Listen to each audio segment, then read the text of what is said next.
Chapter 1.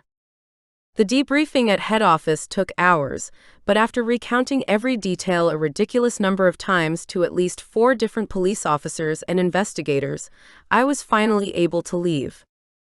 I needed a shower and a hot meal, but instead of going home like my body begged me to, I went straight to Geoff's place instead. Just like he'd asked. I hadn't seen Jeff after we'd both entered the police station to give our statements, but they must have released him, because when I came out, he was gone. I expected to find him back at his favorite hangout, eating a burger and working on his computer. He worked from a cafe, trained in the room behind the kitchen, and lived in the apartment on top. I assumed he owned the building or he leased the whole place. No one else ever seemed to even eat at the cafe, let alone use any of the other facilities. But after I parked my motorcycle outside the rundown cafe and went inside, Jeff was nowhere to be seen. That's strange. I pulled out my cell phone and glanced at the time. Perhaps I'm early. Jeff hadn't really given me a specific time, and I'd assumed he'd come straight home, but maybe not. I looked around again. Nope. Nothing. The cafe was open, with the normal amount of patrons. 0. I decided to go inside. The chook knew me. Hey Joe. Hey Sarah. Coffee. Oh yeah, thanks. Have you seen Jeff? Joe shook his head. Nah. Not today. You wanna wait for him? I nodded and grabbed the booth that Jeff seemed to prefer, and sat down. The seat had the most worn vinyl in the whole place, and when I sat down, my butt actually fit into the dip there. I stifled a smile. How many years had Jeff sat in this one seat to wear it down so much? My fragrant coffee was delivered within minutes like always, and my stomach grumbled. Damn. I'd barely eaten today, I hadn't even thought of it. And after time hopping this morning, my body was in a bit of a state. The normal headache I suffered from on an almost daily basis was creeping over the back of my head, and the hunger I'd been ignoring was now making my arms tremble. Hey Joe. Can I order a burger too? With everything and fries. He grinned at me. Yeah. Of course. Won't be long. I smiled in thanks. It never took long to get food here, thanks to the fact that Joe worked purely to satisfy Jeff and whomever he invited into his realm. Not sure if I should be surprised Joe was such a good cook, given he prepared food for very few people. Just as promised, my burger was in front of me in 10 minutes flat, and I ate it in less time than that. Thanks, I said as he took my plate away. I glanced around at the still empty cafe and frowned. This was not like Jeff at all. If he said he was going to be somewhere, he was. If anything, he was one of those annoying people who was always early. And most of all, Jeff had integrity. He said what he meant and meant what he said. So hopefully he was okay. I slid down in the booth seat, laid my head back against the headrest and closed my eyes. What a day. Jeff and I had time hopped backwards in time this morning, a definite no-no and expressly against the law. We'd done it to save my sister's life, and in that goal, we'd totally failed. Amanda was still dead. We didn't save her. What we did manage to do right was to expose the fact that the chief of police was behind Amanda's murder. And we'd managed to get her into custody of the honest officers of law enforcement, who were busily processing her into custody as I sat here, free and finally full. I burped and covered my mouth, smiling to myself about how ludicrous all of this was. We could have died. I could have been shot. But amazingly, it had all worked out for the best in the end. This time, I lifted my head and glanced around, checking the time again. It had been too long, I needed to call him. I picked up my cell and dialed Jeff. It went straight to voicemail. Of course. I hung up without leaving a message. Damn. Jeff practically never had his phone on. So although I shouldn't be surprised, things were adding up now, and I was beginning to worry. A shiver of unease slithered down my spine. What if something had gone wrong? Like really, illegally wrong? We'd been told by the police today that we were being given a free pass on the time-hopping backwards thing because of what he had uncovered. Justifiable was the word they'd used. However, it was Geoff's third offense. What if they'd booked him, charged him, put him in a holding cell somewhere, and hadn't told me? Or worse, what if he'd been let go hours ago, and someone had followed him home? I pushed myself to my feet, truly worried now. Not that Jeff couldn't take care of himself, but still. He was human, after all.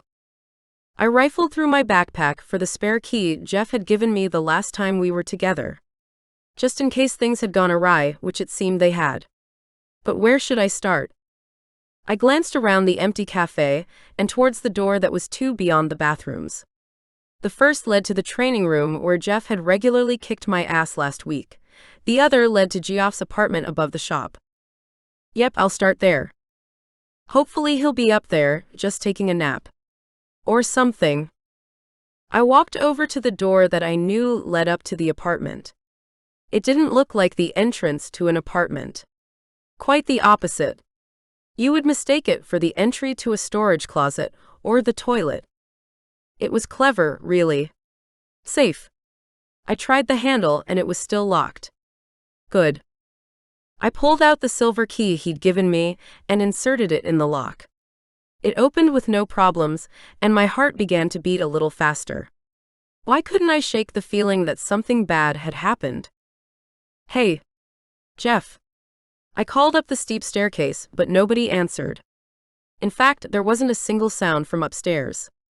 No television, no words spoken, not even a creak of floorboards moving underneath someone's weight.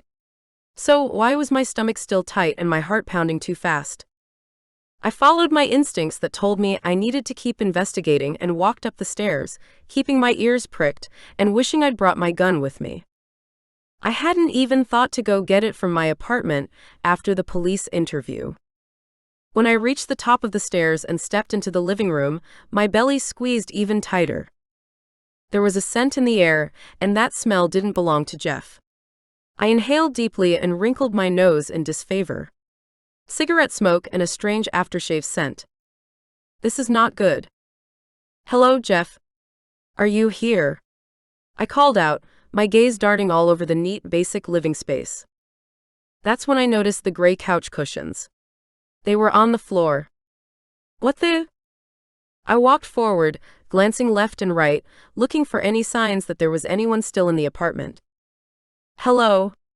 I called out again, glancing into the single bedroom. There was no one, not that I could see. And not at the moment, anyway. There were signs someone had been here, though, and had perhaps left in a hurry. The kitchen counter had coffee grounds strewn over it, as though Jeff had made himself coffee, then hadn't had time to wipe up the remains. Adding to that theory, the milk was still out of the fridge, too. That wasn't like Jeff at all. He was methodical, careful. I walked into his bedroom and looked around for signs of a struggle. More clues as to what had happened here. The chair in the corner of the room, the one Jeff had sat on when we'd had our chat after my alcohol bender, that chair had been knocked over and was laying on its side near the window. What the hell had happened in here?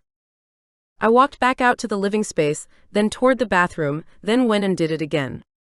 I combed through every inch of the apartment and found practically nothing. There were signs of a struggle, but who had been the victim? Who was the aggressor? And where were they now? My eye caught the edge of a white piece of paper, completely out of place.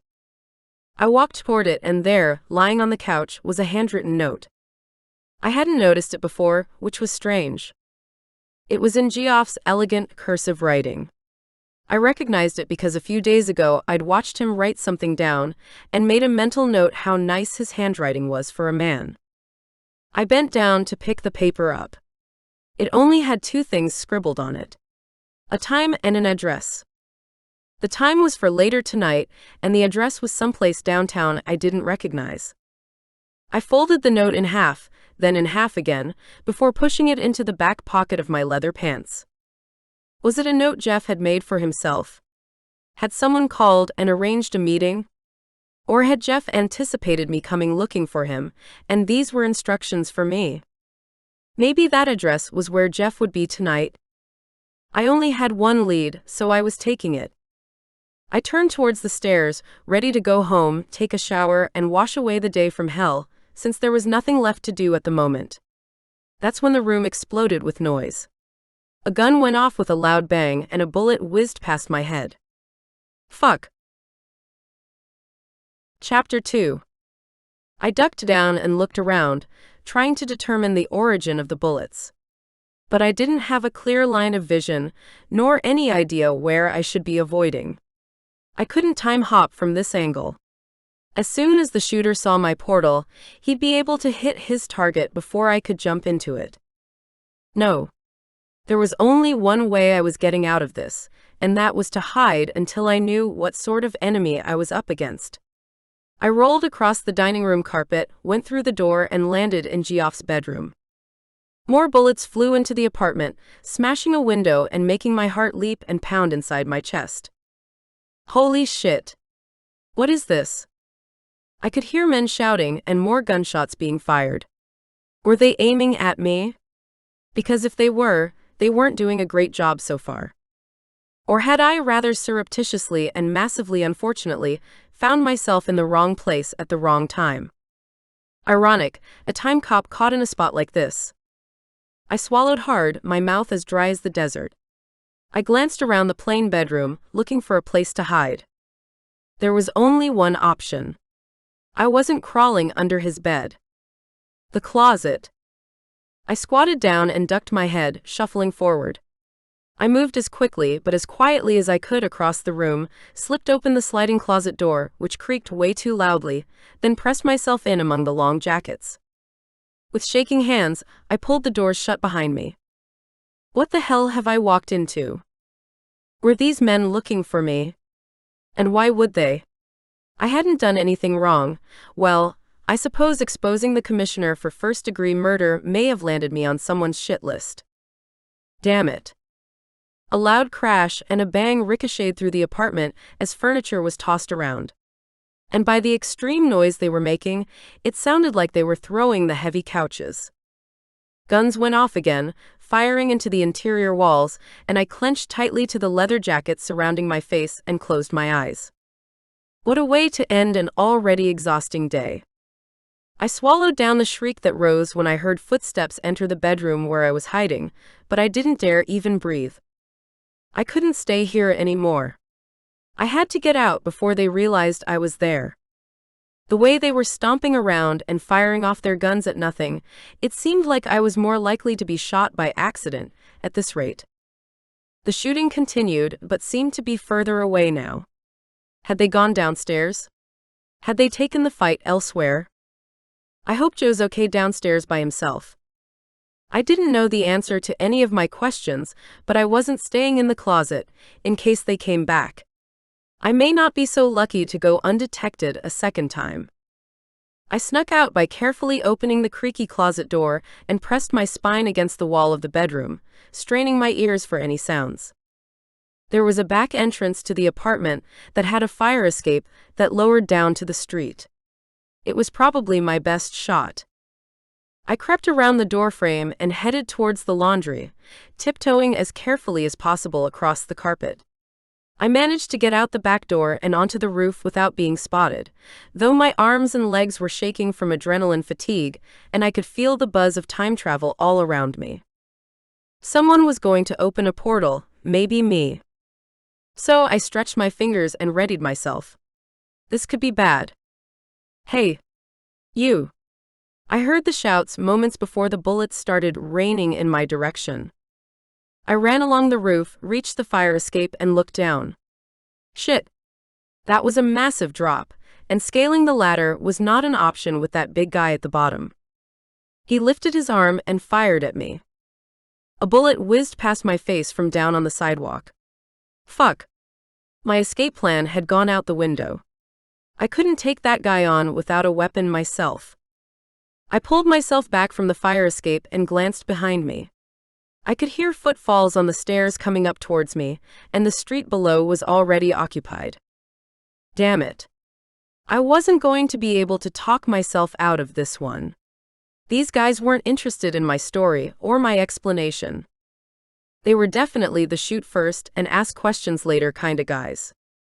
I had no choice.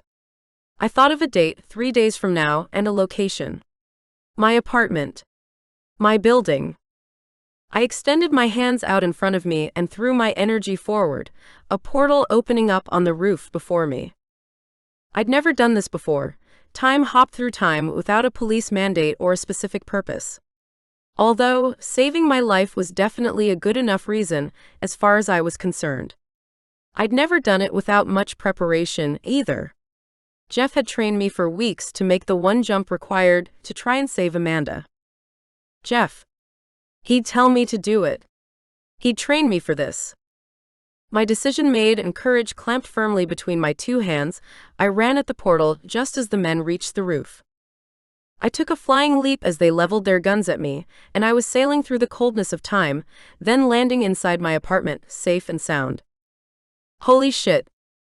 I collapsed onto the worn, familiar couch, my beautiful purple kitty jumping up onto my lap and purring madly. Oh, sweetheart. It's so good to see you. I cuddled her close and patted her fur. I could barely breathe, my throat wheezing with the effort. I sounded like some sort of old steam locomotive. My heart was slamming into my ribs at a rate of miles per hour, and I was sick to my stomach to know how close I'd come to dying. But I hadn't. I was alive. I was safe. So far. Once I'd gotten my breath back and stood up again, I staggered to the kitchen in search of a glass of water. My poor body was parched, and I could really use a nap. But I couldn't stay. It was never safe to be in the future too long. Not for my health, nor for what was going on while I was gone. Especially as my past was so uncertain. I closed my eyes against the headache that was on its way. The tightness had already started behind my eyes, and it would soon spread like a disease. I shouldn't be surprised. I had never time-hopped so frequently in a single day, and there was a price to pay for it. I drank the glass of water and sighed. I'd escaped with my life, now I had to go back and find Jeff, and even more importantly, answers.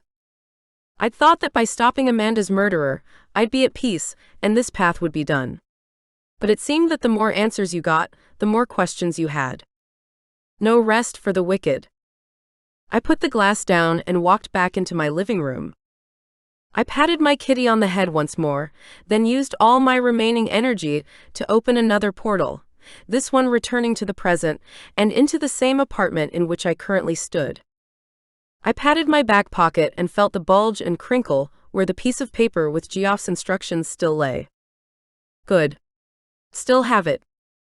I took another quick breath, time hopped through my portal, and dove straight back into the present.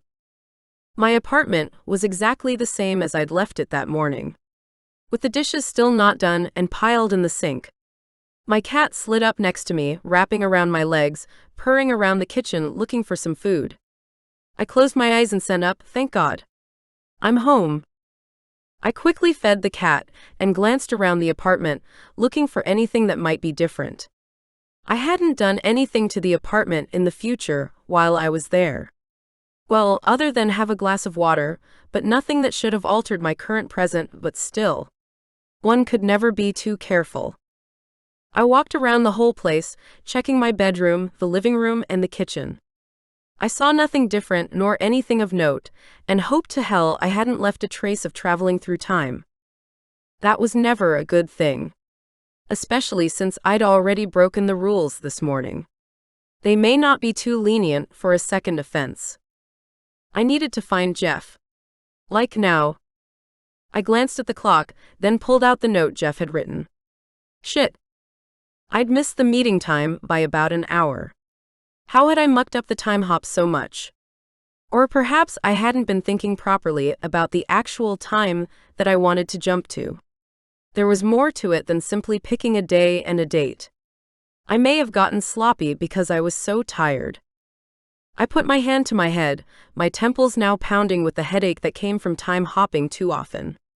Soon I wouldn't be able to see much if the migraine became too bad, and I didn't have time for that.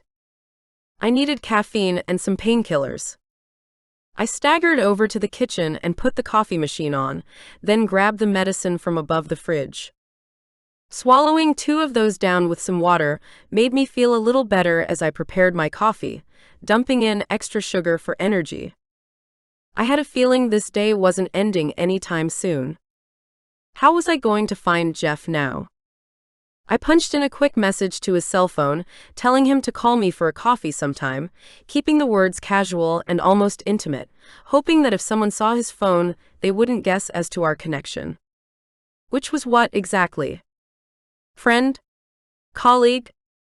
A man I'd love to shag if he could ever relax enough around me to let me in. I sighed, thinking about all the baggage we both carried. Between my parents' death and now my sister's, I was the walking wounded. And Jeff wasn't much better. What hope did we have in a world like this one? Chapter 3. The coffee machine clicked, alerting me to the fact that it was time to make my coffee. I put my extra-large mug underneath the silver spouts, making myself a strong, highly sweetened drink that would knock my headache sideways and hopefully let me sleep tonight. I glanced at the clock again. It wasn't that late yet. Maybe I still had time to track Jeff down tonight. Perhaps I could go back to the police station and ask questions? Find out who saw Jeff this afternoon during his interview, and if they know where he went afterwards. Assuming he was let go. Someone must have seen him. He was infamous within our circles for one thing, especially after this morning. I was sure of it. I drank my coffee and slid down into the comfort of my ancient yet comfortable couch. I pulled out my cell phone again and looked down at the screen. I was exhausted. Just sitting here, I could feel the pain in my muscles, the deep lethargy that told me that getting back up off this couch again was going to be tough. If I could avoid making another trip into the precinct, it would probably be better for everyone. For my health, and for the people at the station. I didn't have the strength to hide how exhausted I was, and my temper wasn't great when I was this screwed. I flicked through my phone and glanced over a message from one of my closest friends at the station. Jade. She was wondering if I was okay. She was worried about me. Now, Jade was someone I trusted. She could probably help me. I tapped on her name and called her private number, hoping she'd pick up. The uniformed officers weren't supposed to answer their phones at work, but Jade often did. Since she was worried about me, I was hoping she'd want to know what was going on. Hello? Jade's bright voice picked up and I realized I still had my caller ID turned off. She didn't know who it was, so that just proved that the girl couldn't resist her cell phone. Jade, it's me. A gasp sounded through the phone. Sarah. Oh my God, I heard about this morning. How intense. Are you okay? Bless her, I wanted to kiss her for asking. Yeah, I'm okay. But I seem to be missing Jeff. Could you possibly get me log times for the day? I need to know what time he came in and what time he was released. And maybe also who's been coming and going today. Jade answered quietly, as though hiding her voice from whomever may be listening. Yeah, I can do that. But we're pretty slammed at the moment. Can I call you back after my shift? She was being deliberately vague, and I realized that she was probably trying to be inconspicuous. I appreciated the help. Of course. Thanks so much, Jade. I owe you one. Hang on just a second, will you? Don't hang up yet. Oh, okay. I heard Jade moving as though she were walking, the thud of her boots on the marble floor standing out over the other general noises. Then suddenly, there was the loud rush of traffic and wind that indicated she'd stepped outside the precinct walls. Are you outside? I asked when the rustling continued, and I could hear her breathing as though she'd put the phone back to her ear. Yes. I don't know who's listening to my conversations, so I wanted to make sure I wasn't overheard. Now, Sarah, you've got to listen to me, because no matter what, you cannot travel through time at the moment. Okay? Huh. Since when? I was shocked into speechlessness. Why? Not that I would without direct authority. But that's a really weird thing to say to me. And it was. especially considering I'd had to time hop from the top of Geoff's building. Did the people who'd seen me work within the police department? My heart began doing that thing where it banged too hard against my ribs again, making my throat tighten and my stomach sick. Jade continued, whispering, because they're saying some people out there are attacking time hoppers within the loop. You need to be careful, Sarah. I swallowed hard around the ball in my throat. How did I say too late? Thanks, Jade. Talk to you after work. I hung up the phone as soon as I could, an ache wrapping around my heart. Damn it. That was a warning I could have used this morning.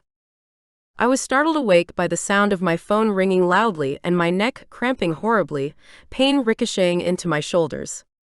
Ow! I unwound myself from the contorted position I'd obviously fallen asleep in and looked for my phone. It was probably Jade. She said she'd call after she finished work. Where was it? It must have fallen on the ground when I passed out. I dropped to my knees and looked along the carpet. There you are. It was singing and vibrating away beneath the couch. I picked it up and answered the call from the unfamiliar number, stretching my neck out and trying to ease the pain coursing through my muscles. Damn, it hurt. And my eyes were still blurry from sleep. Hello? Sarah, this is Michelle Barker.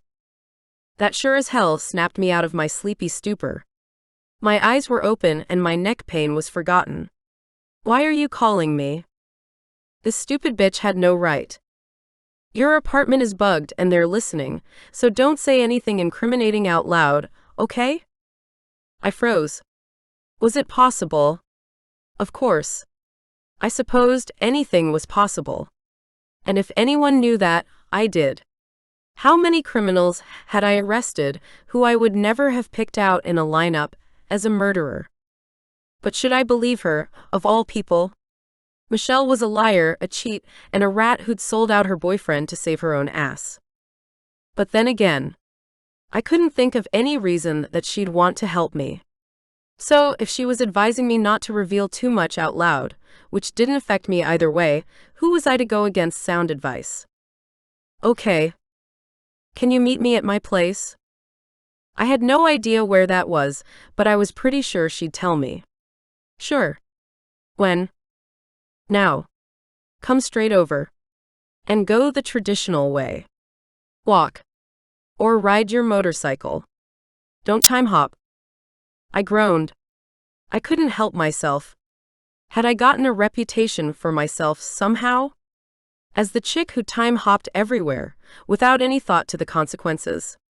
Why does everyone keep telling me that today? Because things are more complicated than you realize. Now, I'll message you my address, but don't say it aloud. I rolled my eyes. Yeah, no problem. I get it. See you soon. I hung up and the message with the address information came through straight away. Nothing more. It was an apartment on the east side. Of course. Stuffy bitch. I bit my lip to stop from cursing aloud. That woman, Geoff's ex-girlfriend ND, was not to be trusted, and it galled me beyond belief that I'd go to her for help. But there was still no sign of Jeff, and my leads were thin to non-existent. If she had information on him, perhaps it wasn't too bad an idea to see what she had to say. But first, I was going to see if I could find the bug she was talking about. If I didn't find it, then it would prove that Michelle was a big, fat liar, and if I did find it, well, that allowed me to play another game for the listeners. I crawled around on the floor like I had when I'd been looking for my phone and couldn't see anything. Not beneath the couches, nor the legs of the coffee tables. I jumped to my feet, the caffeine and short nap making me feel a lot more rested and ready to take on more. I better get changed or I'm going to be late. I threw the words into the room in case anyone was listening, which they weren't. Of course. Why would they bug my apartment? I was nobody. I walked around the living room, pulling my clothes off and throwing them towards my dirty laundry basket, which was near my bed. But I couldn't get Michelle's conversation out of my head, so I kept looking. Where the hell would they put a bug to listen to what I was saying? It had to be in the kitchen or my couch. Maybe on the cat. That thought made me laugh. I was getting paranoid. I had a quick shower to cleanse myself of the day, washing away the sweat and the fear and grime. So many bad memories now, so many revelations. My sister was still dead, but I hadn't finished trying to save her yet. Thanks to my time-hopping ability, I had time, literally. I could hop back at any point and save her. I got dressed in my most comfortable leather pants and tank top, slid my ankle gun into my holster, and strapped a knife to my left calf. I wasn't getting caught unarmed again. I had no idea what I was walking into, but it wasn't going to be tea cakes and polite conversation, I was sure. I called to my cat and gathered her purple furriness into my arms. "Good girl," I said as I stroked her fur, then held her up in my arms. She purred loudly, and just as I was dismissing my odd notion they'd put a listening device on my cat, my eye caught something on her collar. No way. I turned over the identification tag, and there it was. A flat black disc. My stomach dropped. And there were probably more in the apartment too. I sat down on the couch and petted her fur, my heart racing. What should I tell them? Because surely I should have some fun with whoever was listening to me. I swallowed hard and tried not to make my tone suspicious as I said, "What should I do, pussycat?" Should I meet up with Jeff at Belvedere Castle like he asked me to? How do I know it's safe? I waited a minute and listened to the cat purring. You're right. I have to go, don't I? He might need my help. But I better grab a coat. You know how cold it gets in Central Park at night. I tried not to grin as I laid out my false plans for them, in case they had video surveillance too. I set the cat on the ground, grabbed my leather jacket, and headed out the door. Whoever was listening could head to the landmark in Central Park. I wouldn't be there. I had a date with the bitch who had put Jeff in prison. Lucky me. Chapter 4. I parked my bike a block away from her apartment so that anyone who knew my easily recognizable mode of transportation wouldn't link it to where I'd actually gone. As I walked into the building where Geoff's ex lived, I cringed at how fancy everything was, from the polished stone floors to the chandeliers hanging above my head. How could Jeff go out with a woman that pretentious? She wasn't his type. Not in the least. Well, not the Jeff I knew anyway, with his simple clothing, 5 o'clock shadow, and loner lifestyle. Or did I know him at all? I glanced at my cell phone and followed the instructions I'd been sent, getting into the elevator, putting in the security code, and riding up to the floor Michelle had instructed. When I reached the 5th floor and walked towards her door, my body began to tremble. I could be walking into a trap. This is not good. I swallowed down the unease that rose and tried to ignore the shiver passing over my skin that was telling me to run. I had a gun and my knife, but no badge. She had it all. As far as I knew, she was still a fully fledged cop. So if she wanted to call the police, regular or time hoppers, or arrest me herself for trespassing, I wouldn't have a leg to stand on. Especially because of this morning's activities. I was on thin ice with the police as it was.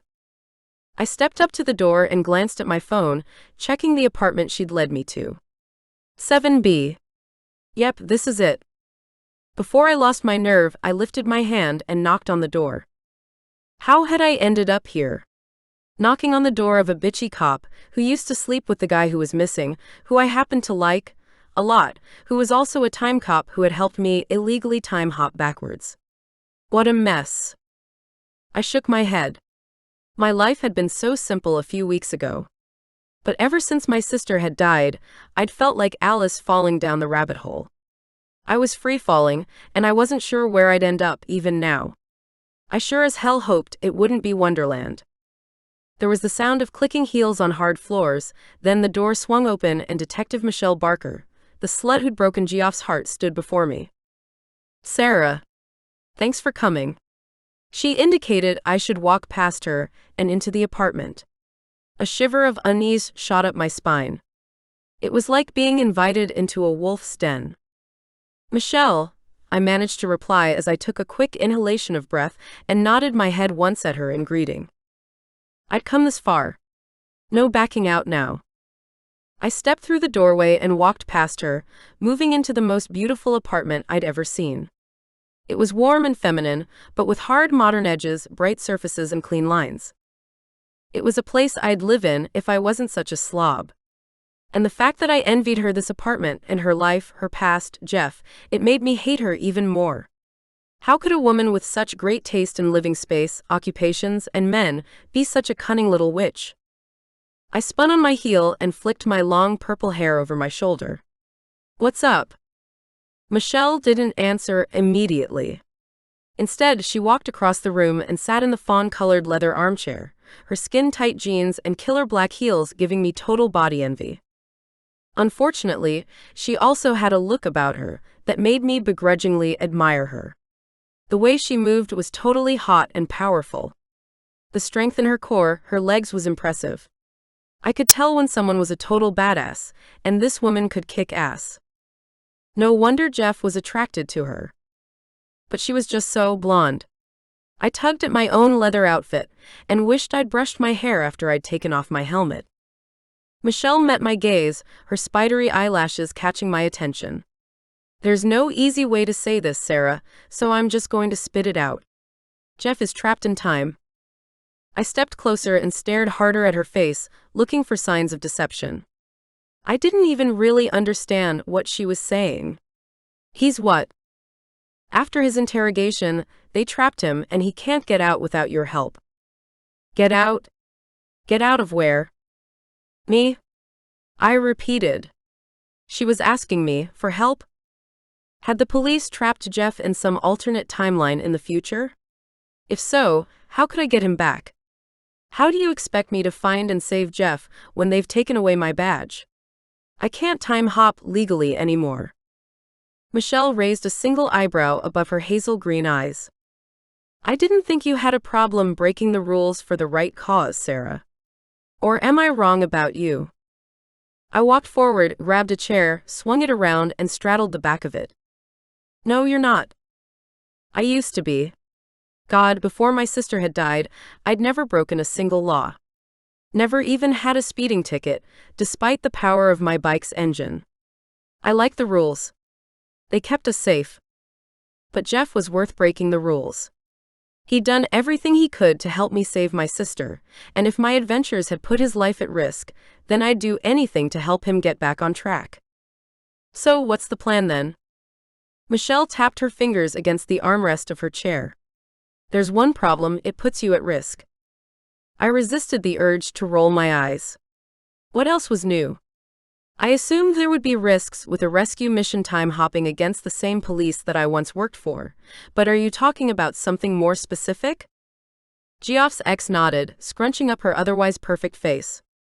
"Yes, it's a trap. A trap to catch you." "Me? Why would they want to catch me? And who were they? What had I done to invoke such hatred?" "Yes, you." I narrowed my eyes at the princess before me. She had to have ulterior motives. "How do you know this?" "I didn't think you and Jeff were exactly on speaking terms at the moment." Michelle laughed gently, a smile lifting her lips that didn't reach her eyes. "You know, I have to admit that I was jealous of you when I first heard that Jeff had hooked up with a time hopper." "Jealous of me? Why?" "Well, because you're good at traveling through time, like Jeff himself. I don't have the ability, though I've tried. And failed. Jeff knows I've always wanted to be able to time hop." I wasn't surprised.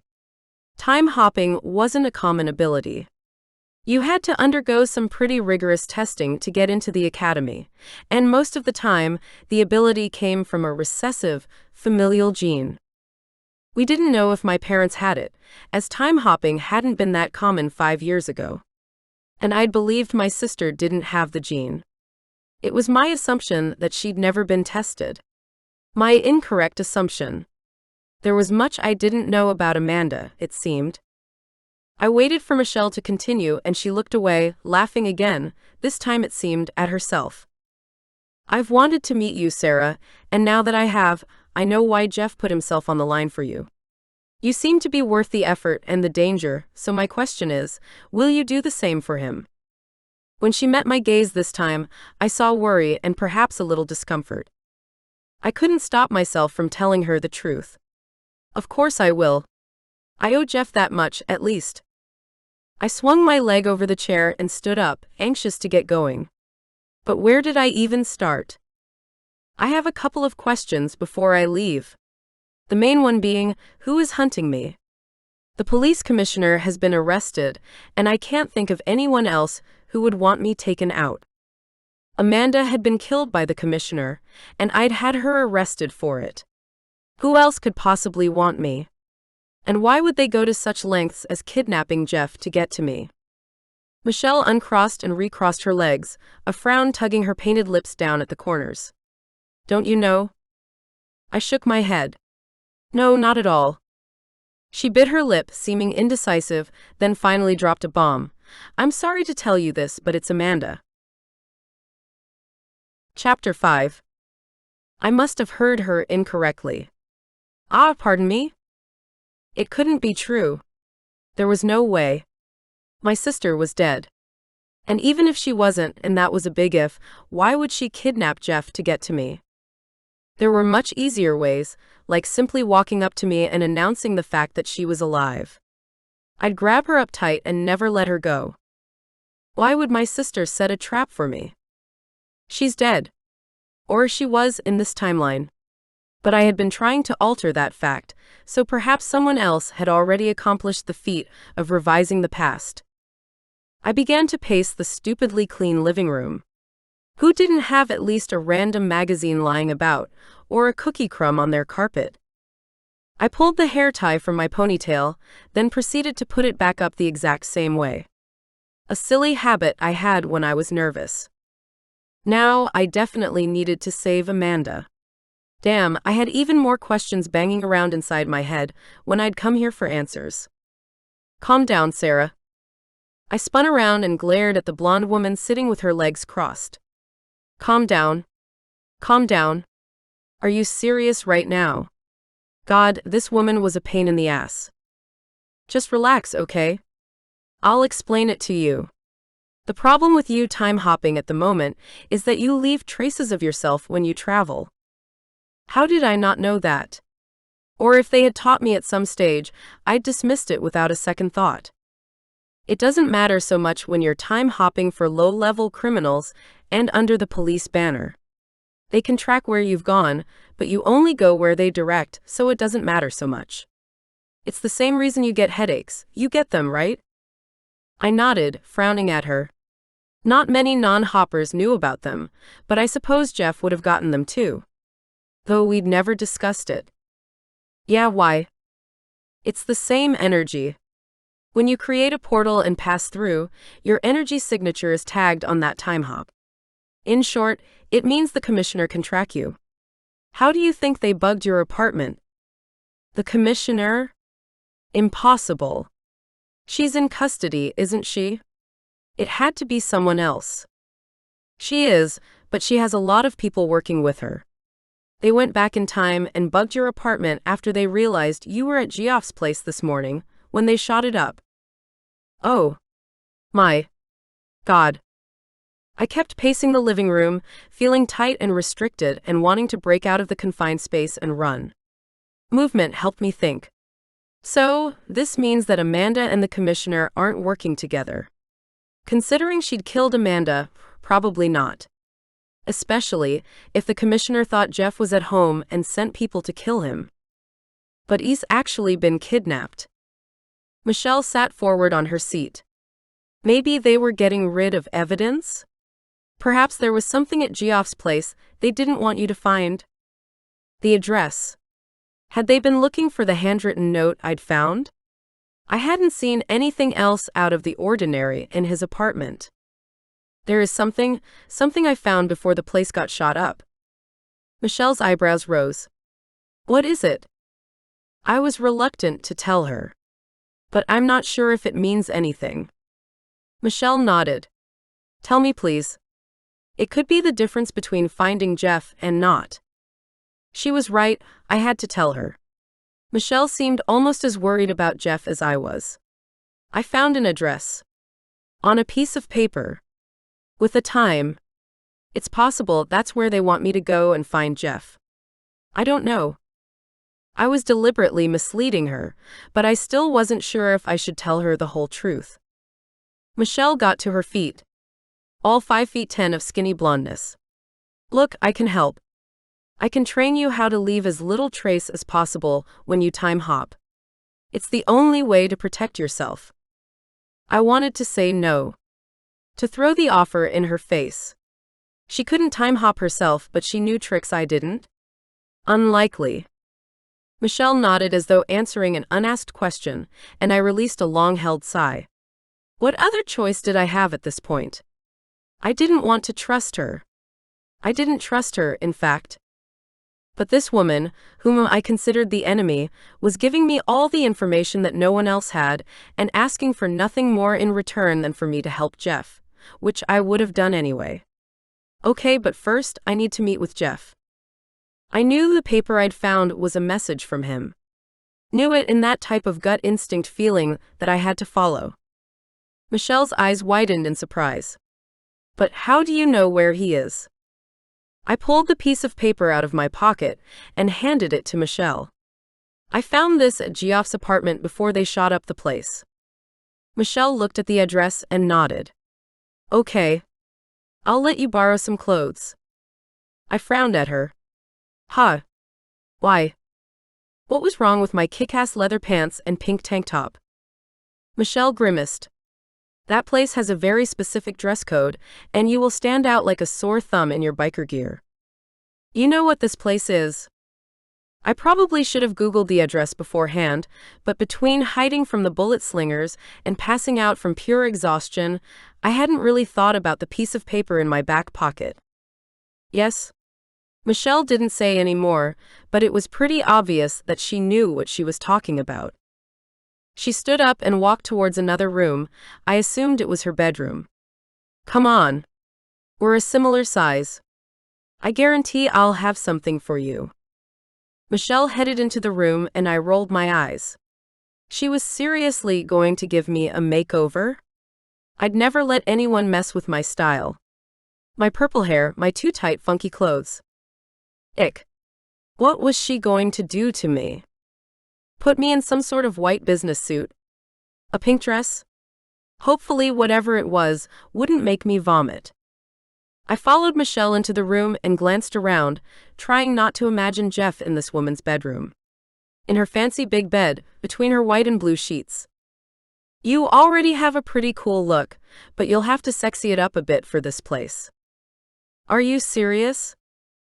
I had my boobs out already. What else did she want from me? Michelle walked into her closet and started moving clothes hangers around. The slide and clink of the metal made me nervous. Eventually, she resurfaced with a shiny, tight black tube dress, black knee-high boots, and some spangly earrings. I wasn't sure if she wanted me to look like a hooker or jailbait. Where are we going? You'll see.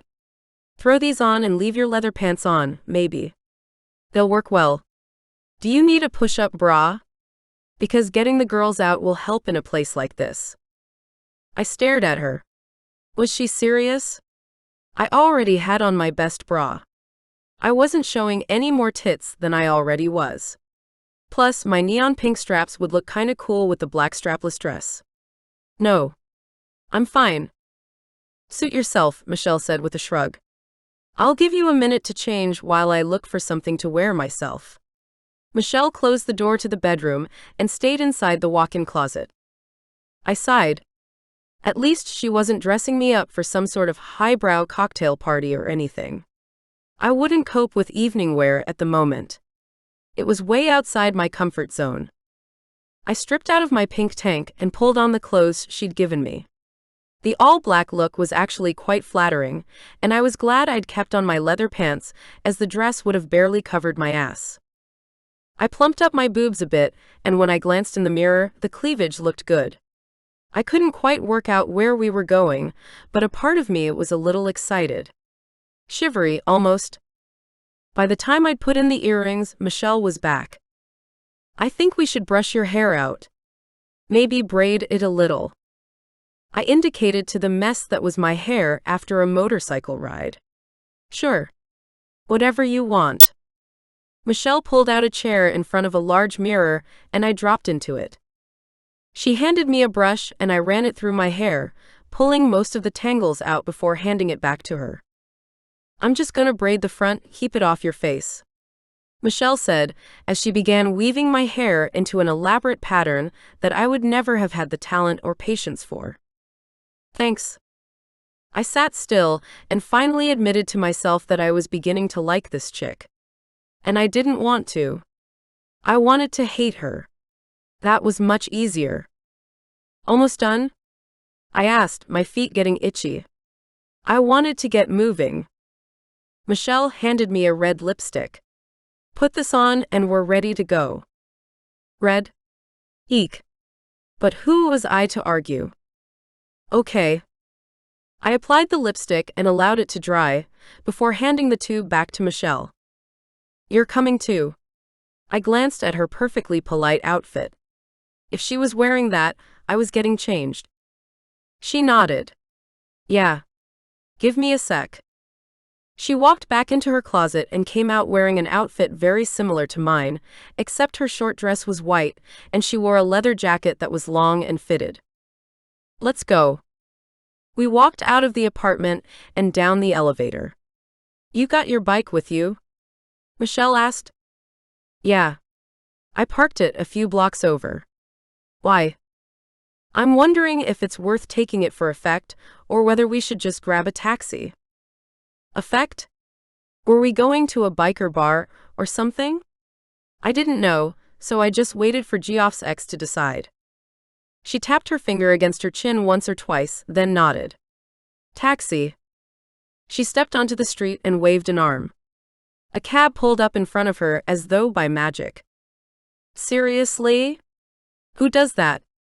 We got in and we were soon on our way, the taxi driver's smile making me nervous. He didn't stop glancing in the rear-view mirror at us the whole ride. My heart tapped away as though it were doing a dance inside my chest.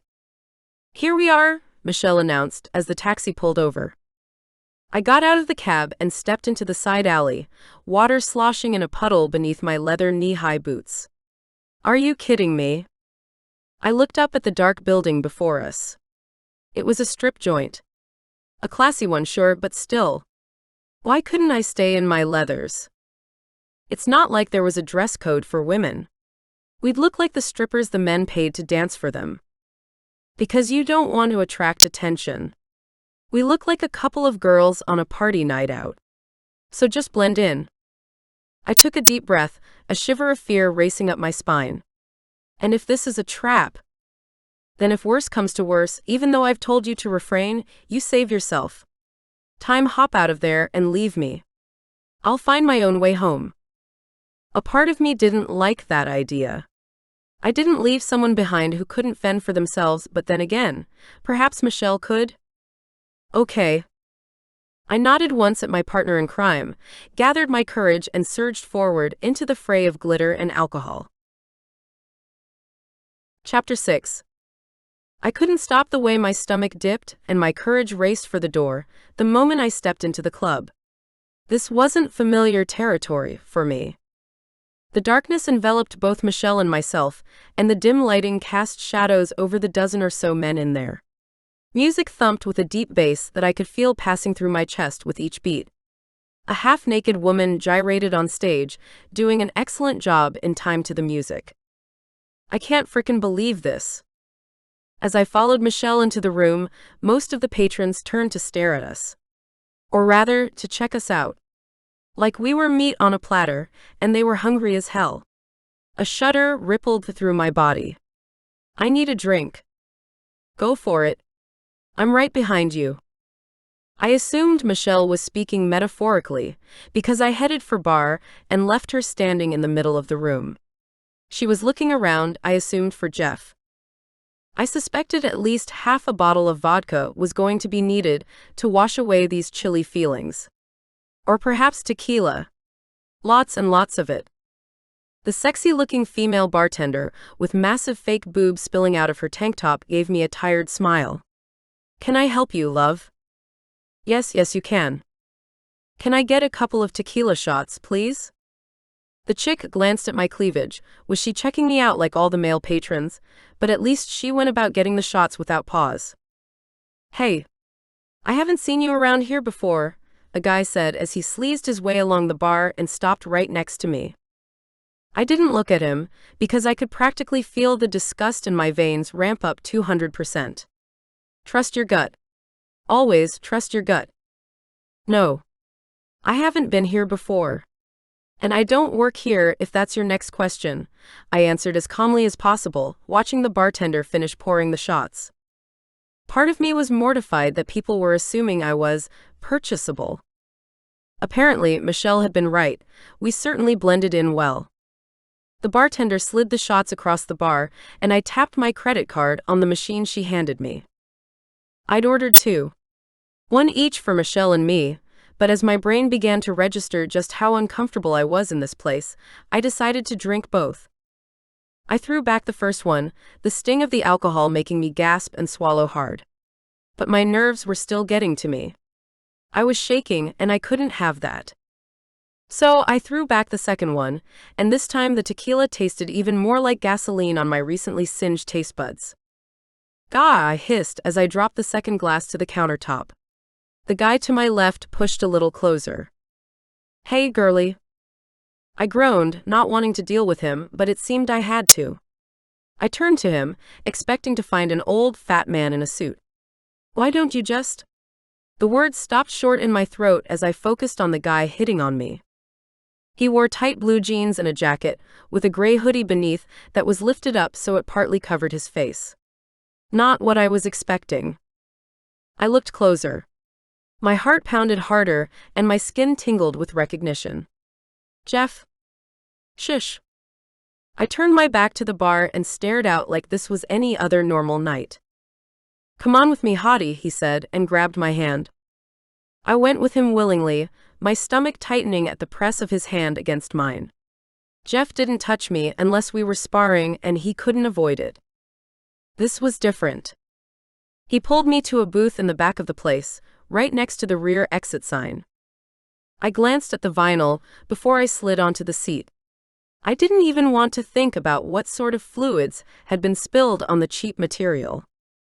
A waitress moved past us, her nipples practically falling out the top of her bra. Jeff reached out for her, getting her attention by brushing his fingers on her arm. "Hey, can you bring us more drinks?" "Tequila shots and a couple of beers." The woman nodded and headed off with the cash Jeff slid onto her tray. "Where have you been?" I hissed as Jeff pushed his hood back so I could finally see his face. Now, it may have just been the dim lights of the smoky bar, but I could have sworn Jeff looked strange. Different, somehow, though I couldn't put my finger on exactly what it was. I stared harder at him. He had gray hairs at his temples and slightly more wrinkles around his eyes than I was used to seeing. How was that possible? Had Jeff somehow aged rapidly in the few hours since I'd seen him last? He glanced around, his eyes darting this way and that, obviously looking for someone, or perhaps hoping to avoid someone. When he was satisfied with whatever he was looking for, he met my gaze. "I'm Jeff, Sarah, but I'm from the future." "You're Jeff from the future?" I must have sounded stupid parroting what he was saying, but I was way behind and needed to catch up. "Yes. I'm the one who left the note for you. I came to tell you that you need to rescue your Jeff, the one from your timeline." I blinked at him, the tequila having a faster effect on my brain than I'd expected. "I don't understand. Why? How? How did the Jeff from the future know that my Jeff was in trouble? Wouldn't that mean that he'd already lived through this? That he already knew what happened, and that I rescued him?" Jeff turned towards me, his dark gaze intent and focused on me. "Listen, this is what you have to do. You need to train with Michelle, and keep at it until you're as good as you can be." I rolled my eyes. "Seriously? You want me to train with the woman who betrayed you and turned you into the cops? You had to do jail time because of her." A mean streak passed through me, and I recognized it for what it was. Jealousy. How could he forgive her after everything she'd done? Was he still in love with her? Jeff grabbed my hand again, and tingles coursed along my skin. Weird. Listen to me, Sarah. I don't have a lot of time in this jump, and you're being watched. Don't trust Amanda, no matter what. I slid closer, along the bench seat. I wasn't sure I'd heard that right. Amanda? My sister. But my sister's dead.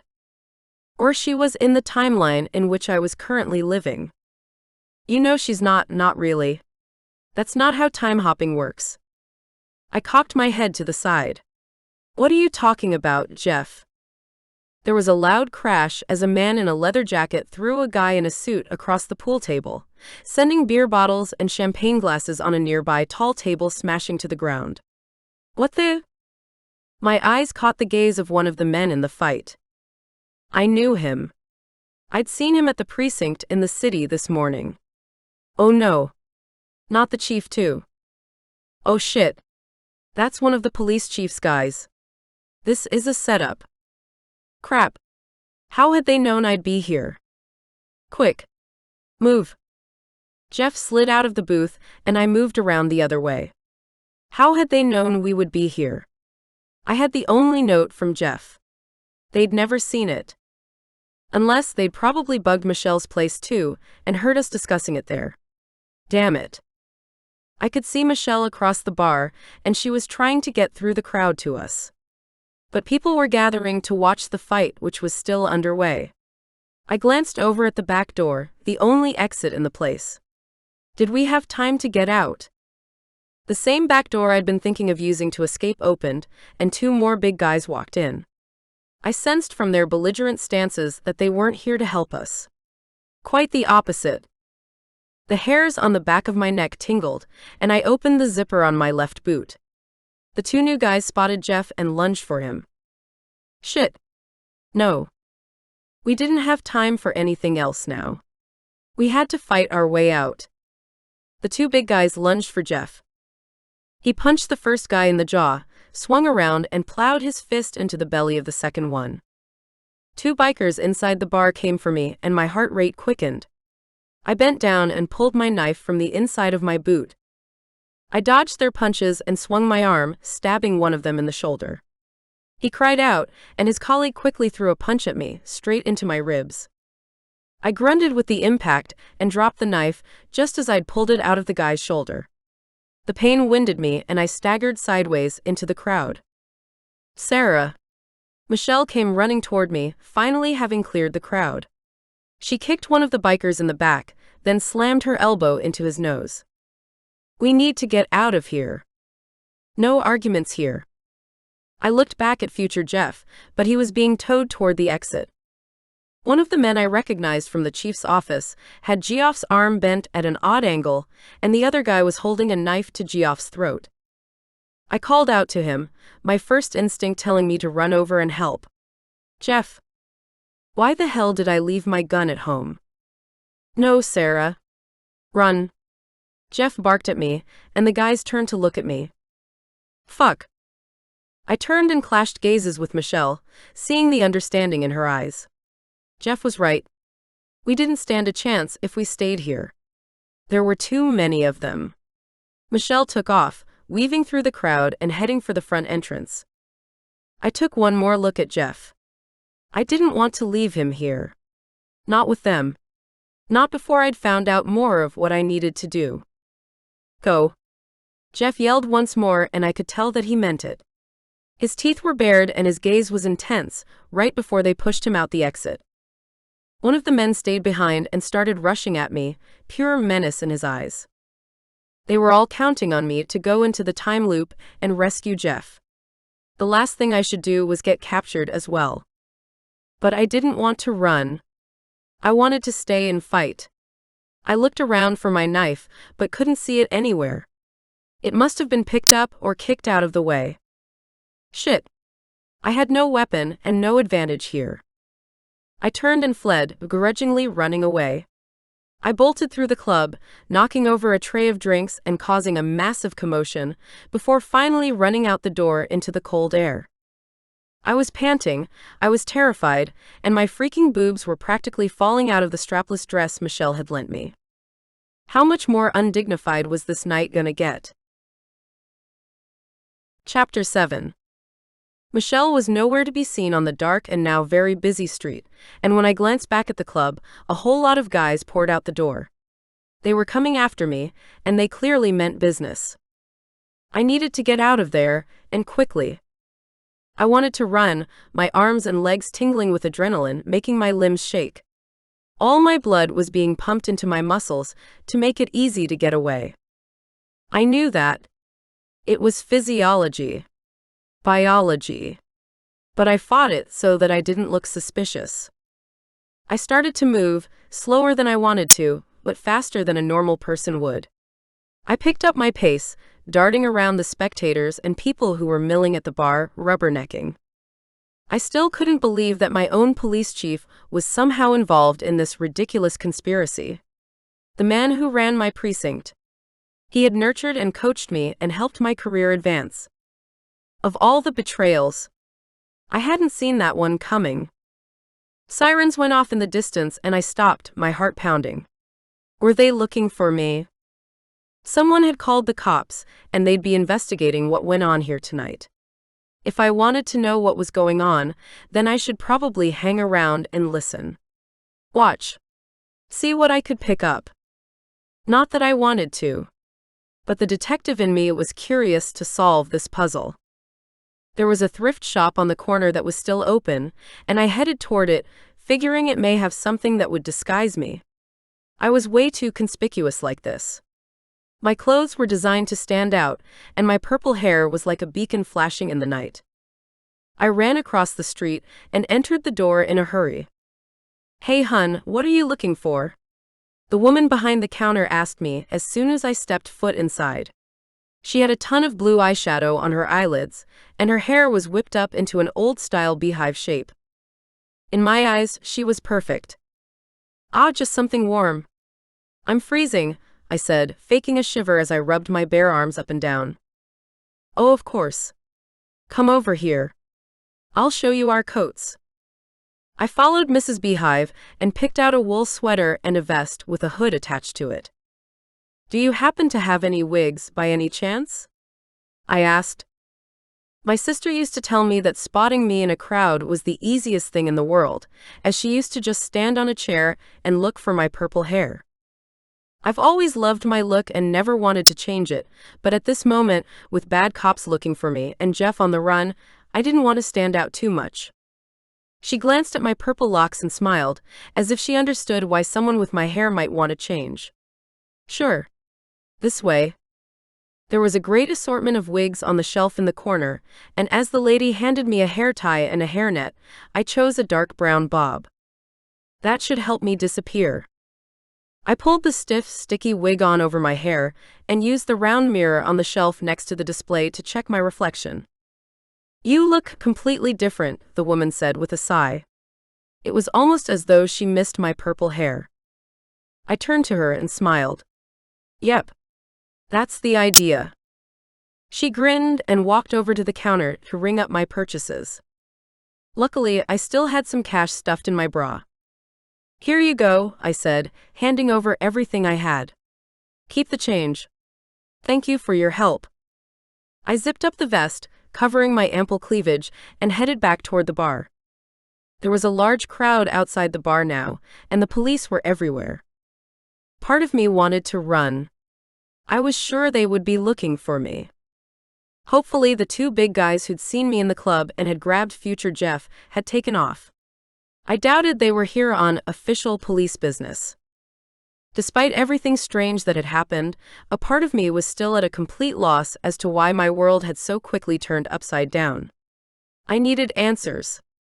I tugged my wig to ensure it was properly in place, and loitered around the edge of the yellow police tape, pretending to be one of the crowd of interested onlookers. There were two police officers I knew chatting not far from me, and I strained to hear them. They were laughing and talking about Jade. Oh no. Yeah. Did you hear that Jade's been suspended for giving Sarah information over the phone? Damn it. No. Really? What a traitor. A traitor? Why? For helping me. I was the one who exposed the police commissioner as being a murderer. I should be hailed a freaking hero for that. I was a good cop.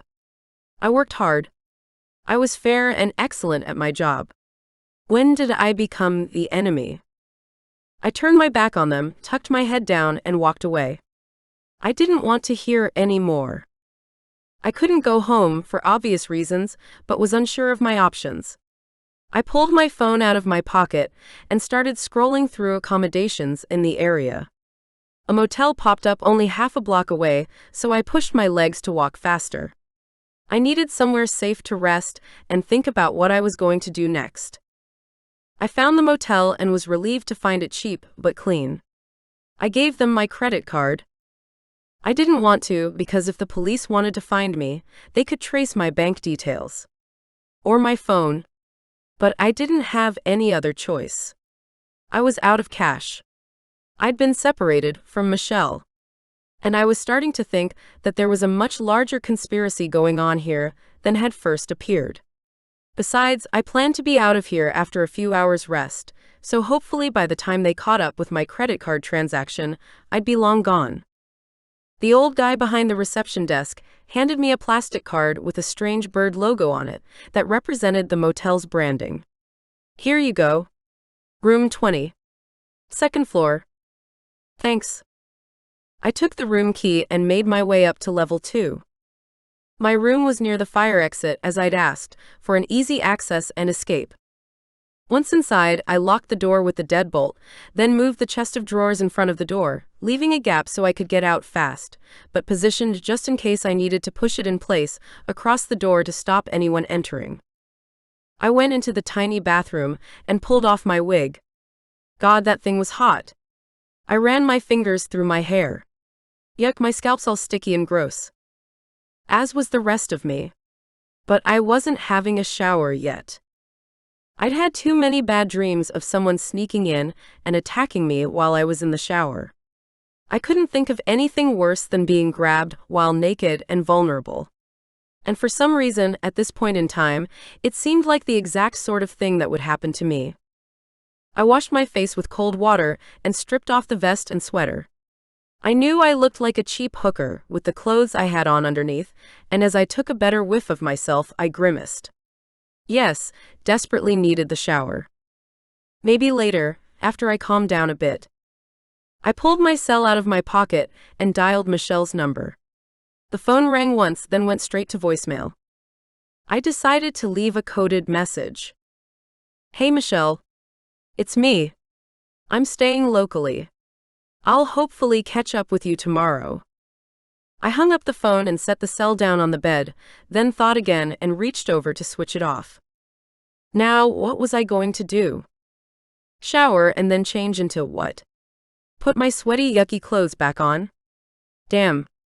I should have bought some more clothes at the thrift shop. There was a sudden knock on the door and my heart leapt in fright. Who knew I was here? No one, as far as I knew. Yes? Sarah, it's me. I knew that voice somehow, though it was soft and muffled through the thick wooden door. Michelle? It didn't sound exactly like her, but who else could it be? She must have been nearby when she got my message.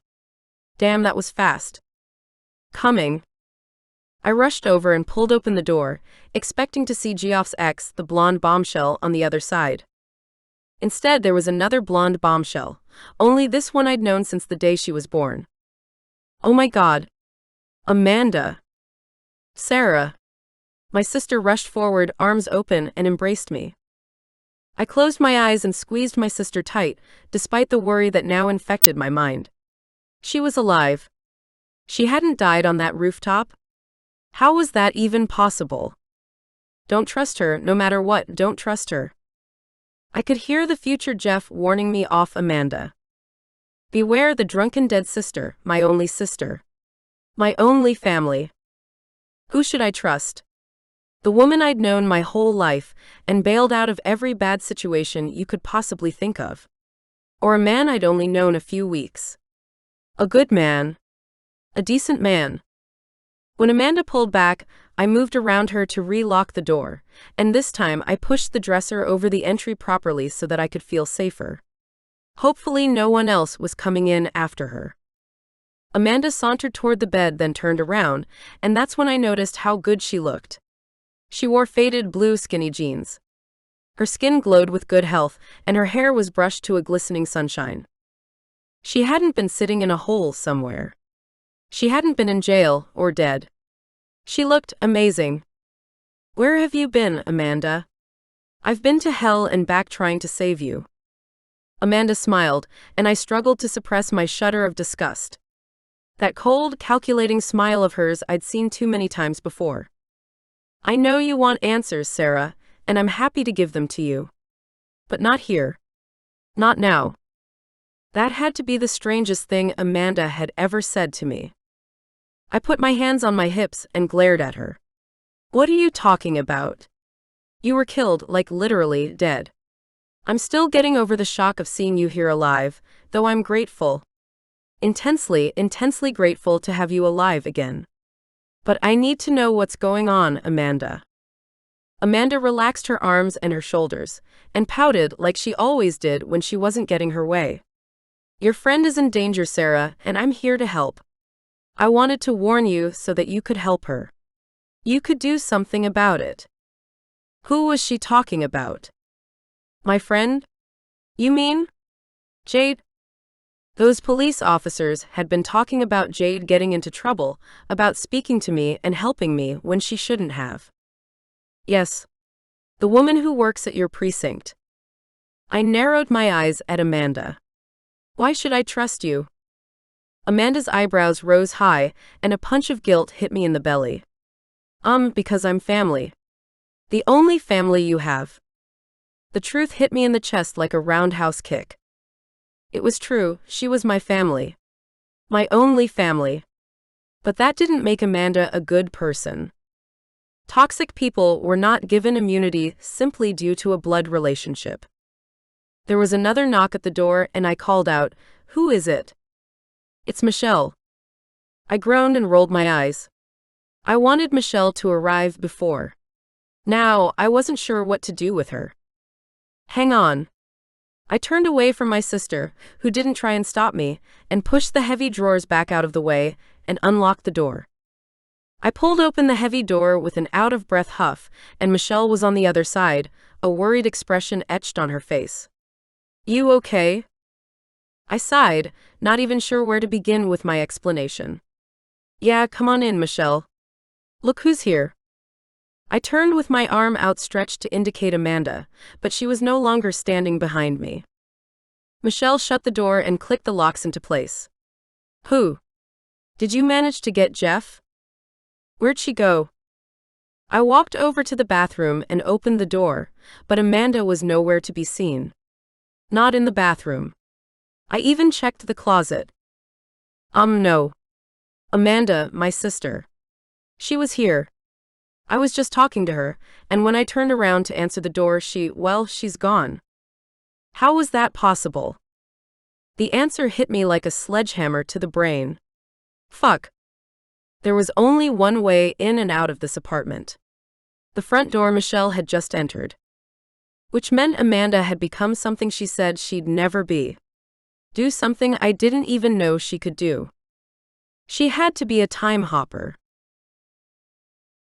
Chapter 8. I shook my head to clear the confusion, putting that mystery into the same box as everything else surrounding Amanda at the moment. I focused on Geoff's former girlfriend. The woman standing in my dingy little hotel room. Anyway, let's forget that for a second. You can't trust her, Sarah, you know that, right? I threw my hands in the air. I have no idea who to trust at the moment. Or who to believe. I've known Amanda her entire life. Michelle jumped in and cut me off. And that means you're blind to her faults. You need to trust those who are more objective. You mean like you? Geoff's ex, who was having an affair with the commissioner's husband? I fired back at her without thought, then winced slightly. Despite the fact it was true, the comment was pretty harsh. Michelle's face flushed so brightly, I became embarrassed just looking at her. Finally, she broke the tension. Look, Jeff trusted me to help you and save him. Can we just put all the other shit aside for the moment and get Jeff back? I could do that. Though, she hadn't really said anything to disprove my accusation. Which means it's probably true. I nodded once and crossed my arms over my chest. I think I can do that. Okay, good. Tell me what happened after the fight started. Or tell me what happened beforehand. I went looking for Jeff, you went to the bar. I couldn't find him, so I tried to blend in, chat a little. Then, just as I was thinking of trying to find you again, all hell broke loose. I smiled at her description. Yeah, I guess that's how it would have looked from your end.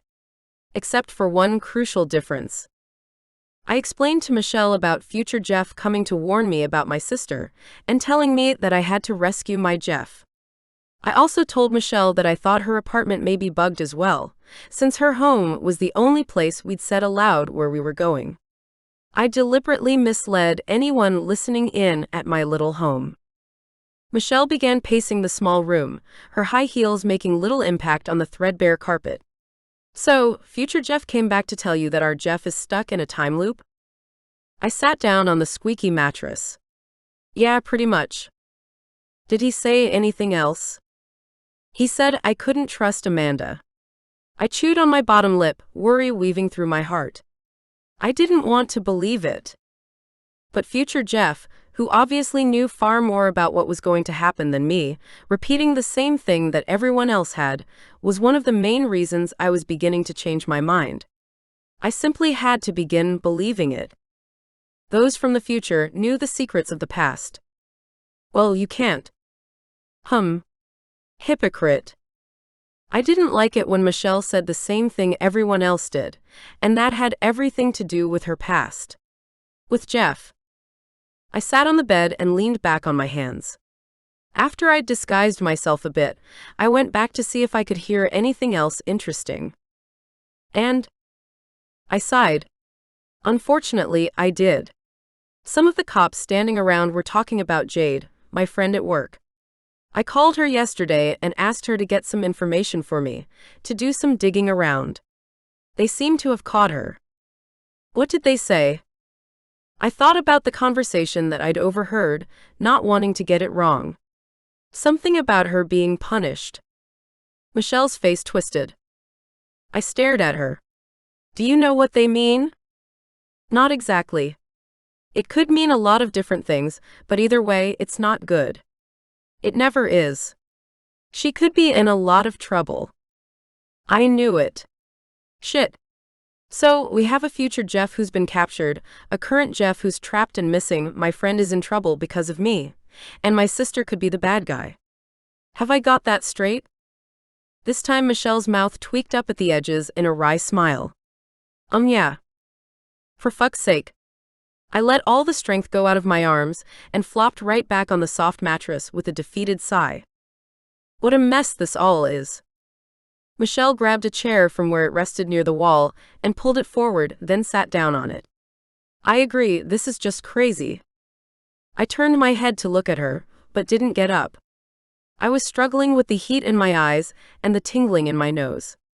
I didn't want to cry, but damn it to hell. This was getting worse by the minute. The frustration and feeling of helplessness was beginning to get to me. I have no idea what to do here, Michelle.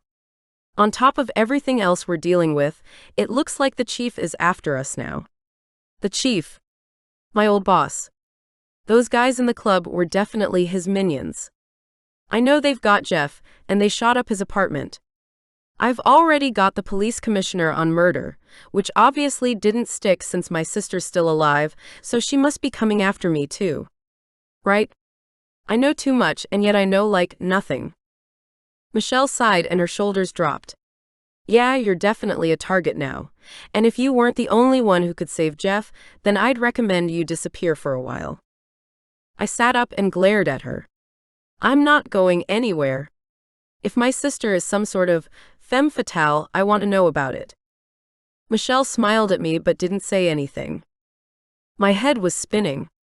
I needed something to eat, but doubted that a place like this would have a restaurant, let alone room service.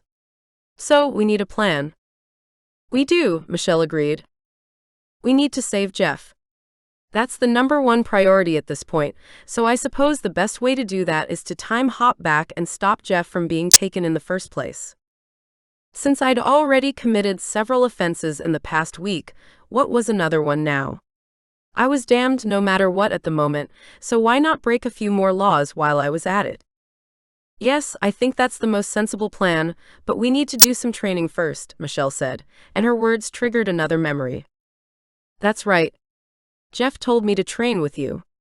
Future Jeff. Why is that? Because you need to learn how to time hop without leaving any traces of yourself. That's the most dangerous part of breaking this law, because they can catch you. What could she possibly teach me that I didn't already know?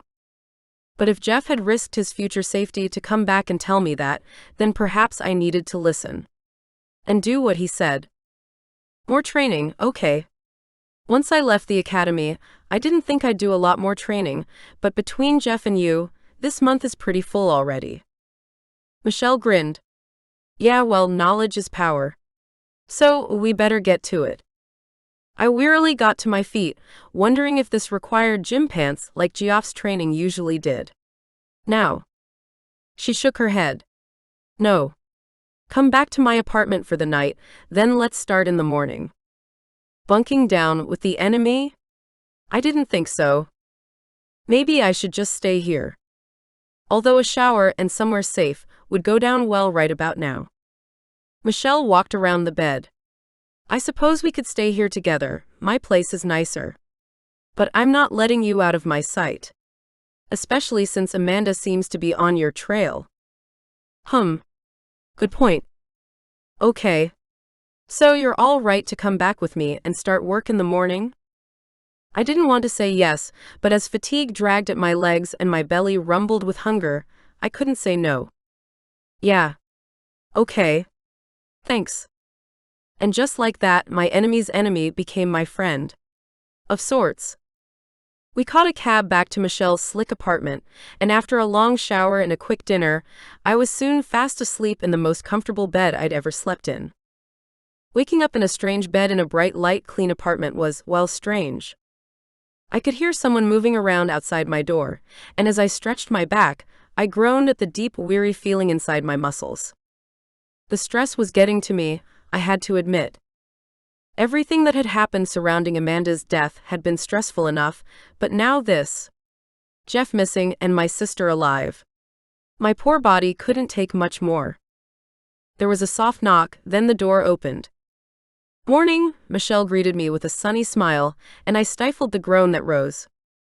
Hey. I was not a morning person. In fact, I wasn't a person until I had my coffee. Michelle, on the other hand, looked like she'd already worked out, had a shower, and freshly blow-dried her hair. Bitch.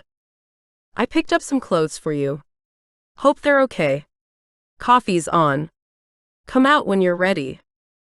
My hostess dropped some clothes onto the pristine white carpet and backed away slowly. This time I did groan as I sat up and swung my legs over the side of the mattress. I was the bitch, not her. At least this time. Thank you. I called out. Had she said coffee? I stood up and picked up the clothes she'd left for me. A purple tank top and black, shiny leggings. There was no underwear, but I'd survive. I could pick up some later today. Part of me was glad she hadn't tried to determine my bra size. I certainly didn't have the same perfect curves as she did. I stripped off the tank I wore and pulled on the new clothes. They were slightly big, but as I pulled the tags off and noticed the prices, my appreciation ratcheted up a few notches. She hadn't skimped out on me, that was for sure. When I reached for the door handle, I took a quick, fast breath. I was tired. And I was worried about what this day would bring. The pounding headache behind my eyes wasn't helping either. Pull it together. Geoff's counting on you. I opened the door and walked out into the living room. It looked different from last night. Michelle had moved most of the furniture out of the way and off to the side. I assumed she'd done that so that we had more room for whatever training she had in mind. The smell of freshly brewed coffee hit my nostrils and my mouth began to water. "How do you want it?" Michelle asked. I glanced her way and saw her holding the cream and sugar. "Lots of both, please. 3 sugars." I was starving, but I wouldn't be able to eat until my headache subsided, and if today included time-hopping practice, then I needed all the caffeine and sugar hit I could get. Michelle walked over to me with a huge mug in hand, and I took it from her gratefully. "Thank you so much." "No problem. I figured you'd get the same headaches as Jeff did. Coffee and sugar helped him. Is it the same for you?" I nodded and took my first few blessed sips. "Yeah, it does help. Thank you again." I swallowed some more, the tension in my muscles beginning to relax as the familiar taste coated my tongue and relief washed over me. I used to be able to function on 1 week coffee a day, but not anymore. The shots and the sugar increased every year. As did the headaches. Michelle puttered around the white modern kitchen until I'd finished my coffee, then pushed a plate of croissants at me. Oh great. I realized I was starving. I picked up a chocolate-filled one and stuffed it into my mouth. I didn't have time to think about the calories. Besides, I was sure she'd be working my ass off in a few short minutes. "So," I said between bites, "what are we doing today?" Michelle walked into the middle of the room, her tight yoga pants hugging her tiny ass. "I want you to time hop through the living room, then come out 2 seconds later, on the other side of the room." I sighed and swallowed down the last bite of my croissant. At least my stomach had stopped rumbling. The croissant had been delicious. I didn't want to practice time hopping. I'd been hoping we'd do hand-to-hand combat like I had with Jeff.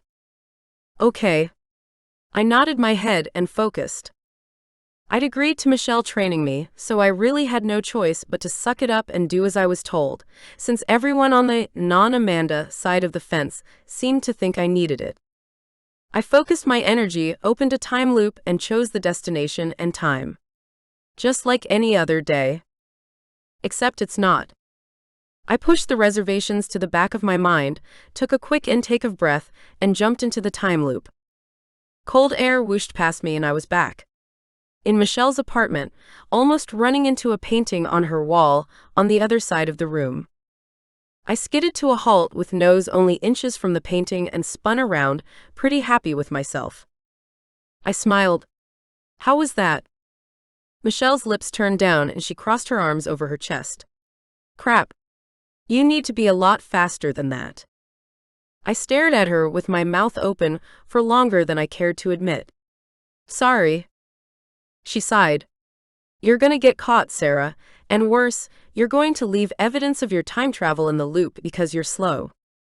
I shook my head as I walked back over to her. "What are you talking about? They never said anything about this shit in Time Hopper Academy." "Caught by who? And what was all this crap about leaving a mark with time hopping? No one had ever said anything about it before the last few weeks." Michelle groaned and collapsed into her armchair. "That's because they don't want to tell you. When you're working for them, the government, and only time hopping when they tell you to, and for whomever they ask you to catch, you're no threat to them or the system. The police won't chase you down then. This is going to be different." There was a heavy beat of silence in the room as I let Michelle's outburst register inside my heart. "Because I'm going after Jeff?" She nodded. "Yeah. They've set a trap for you, and despite everything, I wish I could say don't go. But you can't refuse, and I know that you won't because Jeff will probably die if you don't." I sucked in a breath. That reality was one I didn't want to even contemplate. A future without Jeff in it. No. My headache was almost completely gone thanks to the coffee, so I narrowed my eyes and pushed myself to think more clearly. So, let me get our plan straight in my head. I've got to get into wherever he is, get him, and get out before they catch me. Michelle bit her lip, meeting my gaze head-on with all the strength of the kick-ass woman that she was. More than that, Sarah, and most importantly, you've got to get in, get out, and not leave a single trace of yourself. Because if you do, the cops will catch on that you were time-hopping backwards or into a void wherever Jeff has gone. You'll be convicted of time-hopping illegally and processed as a criminal. And don't think they'll let you get away with it this time. It's gone way past a pardon now. They will hunt you down. My heart thumped inside my chest and my mouth ran dry. Me, a criminal? I'd never even gotten a speeding ticket. Before I could respond, not that I had any idea what to say, Michelle continued. If you have any hope of going back to a relatively normal existence, Sarah, then you need to get this right. So, let's do it again. I blinked at her. I didn't think that Michelle could time hop. You mean me, right? I should do it again. Michelle got to her feet. Yes. You. Do you need another coffee? I hadn't even realized I'd been rubbing my hand over my forehead until she said it. Yeah. If you don't mind. Extra sugar this time too. Michelle turned to head through to the kitchen, saying over her shoulder, this time you need to be able to sprint a short distance over 6 seconds and then hop straight back. So say, time hop to tomorrow in Central Park, run the length of the park, then hop back here. In less than 6 seconds. I gaped at her. I can't do that. Didn't she know how far that was? And I ran every day. She shrugged and walked into the kitchen, then called out, Jeff could do it. I gave her the bird. Freaking bitch. Fine. She walked back in the room and handed me the mug. One sip, then you gotta go. I did as she said, took one big sip, then handed back the hot drink. Aggravation pulsed through my blood. I knew she was annoying me on purpose, which was smart. I could now use the anger tingling in my body. It would help me run quicker.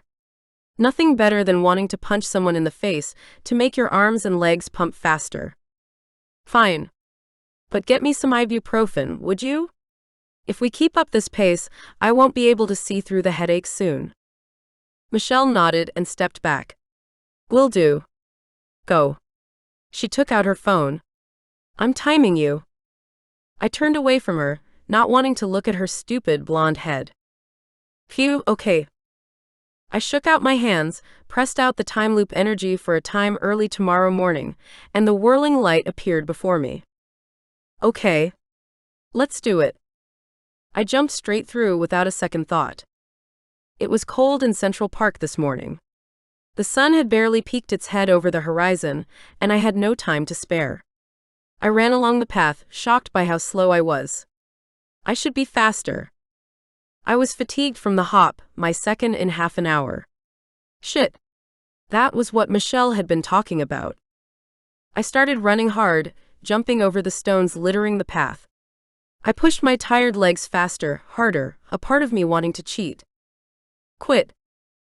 Hop earlier than the end of the park Michelle had told me to reach. It was still more than a mile away. I'd never reach it in time. But no, I couldn't cheat this one. I had to prove I could do what Michelle said I couldn't. What Jeff could. The edge of Central Park came into view finally, and relief surged through me. I threw out my time-hopping energy toward the edge of the park, the portal appearing before me. I ran straight through it and landed on Michelle's expensive rug, panting for breath and hot in the face. 13 seconds and there's residue all over you. You've got to be so much faster than that, Sarah. Michelle's disappointed tone made me sick to my stomach.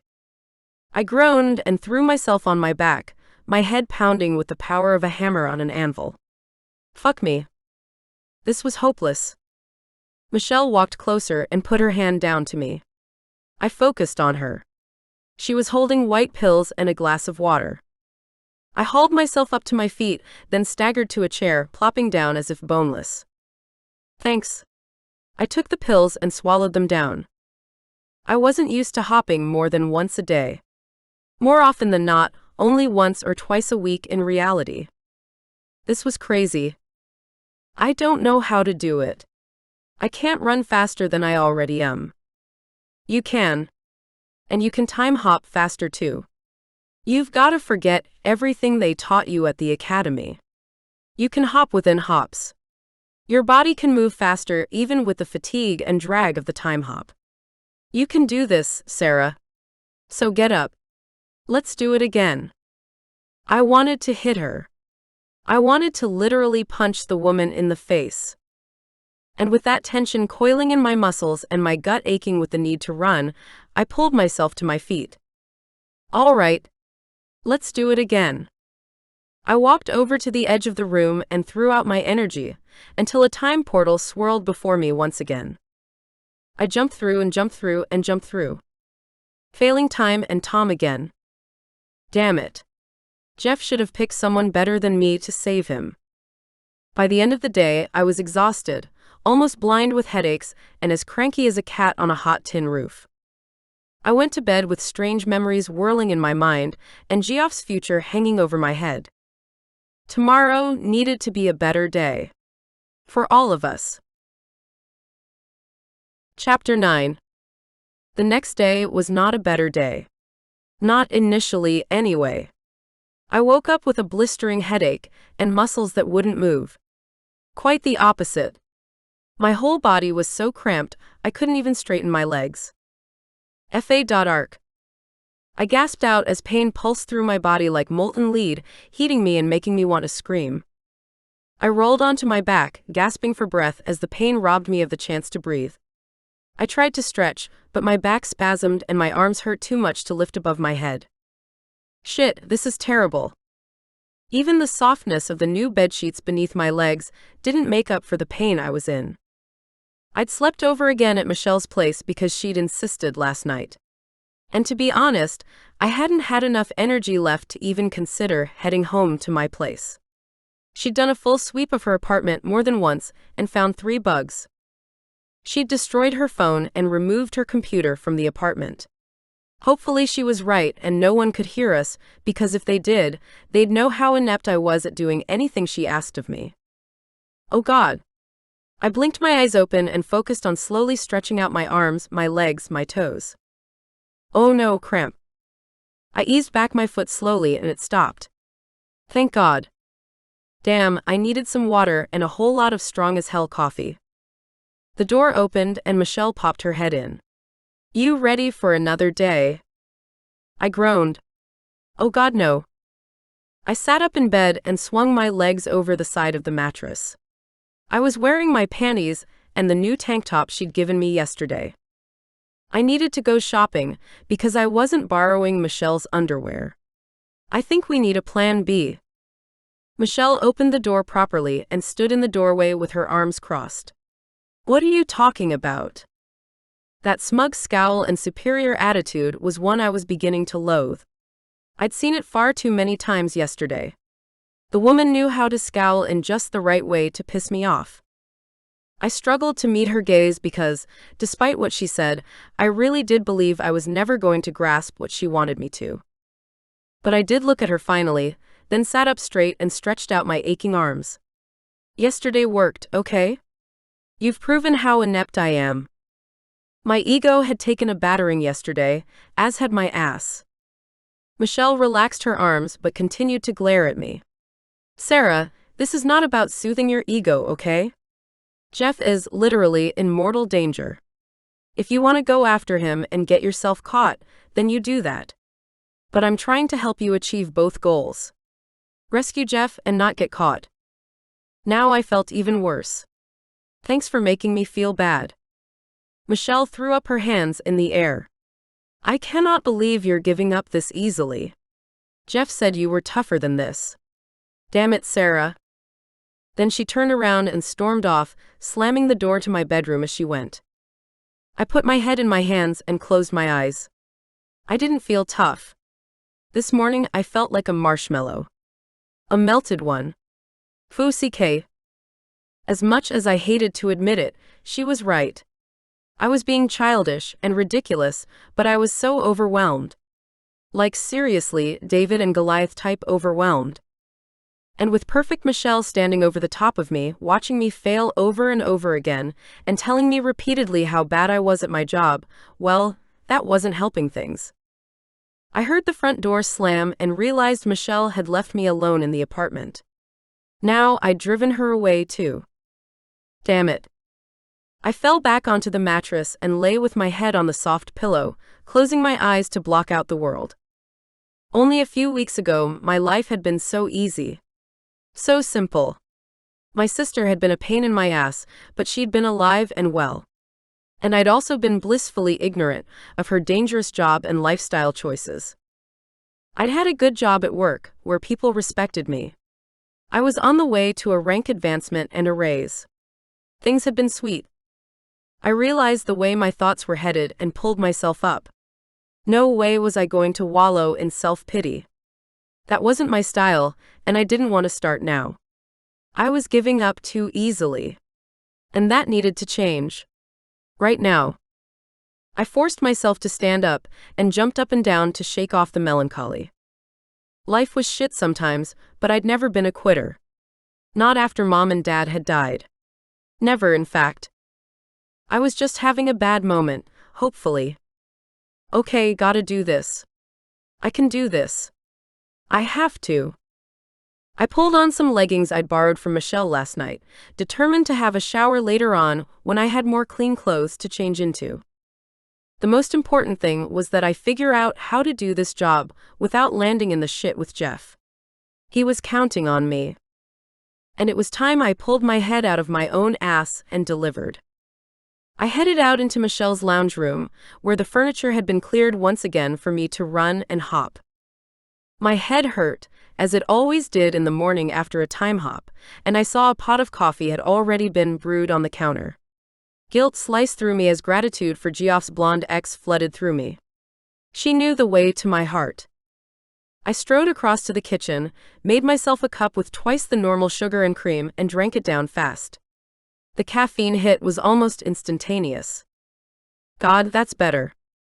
The caffeine would keep the migraines away, and the sugar would at least give my legs some energy to run. Although, I was beginning to think that speed and time hopping had nothing to do with muscle strength, and more to do with mental acuity. It was obvious that I had to practice that skill. I wasn't getting any faster, running my guts out like I normally did. So I had to be smarter about this. Use my brain as well as my body to get the job done. I took a deep breath and got ready for another day of muscle tightening, headache-inducing, time jumping. With or without Michelle, I was going to figure out how to do this. I gritted my teeth and prepared to run across the lounge room, but suddenly the front door opened. Michelle stormed in and threw a pile of clothes at me. Go take a shower. Get dressed. No complaining if I chose the wrong size. And be back here in 15 minutes. I glanced down to see a pack of fresh underwear, sports bras, and new leggings and a yellow tank top. I didn't know how to express how grateful I was. Only another woman would think of these things. Those necessities that made us feel clean and human. Go, she said, pointing down the hall. I smiled at the woman I'd considered my enemy from day one. Thank you, Michelle. This is very much appreciated. A smile tilted up her lips. You're welcome. Now go get dressed so I can kick your ass into shape. I nodded and headed off to the shower, never so grateful to feel the heat of the cascading water on my skin. I even used Michelle's super expensive shampoo and didn't feel bad. I was going to smell so much better after this. I got out, dried my hair carefully, mindful of the dye that even after a dozen washes was still a pain in the butt, and got dressed in the new clothes. The panties were a touch tight, but I laughed as I wiggled into them, my muscles much better after the hot shower. I should be flattered that she'd guessed a smaller size than I actually was. When I walked back into the lounge area with clean hair and skin, my spirits were high, and my heart was much happier than it had been in a while. You ready? I nodded. Yep. Let's do it. Boy, did I soon regret those words. After 15 straight time hops into the same godforsaken time window, I was panting so hard I could barely breathe. The good news, though? I was making some headway at last. That was better, Sarah. Michelle said with more than a hint of satisfaction in her tone. Thanks, I managed, though my vision was beginning to blur. I staggered toward the kitchen counter and felt around for the pain pills that would kill the thump in my head. What's changed for you? I shrugged as I accepted the glass of water Michelle handed me. Thanks.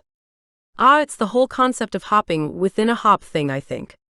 I mean, I've done it before to get across a large space. But never so much or so many times. I didn't even realize it was possible that many times. Well, I mean, I did, but it was always against the law. It's a little crazy. If I could hop within a hop several times over, then there was hope.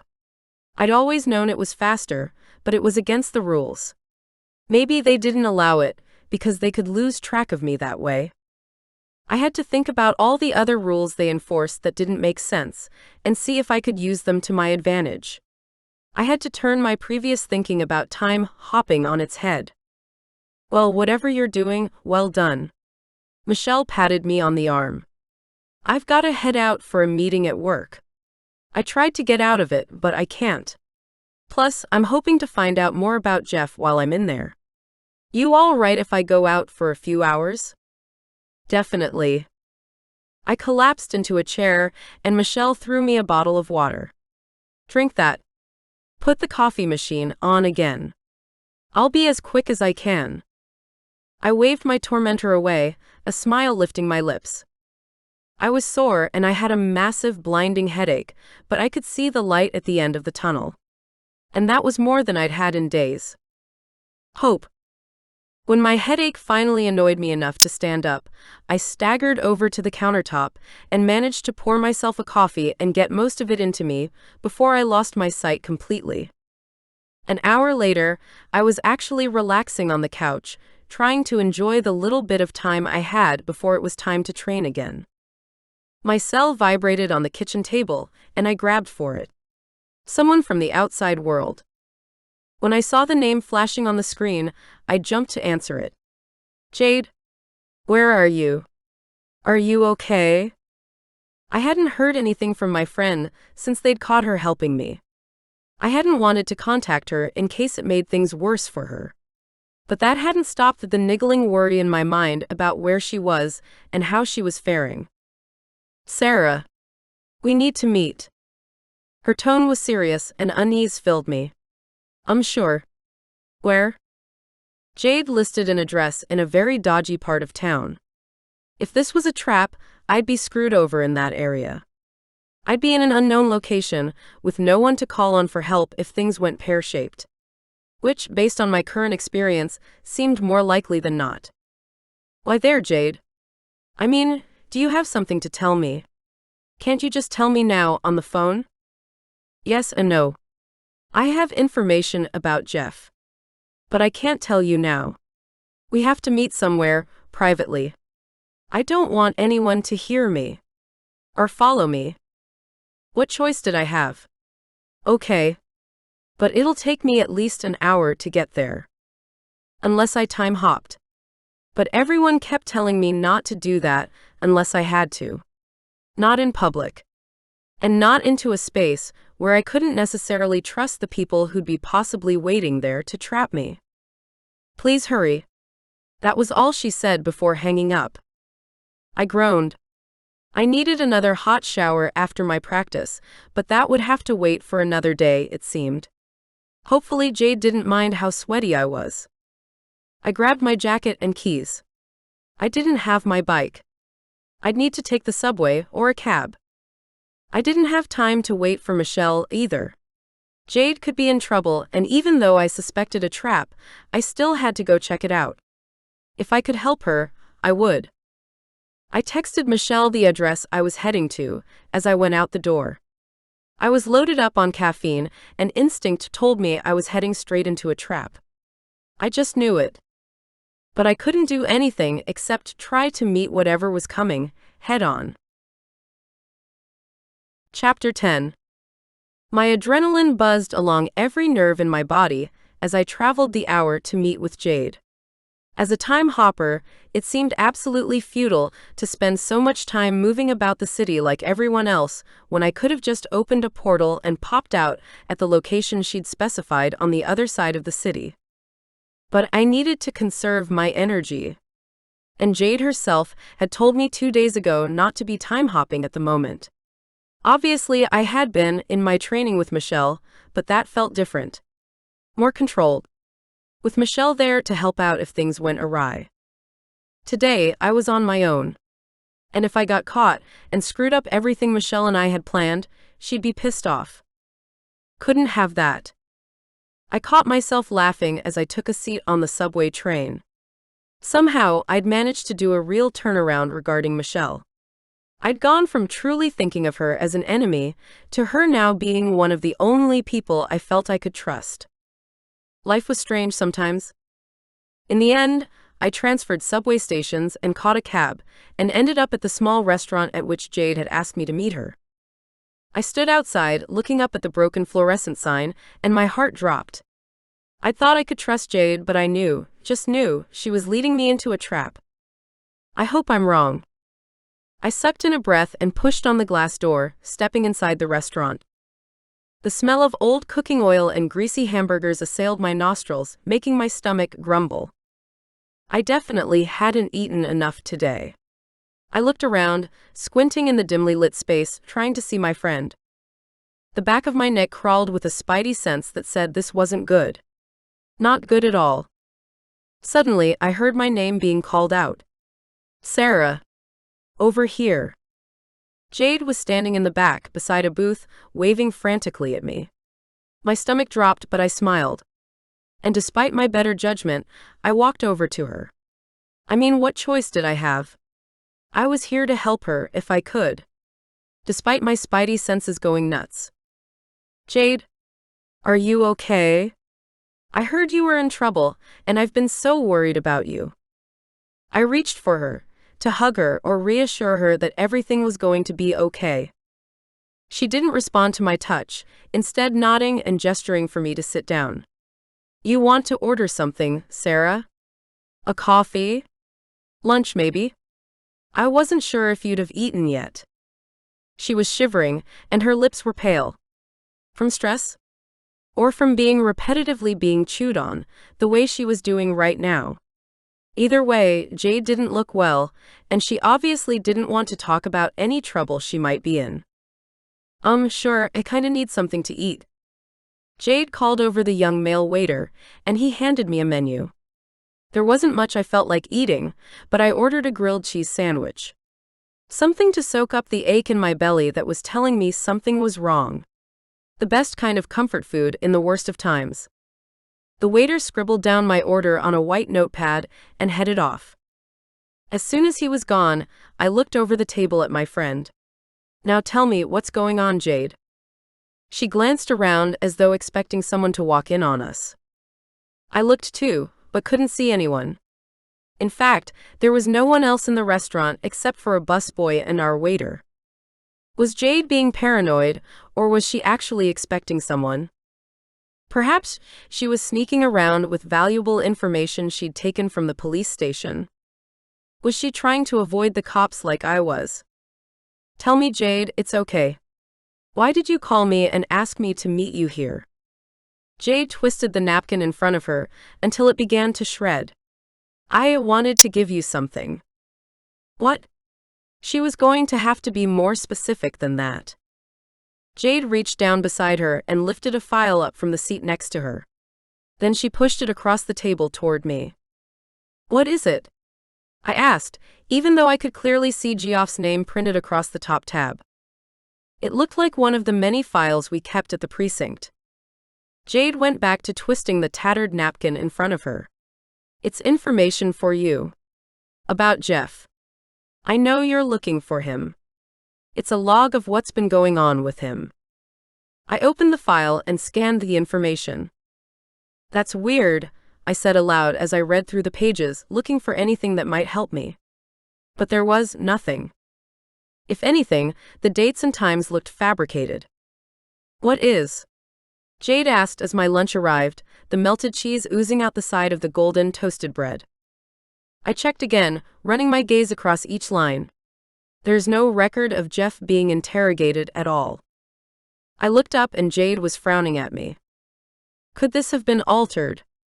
I asked. Because I saw Jeff go into the interrogation room.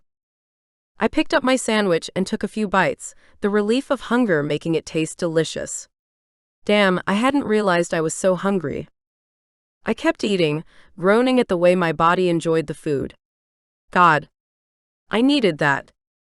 Jade was still looking around as though she was expecting someone, her gaze darting here and there. Jade, what's wrong? Jade's gaze snapped back at me. I'm sorry. I don't know. I assumed the info in that folder would help you. Had she? So you don't know anything else? Jade shook her head rapidly and ran her hands over her arms. I'm okay. And she obviously didn't want to talk about anything else. I finished my lunch in a few bites. Can I keep this? I asked, gesturing to the non-helpful file. Jade nodded, so I folded the few pieces of paper up and stood up, sliding them into my back pocket.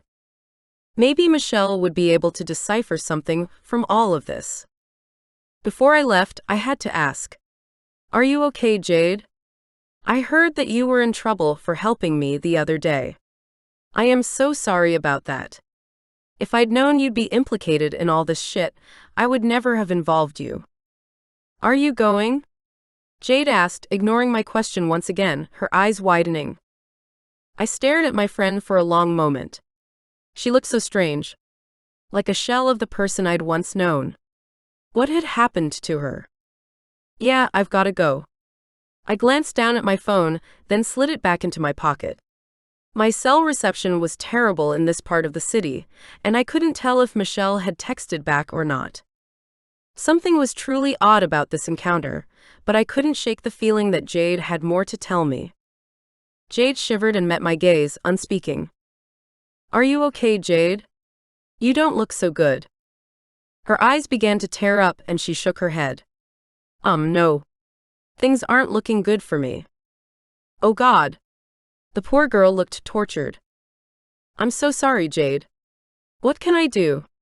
Is there anything? I wasn't sure what I could do in my current situation, but I was compelled to ask.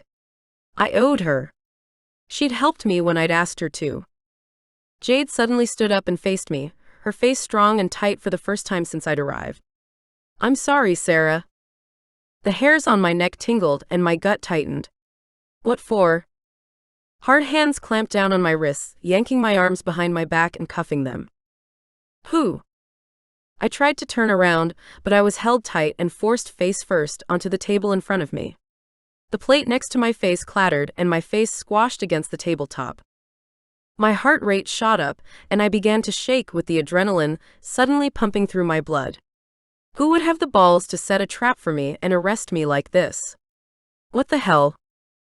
I lifted my shoulders and tightened my spine so that I could turn my head as far around as I could manage. I gasped, shocked at the man I saw behind me. It was the police chief. My precinct's chief. The man I'd trusted with my career, my life. My sister's life. Hello, Sarah, he said, his pointy teeth grinning down at me in triumph. This had been his trap, and he'd sprung it perfectly. Jade stumbled away from the table, her footfalls tapping against the ground as she ran away as fast as her legs could carry her. I let my body drop down and rested my face on the table. No point fighting for my life now. I was handcuffed, and really, if he'd wanted me dead, I'd already be dead. Damn it. I knew this was a trap, but I walked into it anyway. I knew better than to be trapped like this. What was the chief going to do with me now? Chapter 11. He shoved me out the cafe and transported me to the precinct via an unmarked police car. Then he hauled me into the station through the back entrance. By the time I was sitting in one of the interrogation rooms, certain things started to click into place. I'd come in the back, where there had been no one to observe my arrest. I could see from the lack of little red lights that the cameras were turned off in the room, so I had only the police chief for company. No witnesses. This must have been what happened to Jeff. No actual arrest, no record, nothing to link the police to Geoff's disappearance. But he was definitely gone, and these guys were the last people to see him. Would I disappear too? I fixed my old boss with a glare and twisted in my chair to indicate my hands. You gonna take these cuffs off? I asked him. My shoulders were starting to ache, and I didn't appreciate being treated like a criminal when I wasn't. Yes. Of course. The chief came around and put the key into the metal cuffs. There was a twist, then a click, and the metal wristband slid open. I pulled my hands around to the front, the pain in my arms and wrists easing immediately. That's better. God, they were tight. I placed the metal cuffs on the desk in front of me with a clunk and rubbed at the bruised flesh around my wrists. So, are you going to tell me what's going here, Chief? Why'd you capture me like some sort of criminal? If I'd known the chief was looking for me and needed to talk, I would have found a way to speak to him. I trusted him. Past tense. Up until an hour ago, he'd been on my list of friends. He was currently sitting on the fence between friend and foe. His next words would decide his fate. I needed to bring you in, he said, his tone ambiguous. Why? I asked, though it seemed obvious what he needed to say next. To talk to you about your sister. Was he serious? This is about Amanda? Why did everything, like everything, have to do with Amanda at the moment? Yes. I wanted to point out that there were lots of other ways he could have communicated with me about my sister. Much less violent ways, but that was counterproductive to the conversation, so I pushed my grievance to the side for the moment. Go for it. What do I need to know about Amanda? The chief leaned back in his chair, looking at me over the bridge of his large nose. We started out as partners, working together behind the scenes to make sure your career went as you wanted it to. I was stunned into silence, so I just gaped at him. When he didn't continue, I ached to know more, so I forced my tongue to work, shaking my head and saying, what? He'd been working with Amanda? My drunken, allergic to responsibility sister?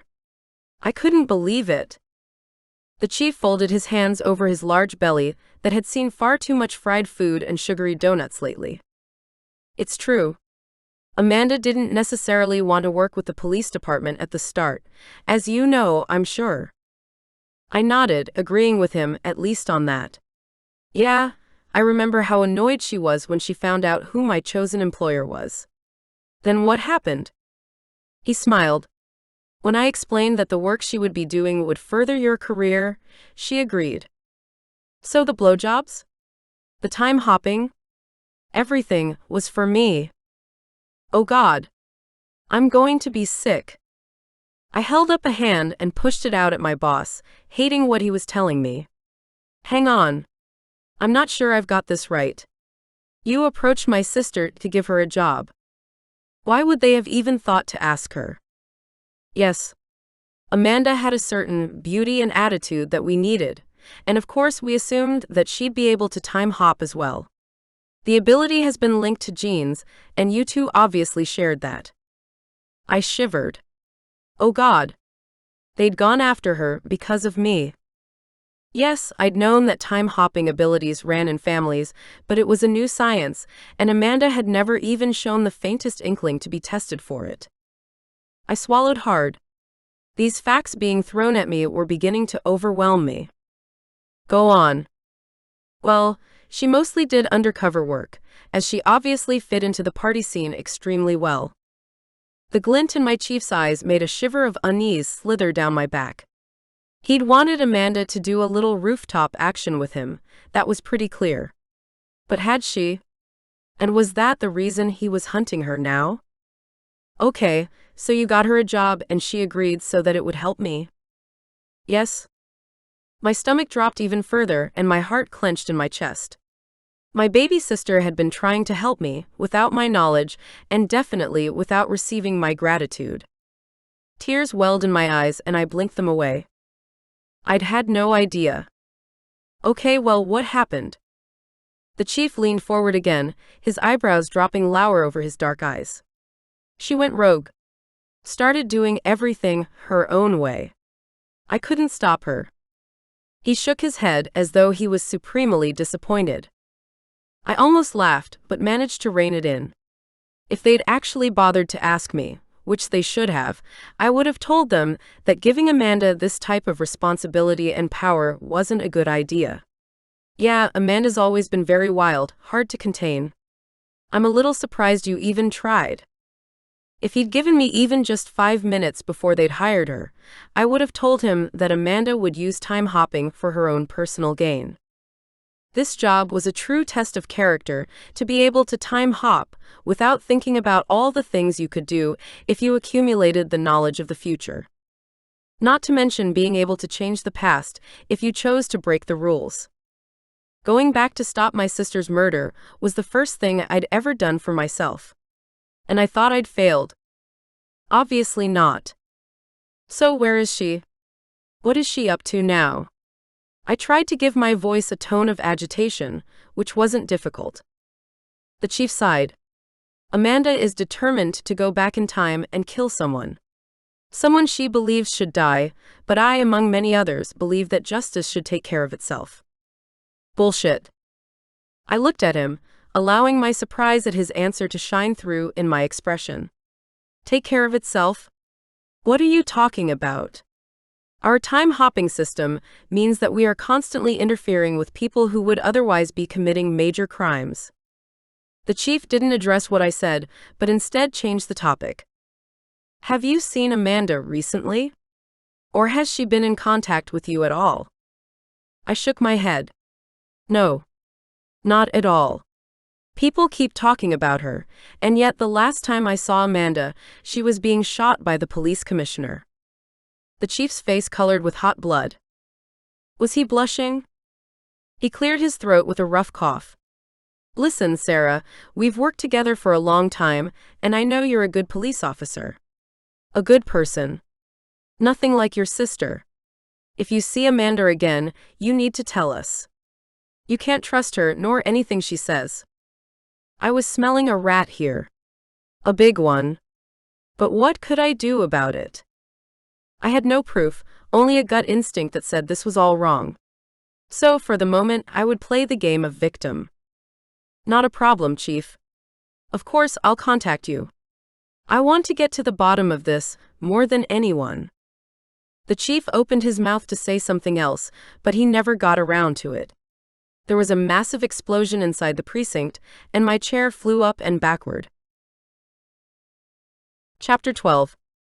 Pain ricocheted down my spine and through my head as I slammed into the floor and rolled away from my chair.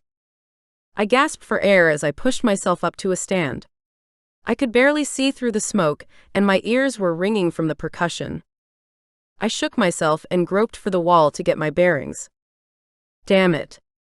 What the hell was that? I didn't bother trying to find the chief. Instead, I felt along the wall until I found the door handle and hauled it open. This was too much of a coincidence for me to ignore it. Who would attack a police station? I staggered from the interrogation room and made my way along the hallway. I blinked rapidly as I looked around, trying to ascertain where the blast had originated. The front, that was for sure. But where? And who was responsible? There was smoke everywhere, all through the building. It seemed to have come from the front office, and we'd taken the lowest level of impact, right at the back. People were jumping under desks and running for the exits. Suddenly, there was a hand on my shoulder. I looked to my right and Amanda was there, all gleaming blonde hair and bright blue eyes. She looked healthy and alert, and far too well groomed for someone who was supposed to be dead. What are you doing here? I asked her, not sure why she was standing in my old workplace surrounded by smoke. I've come to save you. You have to come with me. My chest tightened as I bit my lip. My mind was extremely conflicted. This was my baby sister. My only family left in the world, and yet both Jeff and the chief, two men I trusted, had told me not to believe anything Amanda said. And did I even know the real Amanda?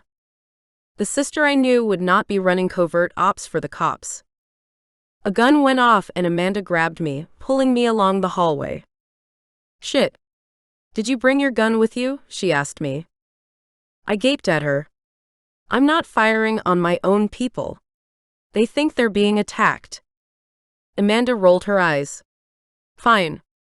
If you won't fight, then a retreat is in order." Amanda ran down the end of the corridor and pushed open the door. "You coming or what?" "Why should I trust you? I feel like I don't even know you, Amanda." My sister smiled at me. "I've got all the answers, Sarah. And I know you want to know everything. Well, I'm the only one who can tell you." I crossed my arms over my chest. "Not good enough." Amanda groaned loud enough that I heard her from where I was standing. "Oh, come on. I broke into a police precinct for you. Doesn't that mean anything?" Yes, it did. It meant that my sister was as passionate and reckless and crazy as she'd ever been. But she seemed to be telling the truth about one thing. She did have all the answers, and everyone else was giving me whispers and secrets that made no sense. "Okay. I'll go with you." What other choice did I have? It was time to find out why this had all happened, and hopefully save Jeff in the process. Another gunshot went off down our corridor, and Amanda called to me, "Come on." She turned and ran through the exit where she stood, and I hightailed it after her. I had to find out what Amanda's plan was. I had to make sense out of all this madness. We ran through the door and down the passage that led out to the street behind the precinct. It was a main road, and luckily we could hide among the people walking up and down the pavement. I followed my sister's retreating form down the street, across the park, and into an alleyway I hadn't known existed. As soon as we were safe, I stopped, gasping for air. My heart pounded against my ribs and my throat ran dry. Chest heaving in and out, I put my hands on my hips and leaned forward. For the first time in a while, I was glad for the years of training I'd done to be as fit as I was, so that I could keep up with my baby sister. Though keep up was a relative term. I was dying, and she was barely out of breath. My shock over my sister's fitness level had made me push harder than I usually would. "Since when are you in such good shape?" I managed to pant. I wheezed for breath as Amanda threw her hands out and opened a time portal. A large, swirling white one. "Strong. Wow. Damn it, since when can you do that?" I demanded, straightening up. Amanda whirled on me, her familiar smile as cheeky as ever. "Yeah, there's a few things I need to catch you up on. But not here. Let's go." Amanda put out her hand for me to cling to. I glanced at her hand for a moment, a reluctant smile tugging at my lips. Never in my wildest dreams would I have thought Amanda would be the one dragging me through a time portal. I was the time hopper, not her. Wrong. I reached out for her hand, thinking of the lessons of which I'd recently been privy. If I wasn't the one controlling our travel, then I wouldn't leave a trace in time. The one thing Michelle and Jeff were worried about. We ran for the portal together, and the familiar throb in my head thundered through my brain as the coldness of time encircled us. But just as fast as it had begun, it was gone, and we were stepping out into Central Park. It was light, the middle of the day in summer. I couldn't tell if it was this year or 10 years from now. I wasn't sure I wanted to know how far she'd hopped.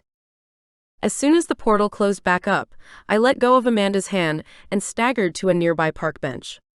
I should have had another coffee.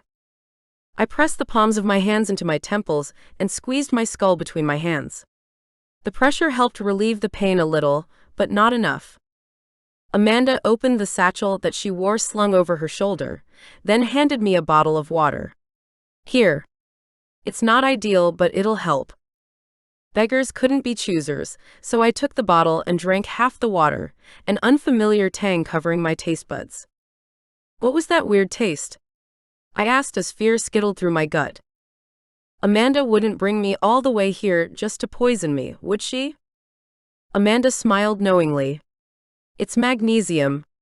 It helps the migraines." I pressed my lips together. "Really? Oh, thanks." Something else to add to the list of things I didn't know about my sister. She was a part-time nutritionist now, too.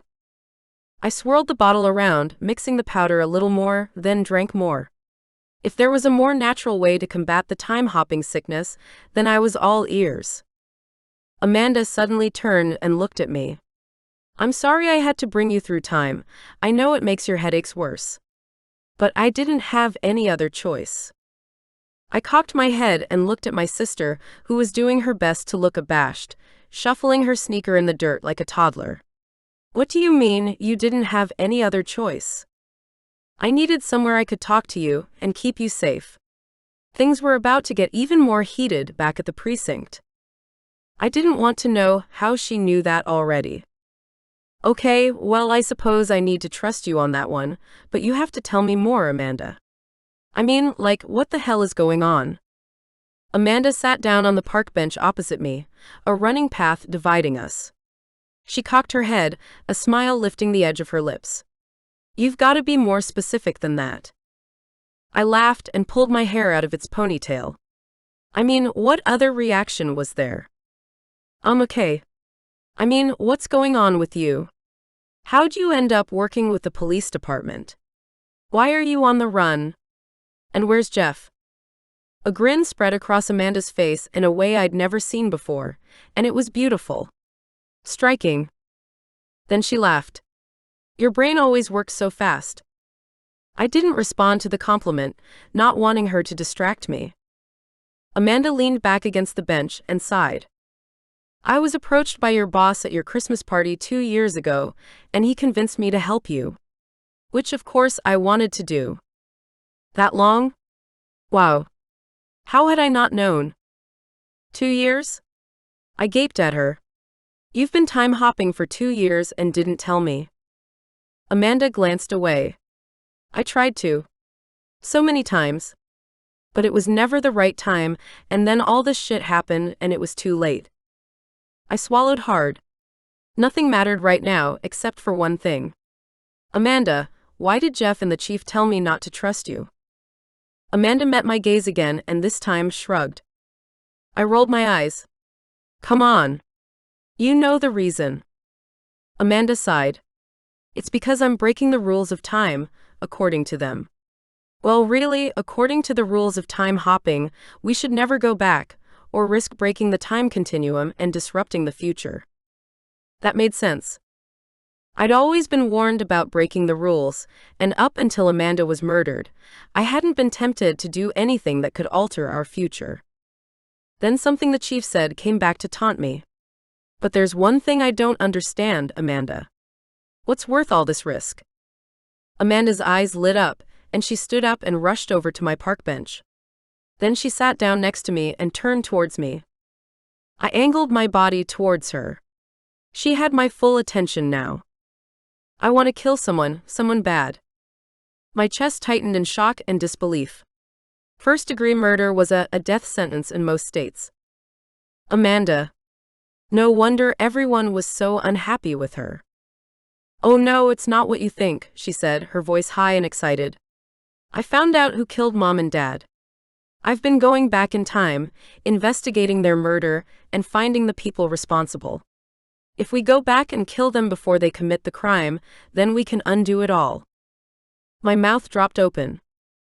She was serious.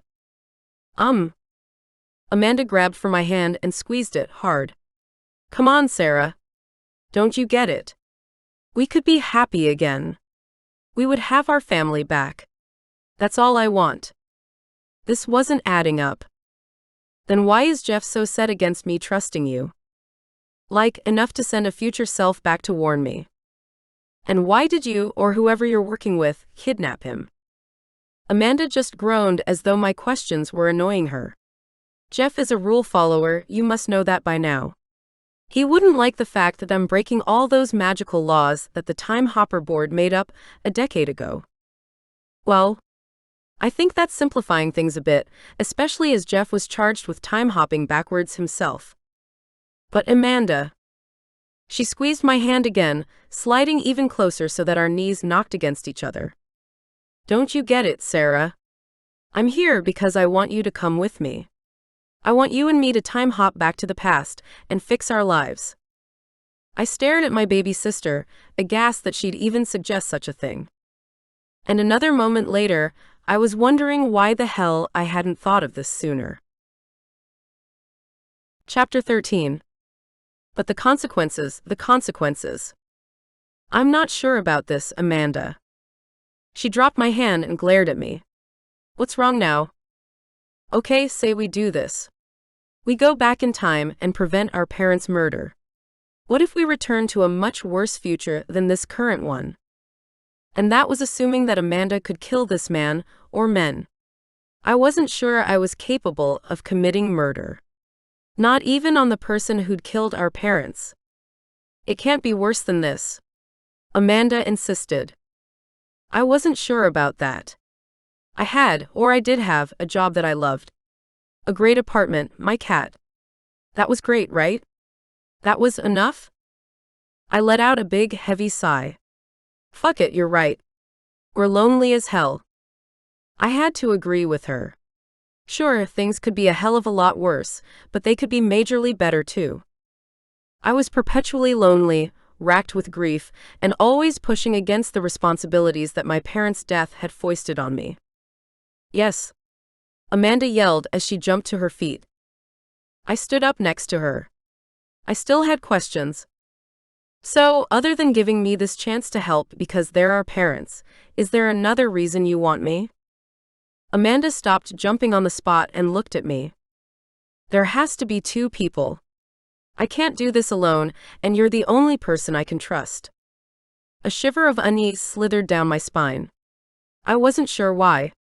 I wasn't a religious person, and yet, if I had to describe the feeling, it was like the hand of God or the devil, warning me against what Amanda was saying. Something wasn't right. Are you sure about this, Amanda? I mean, I love the idea of getting our parents back, believe me, I do. But I'm really not sure this is right. Everything I'd been taught at the academy went against this. Altering the timeline. Altering fate. My skin crawled with the very idea of it, and my stomach was tight and cramped with tension. None of this was good, I just knew it. Amanda's smile dropped and the air around us became cold, stilted. Then my little sister played her trump card. I'll release Jeff if you come with me, Sarah. Oh my God, this isn't the sister I once knew. My party too hard, no responsibility, free-wheeling sister would not kidnap someone, then use him as a bartering tool to get what she wanted. Amanda had changed. And I needed to be very careful.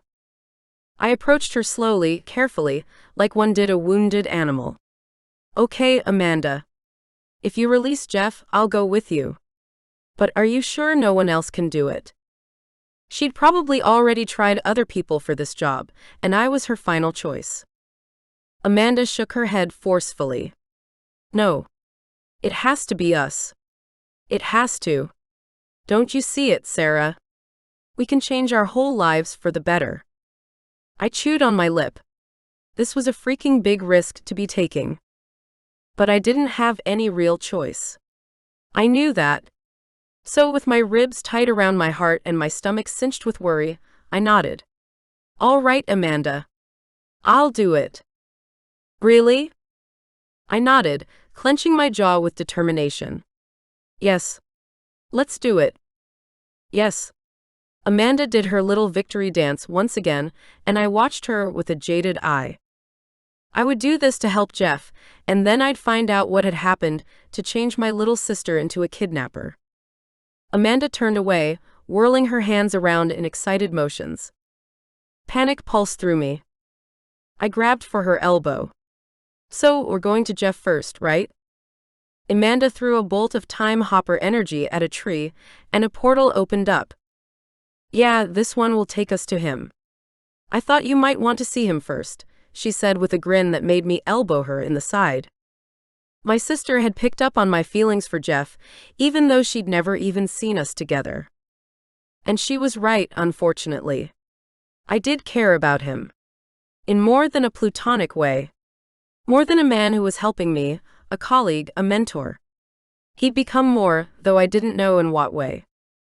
There was just something special about Jeff, and before all this, I'd wondered if there could be more to our relationship than the simple friendship and mateship that had developed. It's not like that, I insisted to my sister, though the fact that she'd known to use him against me showed how well she understood. Yeah, right. Amanda laughed, and I didn't correct her again. Jeff was handsome and kind and a kick-ass time hopper. In another world, under other circumstances, I would definitely have pursued something with him. Not that I was admitting that to my sister. Okay. Let's go. I grabbed my sister's hand and together, me once again submitting to her leading the way, we jumped through the portal. Cold rushed past me, whipping my hair in my face, then we were in the dark, with only a small lamp in the room lighting our way. Where are we? I froze, not wanting to move when I didn't know where I was. Could I fall off a cliff and into the abyss at any time? A black spot. Just follow me into the next room. Geoff's here. I was glad for the darkness so that Amanda couldn't see my face. A black spot? I'd heard of them, but never before entered into one. They were made by time thieves, criminals, and those who wanted to hide from time hoppers. I swallowed hard and asked myself the same question that kept repeating inside my head. What had my sister become? I scurried after Amanda's confident footsteps, and as she opened a door and cast more light on the room, my gaze darted around to see where we were. There was nothing. Nothing. Well, no, I take that back. There were dirty floorboards and a lamp casting light in the empty room. It was like an old abandoned house. Or a warehouse where you stored crates. I wrinkled my nose in distaste. If I was going to create a black spot, I'd at least make it as comfortable as possible. With couches and pillows and hot showers. A bath with bubbles, maybe? And a never-ending cocktail bar. Amanda stepped through a door and my stomach tightened. I followed her and walked into the light. An even worse room came into focus. My breath caught in my throat as I gasped and bit my lip. Jeff. Oh God, no. Gorgeous, strong Jeff was chained to a chair, his hands bound and heavy chains lay across his lap, holding him down. The rest of the room held practically nothing, except a table and a single chair. Where was the food, the water? A bed. I turned and stared at my sister. You monster. Sarah. Jeff croaked and I turned back to him. He wet his dry, cracked lips with his tongue. You shouldn't be here. Go. Now. I wanted to roll my eyes at the tortured man before me, but instead, I ignored his request to run from saving him and focused on the devil in the room. I glared at my sister once again. He needs water. How long has he been here? She shrugged. I don't know. 2 or 3 days. I groaned loudly. Didn't she know nothing about the human body? Have you got any? She flipped her hand towards the makeshift kitchen. Yeah, in the cupboard in the corner. I walked around Geoff's chair and rifled through the cupboard, finding basic necessities. Chocolate. Crackers. A few bottles of water. I grabbed a chocolate bar and a bottle of water, cracking it open and rushing back to Jeff. You shouldn't have kept him here like this. Here. I lifted the bottle to his cracked lips, and he drank from the bottle.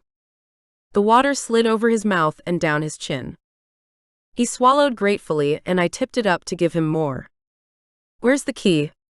I asked, glancing down at his chains and noting that it had 2 padlocks holding them in place. Amanda handed me the silver key, and I handed her the water bottle. Hold this. She took it, and I unlocked both padlocks and slipped the chains to the floor. They landed with a heavy clunking sound that made me jump. Whoa, they're heavy. Are you okay? I asked him as I took the bottle back from Amanda and handed it to Jeff. He flinched as he lifted his arm and took the bottle. His arm shook as he brought the bottle to his lips, and I grabbed it before he spilled it all over his already soiled shirt. Let me help you. He swallowed gratefully and drank more. Just give your body a moment to recover. I could only imagine how much pain he was in. The nerves would be screaming, the pins and needles would be paralyzing. Jeff began to move slowly, stretching his legs and moving his hands, getting the blood pumping. Finally, he pushed himself shakily to his feet, and the stale smell of urine singed my nose. Poor man. I whirled on Amanda. How could you do this to him? Jeff never did anything to you. Amanda ignored me as she often did, and walked back towards the door. We've gotta go. I'll wait for you in the room next door. Jeff knows his way back. Amanda opened the door and walked into the next room, into the weird warehouse. But she left the door open, probably so that she could listen to everything we said. Jeff grabbed my hand, and I couldn't help but notice how swollen his fingers were. And when I turned to him, how pale his face was. You have to come with me, Sarah. We need to get out of here. No. I can't. How could I tell him that I'd bartered with her? His life for my cooperation. And I wasn't going back on it. I didn't know what Amanda would do if I changed my mind. Probably put Jeff back in a black spot and throw away the key. Jeff shook his head. Don't get mixed up with all this shit that Amanda's doing. Taking a life, changing fate. Those things have consequences, Sarah. I ignored his words and instead focused on his face. On the lines around his eyes and the pinch to his cheeks. He was so worried for me. And I was so grateful to have found someone who cared so much about me. It had been a long time since anyone had my back like Jeff did. Get out of here. Go home. Be safe. I reached up and cupped his face, not wanting to end the moment. The one time I could be honest about how much I cared about him. I may never see him again, and although I ached to be closer, adrenaline had started to pump in my blood, and I could feel that way my body was already preparing to time hop. Sentiment and affection would have to wait until all of this was over. Bye. I walked away and Jeff yelled out, No? Please, Sarah, don't do this. I couldn't answer him, couldn't look back. Amanda stepped back into the room, her jaw tight, her face expectant. I looked at her and nodded my head, Let's do this. Amanda's eyes lit up with excitement, and she took my hand. This was it. I was breaking all the rules and risking my whole life. For what? For a sister I no longer trusted. Shit. Justice Found is Book 3 in the Time Hopper series. Written by Maggie Shaw. Published by Harley Romance Publishing, 2023. Chapter 1. The wind rushed past me, and my head pounded with a headache I knew would soon explode into a full-blown migraine if I didn't get it under control. We burst out of the time hop and I gasped for air, pressing my palms into the side of my skull, hard. Here. More magnesium. I took the bottle from my sister and groaned. I think I need more than that. Amanda reached into her rucksack and pulled out a bottle of pills. Advil. I nodded and she handed me the painkillers. Couldn't hurt. I needed as clear a head as possible for what we were about to do. I swallowed the pills down and finished the bottle of water, too many time hops today causing my parched condition. I glanced around, panting and trying to catch my breath. Okay. Where are we? We were standing in a small park with trees and park benches. It could have been any park, anytime, anywhere. I didn't recognize it. But knowing Amanda, there was a strategy behind our landing place, and it would be close to home. Our parents had been murdered in our house in the middle of the day. A rare and horrendously bad occurrence as far as deaths went. Even years later, it still shocked me that such a thing had happened. Amanda lifted her chin, indicating the houses above us. We're a block from our old house. I wanted somewhere quiet where no one could see us. Smart. I glanced around again and slowly, the familiar elements began to fall into place. The path where we rode our bikes, the elementary school across the street. Okay, and we're back on the day. She nodded. June 7th, 2015. I inhaled sharply, pain pressing through my solar plexus. Yes, that was the day everything changed. The day our parents had been ripped from our lives. My skin crept with unease. I wasn't used to not knowing the plan. What did Amanda want us to do? Were we going to rescue my parents from the house? Or simply intercept the killers? Are we walking? How do you want to get there? I asked her. Surely she'd worked all of this out in fine detail. Amanda smiled. Yes, we walk. The murderers come down from the top of High Street, so I landed us here so that we can come around from the bottom of the hill. Good idea, I agreed, not sure how Amanda knew all of this already when I didn't. But I had to assume she'd already done a lot of reconnaissance for this mission. Amanda nodded once, her hands tightening into fists at her sides. Let's go. We started walking together, a sense of purpose pulsing between us. A thrill of adrenaline shot through my blood, making my muscles tremble, and an insane laugh burst from my mouth. This was dangerous. And stupid. And had the potential for terrible consequences. But a small part of my brain was excited about the possible positive outcome of today. Could we really unwind the clock? Fix the past? Get our family back? Imagine if we did that. I pushed down the excited voice inside my mind and focused on where I was walking, careful not to squash any of the flowers that grew between the concrete sidewalk slabs. The ripple effect could cause major waves in the future. Possibly. We walked around the block and suddenly I could see a familiar tree up ahead. An elm that I'd looked at outside my window each morning of my adolescent life. We were here. There it is, I whispered, my heart pounding like a jackhammer against my ribs. Amanda stopped me by holding out her arm like a barrier. Wait. Her jaw was tight and her nostrils flared like a horse. What was she so angry about? And how many times had she witnessed this one scene? I moved my gaze over to where Amanda was staring. Down the road, towards High Street. I gasped. No way. People walking down the street, the ones I had to assume were the killers. I recognized them. It was two men. Both of them worked in the time-hopping division. They were older than me and had graduated years before me, but I knew their faces. Is that? I could barely get the words out. It wasn't possible. No. We'd been told Mom and Dad's deaths had been accidental, bad luck. This couldn't be a hit, could it? Shush. Amanda hissed, and I could hear the thinly veiled frustration beneath her tone. How many times had Amanda been back here, studying this day? How insane must it have made her to know what had happened and be powerless to stop it? I swallowed hard against the pain and the lump that rose in my throat as the true situation hit me like a slap to the face. My poor sister. No wonder she was so screwed up in the head at the moment. Willing to do anything, break any law, kidnap Jeff. How many times had she watched our parents' deaths?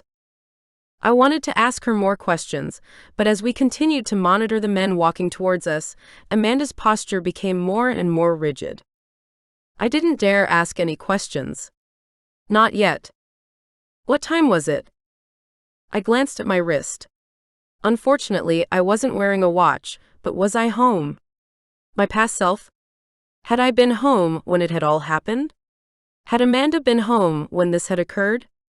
I didn't remember. That whole time of my life was extremely fuzzy now. The sun was low in the sky, so perhaps it was close to dinner time? I couldn't quite tell. But Amanda would know. She'd brought us back to a very specific place and time. I cocked my head and watched the men as they turned and went through the gate into my parents' front yard. My heart leapt and began to bang against my ribs. I glanced at Amanda, who was still waiting quietly, her body coiled and ready to attack. The men knocked on the door like any friends would, and then walked into the house. Oh my God! They were inside my parents' house. Was this how they were killed? By letting strangers into their home? Or had my parents known them somehow? Suddenly, Amanda sprang forth and started running for the house. She was so much faster than she used to be when we were kids, especially fueled by anger and pain. I ran after her as fast as I could. Up the street, into the familiar yard with Mom's yellow roses by the windows, and up the front steps. As Amanda burst through the front doors, I caught my breath as my heart squeezed tightly in my chest. Crap. This was about to get really messy. As I ran through the door on Amanda's heels, my gaze darted around the hallway and open living space. Mom and Dad were nowhere to be seen, but the two cops were standing in the hall like they had all the time in the world. Not this time. Amanda charged forward, pulled her arm back, and threw a punch at the bigger man. Her blow landed and a crack ricocheted through the room as the guy's jaw moved sideways. He staggered, shaking his head. The other man turned to me. I raised my arm to block the punch that came my way, then swung my leg and kicked him in the gut. Oof! He groaned and bent forward, the air knocked out of him. I raised my arm and slammed the knife edge of my hand into the side of his neck, the vibration on impact moving all the way up my arm. The guy groaned again and staggered away, hitting the wall hard. When he raised his head, the expression in his eyes was dark and deadly as he reached for the gun at his waist. My stomach lurched and panic shot through my bloodstream. I need to get away. I threw a time portal to the side and jumped through, landing on the other side of him only a second later. Since I was breaking some major laws by being back here, I may as well not worry about the small ones. I lifted my leg and kicked him in the middle of his back as hard as I could. His gun went crashing to the floorboards beneath our feet.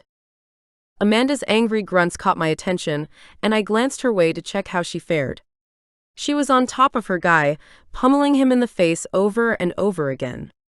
She was angry and screaming at him as she punched, and I spun back to my opponent, not worried about my little sister at all. My guy scrambled for his gun, which was by the front door, and I time-hopped forward again, stomped on his outstretched hand with my heavy boot, and grabbed the gun up for myself. I sent up a silent prayer to Michelle for all the training we'd done in the days preceding this, and yelled at him, "Get up!" The guy got to his feet, eyed the way I was holding the gun, then lunged for me. I didn't get a chance to fire. Instead, he knocked my arm and the gun away from his path, stepped forward and slapped me across the face. Pain exploded through my ear, and I fell sideways, the gun clattering to the ground and sliding across the room once again. "Sarah!" Amanda called out, and I forced my eyes over to where my sister was beginning to lose her fight. Amanda groaned as the man she was battling with punched her and pushed her into the cabinet where my parents kept all our best things. The china. The crystal vases. Oh my God, these people were here to murder my parents. I had to stop trying to play it safe and do something. I launched forward, time-hopping across the room and rolled onto the ground. I grabbed the gun from where it lay on its side next to a closet and squeezed the trigger. The shot fired off, and I watched the huge guy who'd been running at me stop suddenly. I blinked. Was that it? Had I hit him or not? Then he grabbed his chest and keeled over. Amanda cried out as she was thrown to the ground, and the man she was fighting leaned down and pulled a knife from his ankle. He gripped the hilt, his hungry gaze zeroing in on my sister. I don't think so. I hadn't come this far to watch my sister get killed. Again. I leveled the gun at the other bad guy and squeezed the trigger, years of target practice making the close-range shot easy. The bullet went straight into his chest. There was another moment of shocked silence, then the blood stain on his shirt got bigger slowly. It spread out over the blue cotton like ripples in a pond as the knife clattered to the ground and the man keeled over like a felled tree. Amanda scrambled over to me, blood dripping from her nose and one eye beginning to swell purple. She grabbed my hand, her voice desperate now. "We have to get out of here." I couldn't stop staring at the two men lying on the floor. I'd killed a man. 2 men. How had that even happened? Amanda pulled at my arm, breaking the spell. "Come on, Sarah." She was right. We had to go. We started running out the front door of our parents' house, along the path, and back towards the park we'd time-hopped through. My arms were shaking now, and as we passed a trash can, I used my cotton tank to wipe off all the fingerprints and threw the gun in the trash. Then I chased after my sister and caught up with her in the park. Amanda was panting, a maniacal smile on her face. We did it. I can't believe it. I couldn't stop the laugh that surfaced. We did. We really did. Our parents were alive. Our futures were forever changed. What would be waiting for us when we got home? So where to now? Amanda shot a bolt of light into a nearby tree, opening a portal back to the future. Our new future. Home. Thank you, Sarah. I can't tell you what it means to me that you came this far with me. At the time she'd asked me to join her in this insane plan, I hadn't had much of a choice. After all, Amanda had been holding Jeff hostage. But I didn't say that, nor bring up any of the past crap. I didn't want to ruin this moment of solidarity and friendship. A flare of love and happiness passed through my heart. I can't wait to see Mom and Dad again. The idea had been ludicrous not that long ago, but now, it was as close to a reality as it was ever going to get. Me too. Amanda held out her hand, and I took it. We jumped through the portal together, and the last thoughts through my head were about Jeff and the chief. Why had everyone been so worried about Amanda's intentions? All she wanted was to stop our parents' murder. As I had hers. What was wrong with that? Chapter 2. After our adventure into the past, my memory was missing. I had no recollection of how I got home, when I got dressed, or where Amanda went after we jumped through that portal. Instead, when I opened my eyes, I was sitting in an unknown kitchen with a coffee in my hand, wearing a black suit I wouldn't wear on my most conservative day of the year. Shock pulsed through me like a bomb detonating. What the? I put the mug down before I dropped it, then changed my mind and lifted it to mouth and took a sip. I needed it. Then I took another. Oh yeah. Double strength with too much sugar. Just the way I liked it. So my taste in coffee hadn't changed, but what was with this place? Where was my dingy little apartment? I stood up and walked around the kitchen and dining area, gobsmacked. The kitchen was way too modern for my taste. All clean lines and boring neutral colors. And when I looked out the window, I saw a tree and grass. Grass? I was in a house. Not an apartment. Since when could I afford a house in the city? Unless I'd moved, but that was unlikely. Wasn't it? Could I be in someone else's house? Maybe. I didn't recognize the architecture or the room itself. Was this my house? My parents'? Whose? And where was my motorcycle? And my clothes? I glanced down again at my black pants and cinched-in waistcoat and cringed. How ugly and corporate. Yuck. I obviously didn't work as a time hopper anymore, or if I did, perhaps I was testifying in court or something today? I could only hope. This better not be what I wore every day. How uncomfortable and boring. Hello? I called out, cringing at the idea that some stranger would walk through the door and greet me. But no one answered. Thank God for that. A curious part of me wanted to explore the house, be nosy and investigate, but there had to be a simple solution to this. Amanda. She'd know what was going on, surely. I looked around for a bag, my cell phone, anything. My gaze skittered to a briefcase by the front door. A shiny black leather briefcase. Shit, I hope that's not mine. I walked over to it and clicked it open. Disappointment flooded my belly. Damn it. It is mine. Inside was my ID, and as I lifted it up and studied the details, a huge sigh filled my lungs, and I exhaled over the paperwork. I was a corporate lawyer for a fancy company in the city. Shit. With the sort of money I'd be making in that sort of job, this was probably my house. And this suit would be an everyday affair. Crap. What sort of stupid choices led me here? I riffled through the case and finally found my cell phone tucked into a leather pocket. Aha!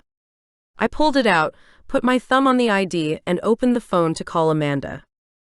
She was in my contacts, as were recent calls to my parents. As I pushed the button to call my sister, my throat clogged with hot, intense emotions. I'd been calling Mom and Dad. We'd actually done it. We'd changed the past and altered the future. I put the phone to my ear, impatient to get some answers. After the ringtone rang 3 times, her voicemail kicked in. "Amanda, it's Sarah. Call me when you get this." Surely Amanda would remember the old life we'd had before the hop, like I did. I remembered nothing about this new life. Would that change as I lived longer in this alternate timeline? Only time would tell. I huffed out a laugh at my own internal joke. I had to sit down, my head was spinning too much. I staggered over to the leather couch in the living room off the hallway and collapsed into the soft cushions. I forced myself to take some measured, slow breaths, looking around to distract myself. This room was nice, homey. But I didn't see any masculine influences. Nor any personal touches at all. No wedding photos, of which I was kind of glad. But there were no graduation photos or family paraphernalia at all, either. Nothing. I glanced down at my hands to double-check for a wedding ring. Cool. Nothing there yet. Good. Jeff. I gasped. What about Jeff? Had I even met Jeff in this timeline? If I wasn't a time cop, then I may not have. The front door opened suddenly, and someone bustled into the house. Sarah. My mother's voice rang through the house. I jumped to my feet and rushed through to the kitchen where she was standing. All 5 feet 6 inches, conservative brown hair and pretty dress. My heart tightened in my chest. Mom. I rushed her and grabbed her up in a hug. Oh my God. It's so good to see you. I held her so tight, I never wanted to let go. It had been too many years since I'd seen my mom, smelled her distinctive scent. I'd pushed back the feelings of grief for so long, I'd never really dealt with what I'd lost. And now, I didn't have to. I had her back. Mom laughed and patted me on the back. You saw me 2 days ago, honey. Are you okay? Tears gathered in my eyes, then fell down my cheeks. We did it, Amanda. We saved them. When I drew back, I wiped at my eyes and laughed, trying to get a grip on myself. Mom would think I was beyond strange. Ah yeah, just, that time of the month. Stress. Work. Everything. I found a tissue box and blew my nose, trying to make excuses for my behavior. I caught a glimpse of myself in the mirror and gasped, shocked. I had freaking brown, boring hair. Where the hell was my purple? Fuck. I was boring in this life. I was changing that, tomorrow. I was booking in with the first hair salon I could find. And I was going shopping for new clothes. This suit was beyond constrictive. Are you ready to go? Mom asked, giving me a once-over look. I glanced back at what my mother was wearing. A long black skirt and a lovely white blouse. She even wore makeup and had her hair in an updo. Not the mom I remembered. Were we going to a wedding or something? I had no idea. Ready? For what? Should I change? Being dropped back into this life without having experienced the last 5 years was mighty inconvenient. Mom tsked at me. Your sister's swearing in ceremony, don't tell me you've forgotten. Swearing in? What was she talking about? My sister had become what exactly? And you look fine as always, although I do wish you'd wear a little color sometimes. Mom kept tsking at me, and I had the immediate urge to run upstairs or to wherever my bedroom was, and put on the loudest outfit this version of me owned. I'll go change. But then the front door opened again, and my father came walking in, all smiles, wearing his best black suit. You coming? I've got the car running. Dad. I launched myself at my father and gave him the biggest hug of my life. God, I'd missed him so much. His strength, his quiet certainty. What's up with you? He asked, but wrapped me up in a hug anyway. Just missed you guys, I guess. I pulled away and wiped my eyes, trying not to give my parents any more fodder for confusion. They both looked absolutely bewildered with my reactions. I'd better excuse myself to get it all together. Give me 1 minute. I'm just changing my top, and I'll meet you in the car. I picked up my cell phone and ran up the stairs, searching out the master bedroom and finding the far too conservative room I obviously slept in. Boring, boring, boring, I chanted, looking at the pale blue coverlet and mountain of pillows. Where was my cat? Where was anything that reminded me of me? I went to the walk-in robe and opened drawers, finding nothing I would wear. Then I turned to the hanging space and saw my black suits and tailored shirts. Damn, this was so not me. But then a hint of purple caught my eye, and I pulled the long-sleeved blouse off the hanger. It was partly transparent and had a low, daring neckline. Yep. That's better. I took the suit jacket off my shoulders and checked myself in the mirror. Nope. I pulled off the shirt and was relieved to find a tight, pretty camisole underneath. That was better. I tugged the purple blouse over my camisole and attacked my hair, pulling out the pins and elastic that bound it up. My bathroom was next door, and I quickly ran a brush through my long hair and stared at myself in the mirror. I didn't recognize the person staring back, with my natural colored boring hair and heavy makeup. Oh, well, nothing more I could do on such short notice. My shoes were too sensible, as were the pants I wore, but I knew I should probably avoid shocking my whole family in one day. I gave myself a final glance in the mirror, turned to check the fit of the blouse, then bounded down the stairs again. My parents had gone ahead as I'd asked them to, so I grabbed my cell phone from the counter, my briefcase in case I needed anything from it, and the keys that were hanging from a hook near the front door. God, I'm organized in this life. I wouldn't be able to even count the lost hours I'd spent looking for my keys in my old, tiny apartment. I pulled the door closed behind me and ran to the car parked at the curb. A sleek black sedan. Nice, Dad. I jumped in the back, and my mother flashed me a smile from the front seat.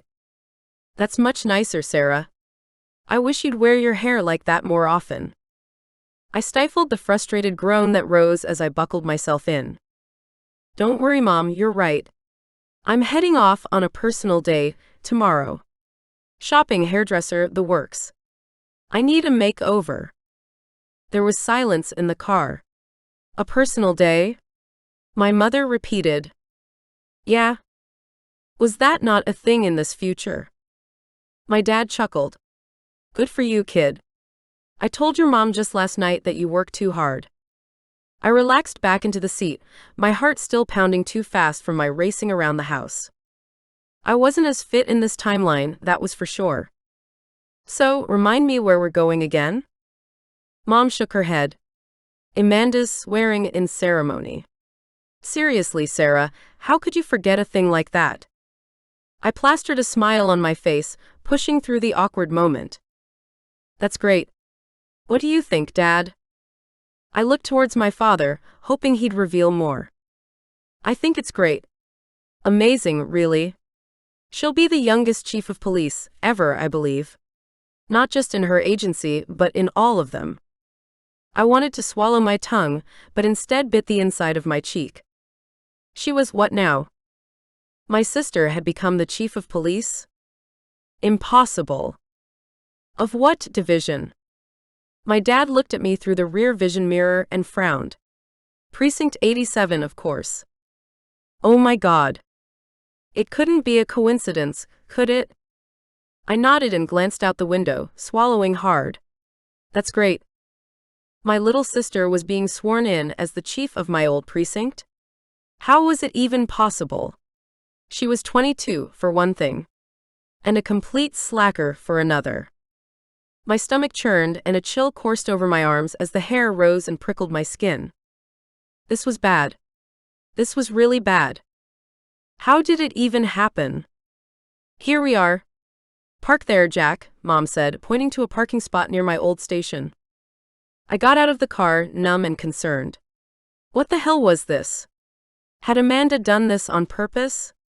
Would she have known how to manipulate our futures through that one derailing moment in time? It didn't seem possible, and yet here I stood. Boring, conservative lawyer Sarah. while my party girl sister was about to be crowned queen. I followed my parents, who seemed to know their way around, and we walked into the precinct. "Jade," I called out as we walked up to the main reception desk. She was still here. Jade blinked at me and smiled awkwardly. "Oh, hello, Sarah. Please, if you'd follow your parents to the main conference room, the ceremony will be beginning in 15 minutes. My chest tightened and my heart squeezed. "What?" Jade looked at me blankly, not recognizing me as the person who used to bring her cappuccino and let her take sick days when her dog wasn't well. "Oh, thank you." I walked away from my old friend and continued through the police precinct. Everyone who saw me smiled politely. People I knew well, loved, trusted. But none of them recognized me as anything more than the new chief's sister, that was clear. There was respect in their gaze, but not for me. My eyes skittered over my desk, where a young time-hopping cop sat. He had a mohawk and a leather jacket, and my heart yearned for the life I'd had. Oh no, what had I done? "Sarah. This way." I looked across the room and my mother was calling to me, waving her hand as she opened the door to the presentation room. With a sour taste in my mouth and a heavy heart, I trudged after her. What the hell was this? I followed my parents over to the front of the room, where a makeshift stage had been built. Amanda was there in her police uniform, a smug smile tugging up her lips. "You little bitch. Everyone was so right about you." "I'm so glad you're all here," Amanda said and gently kissed my mom and dad, much more gently than the way I'd jumped on them. Which confused me too. Amanda had been the one to go against the chief and sacrifice everything in her effort to bring mom and dad back. Or that's what she'd told me. What if there was another reason? Like the obvious one, that she'd deliberately removed an obstacle in her past that had altered her life too much. Now she was on the path she wanted. Amanda turned to me, her smug smile making me want to slap her across her heavily made-up face. She was still blonde, still gorgeous, and for all intents and purposes didn't appear to have changed that much. "Sarah." Amanda leaned forward and kissed me. A cold shiver coursed down my spine. Damn it all to hell. Jeff was right. I should never have trusted my sister. I better get up there. Amanda grinned and Mom pulled me down into a chair in the front row. I wanted to yell and scream. Frustration clawed at my belly. But I didn't dare say anything. Or do anything. I couldn't. I was frozen, trapped. So I sat down and crossed my legs and watched the scene unfolding before me. But what was I going to do? "This is so lovely," Mom said beside me. "After all Amanda's hard work, she's getting the recognition she deserves." Recognition she deserves. Who the hell did she have to fuck or kill to get this position? I nodded, but didn't say anything. Mom turned to me and smiled. "I don't think you've met him yet, but Amanda's boyfriend is a time cop at another precinct. He's the one doing the pinning today." I nodded and smiled, all the while seething on the inside. I didn't care who Amanda was screwing. All I cared about was how much she'd screwed up my life, and how far she'd elevated herself when she'd blackmailed me into time hopping with her and killing those two cops.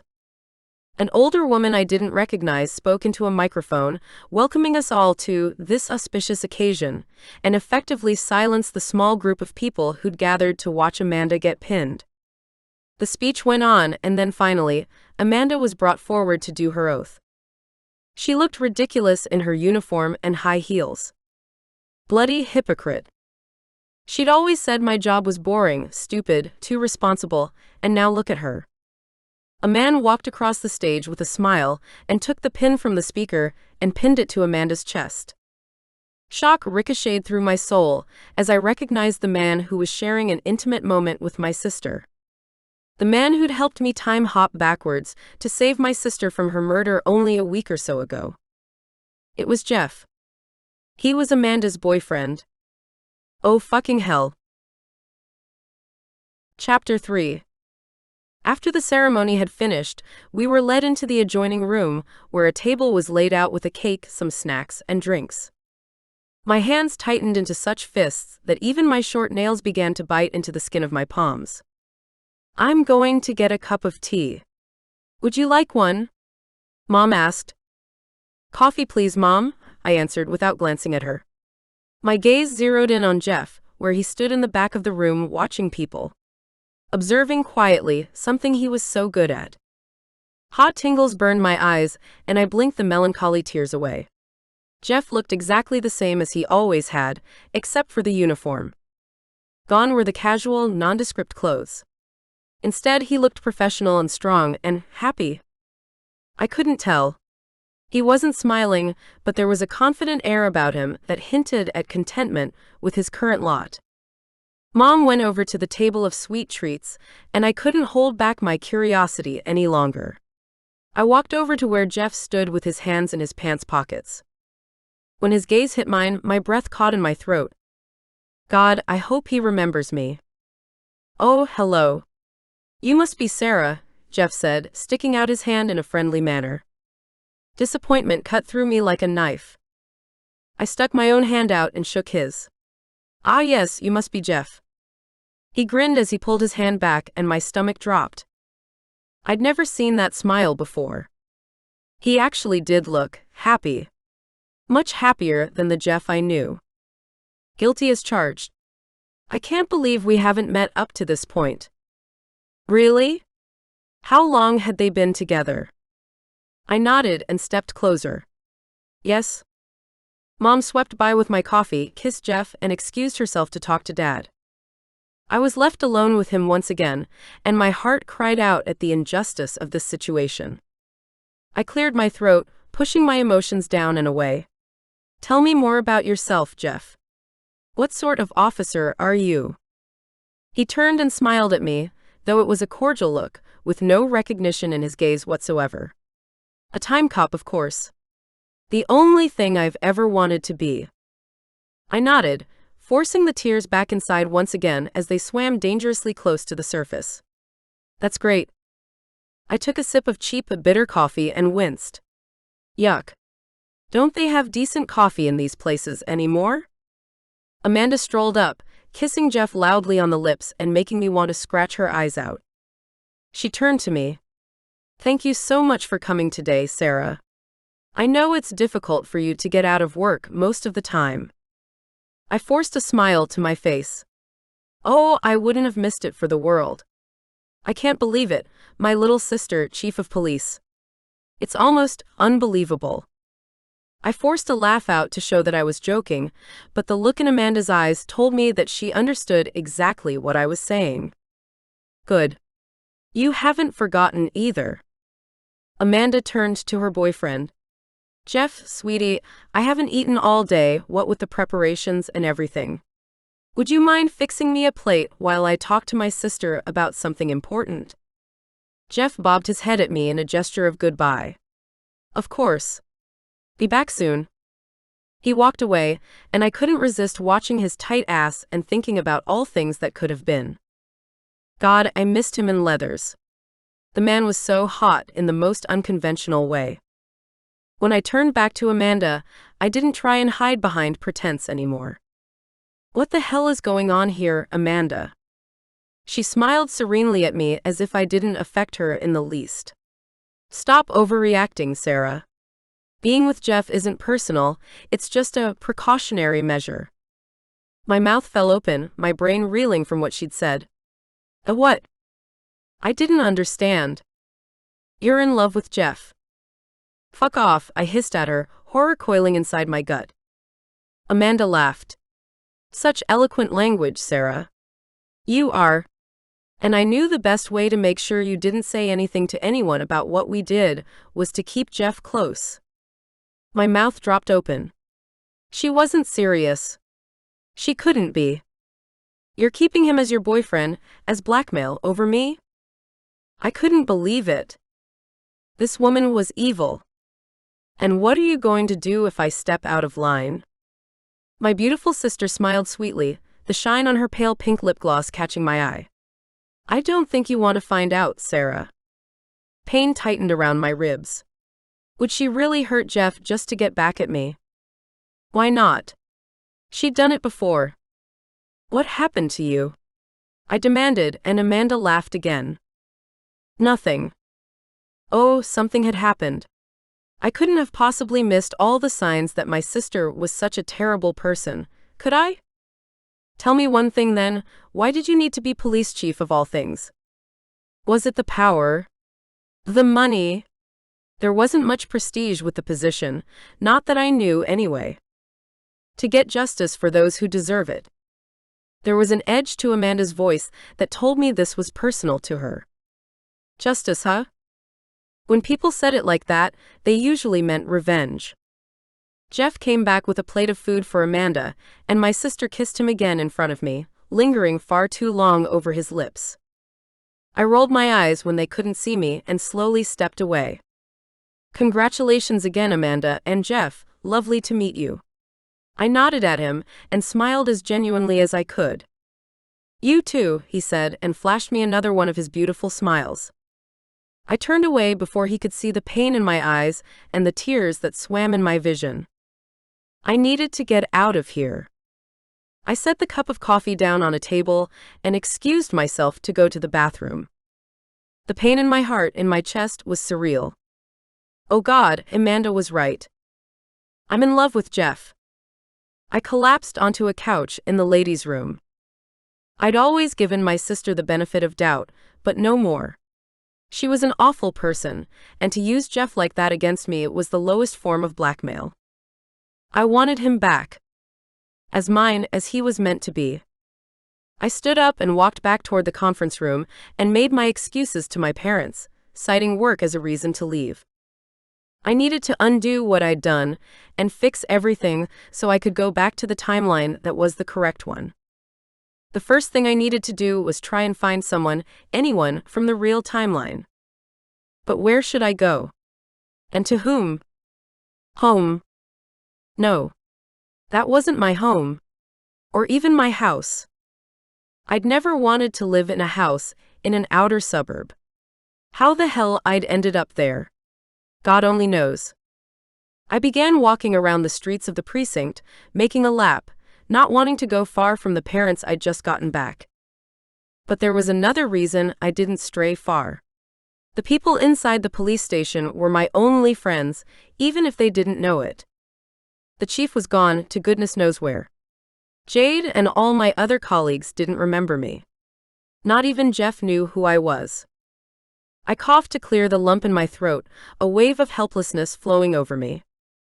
Maybe if I speak to Jade. I stepped toward the front of the precinct door, and pain crashed into my ribs. No, talking to her wouldn't do any good. She didn't remember me. That had been very obvious this morning.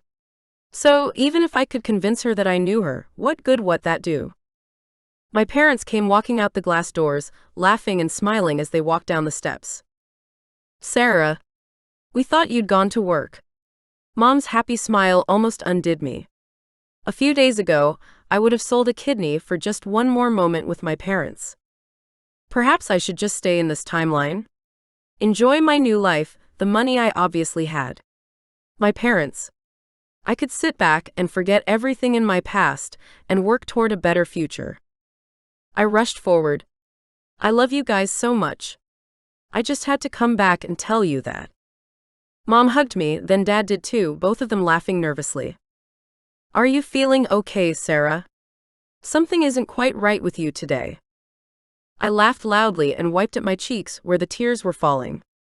Once upon a time, I would have done anything to get my parents back. Anything. But now, everything felt so wrong. And even if I could wrap my head around this new world, Amanda was chief of police. I didn't trust her with my cat. How could I trust her to do the right thing for the people of this city? And would her aspirations end at chief? Doubtful. The little witch would soon be hankering for more and more power. She'd knock the new president out of the White House if she could. Or that's how it now seemed. I'm fine.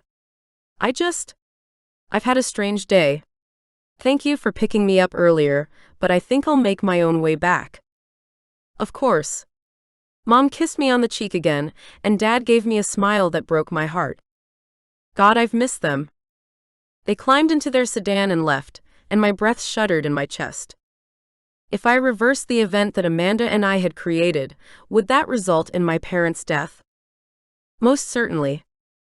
Oh God, what a choice. There had to be another way. A better way. Goosebumps shivered over my arms and I shuddered. This was why they told us not to mess with the timeline continuum. Why Jeff had begged me not to follow Amanda through that time portal. I shook myself and started walking aimlessly. I had no direction. I glanced across the street toward the park I'd run in more times than I could count. By the feel of this body, I no longer had the strength I once did, but the brain was still there. Perhaps the familiar space and fresher air would do me good? I walked across the street and entered the park with only my cell phone and my worries. Who else was there to reach out to? Michelle? Was she a possibility? No, I didn't think so. Although I supposed it was possible. Who else could I go to? Who else would perhaps have the same memories as me? The chief? He was the one who'd tried to stop me getting involved with Amanda. He was the one who trained her, taught her how to be the time-hopping rogue that she was. But did I want to talk to that traitor? That liar? Nope, not at all. But what other choice did I have? None. I had to locate him and contact him. He was my best lead at the moment. Hopefully he remembered the other timeline, although it could be very possible that he'd be like Jeff, sucked down this road with no memories of the lives we'd lived.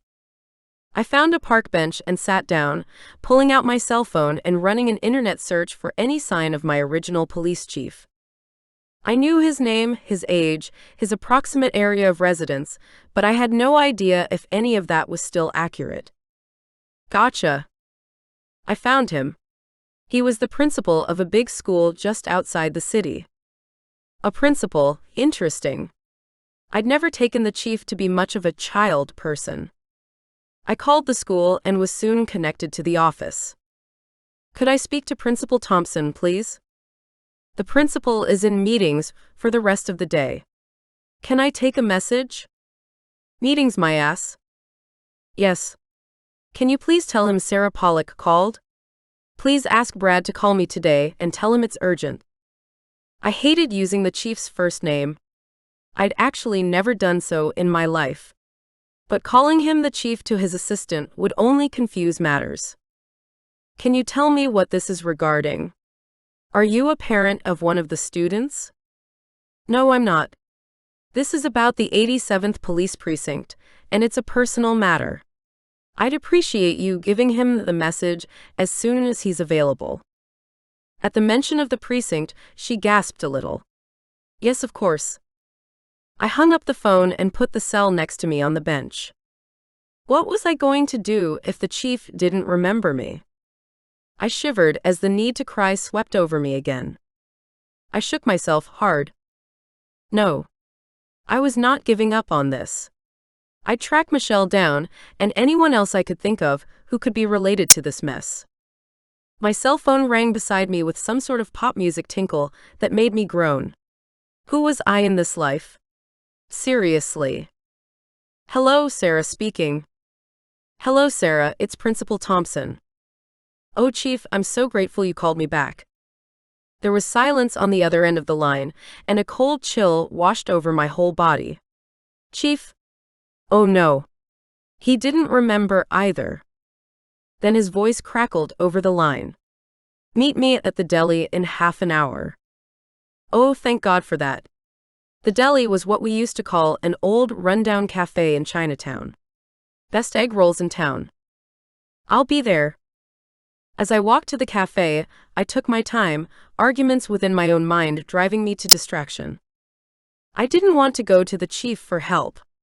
He'd call me an idiot, a traitor, and that's if he wanted to help me at all. But Jeff was too important to let my fear of being reprimanded overwhelm me. I didn't want to lose him. Especially not to Amanda. She needed to be stopped. And that was what tipped the scales in the chief's favor. I'd put up with anything he was going to dish out if it meant changing things back to the way they were. Or at least, stopping Amanda from destroying the good that time hopping had done. I was waiting for the chief when he arrived. 2 glasses of red wine and 2 shots of steaming hot espresso waited on the table. The chief looked like another person entirely in his black suit and tie. Nothing like the man I remembered except for that keen gaze. His eyes were like a hawk. Sharp, hazel, and they didn't miss a thing. I didn't stand up as he walked over to my table and sat down with a small smile. "You ordered already." He gestured to the drinks in front of me. "Yeah.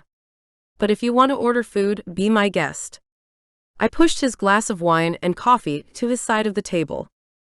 The chief picked up his glass of wine and took a sip, pleasure dancing over his face. "Thanks." He set the wine down and I spooned some sugar into my coffee before taking a long gulp.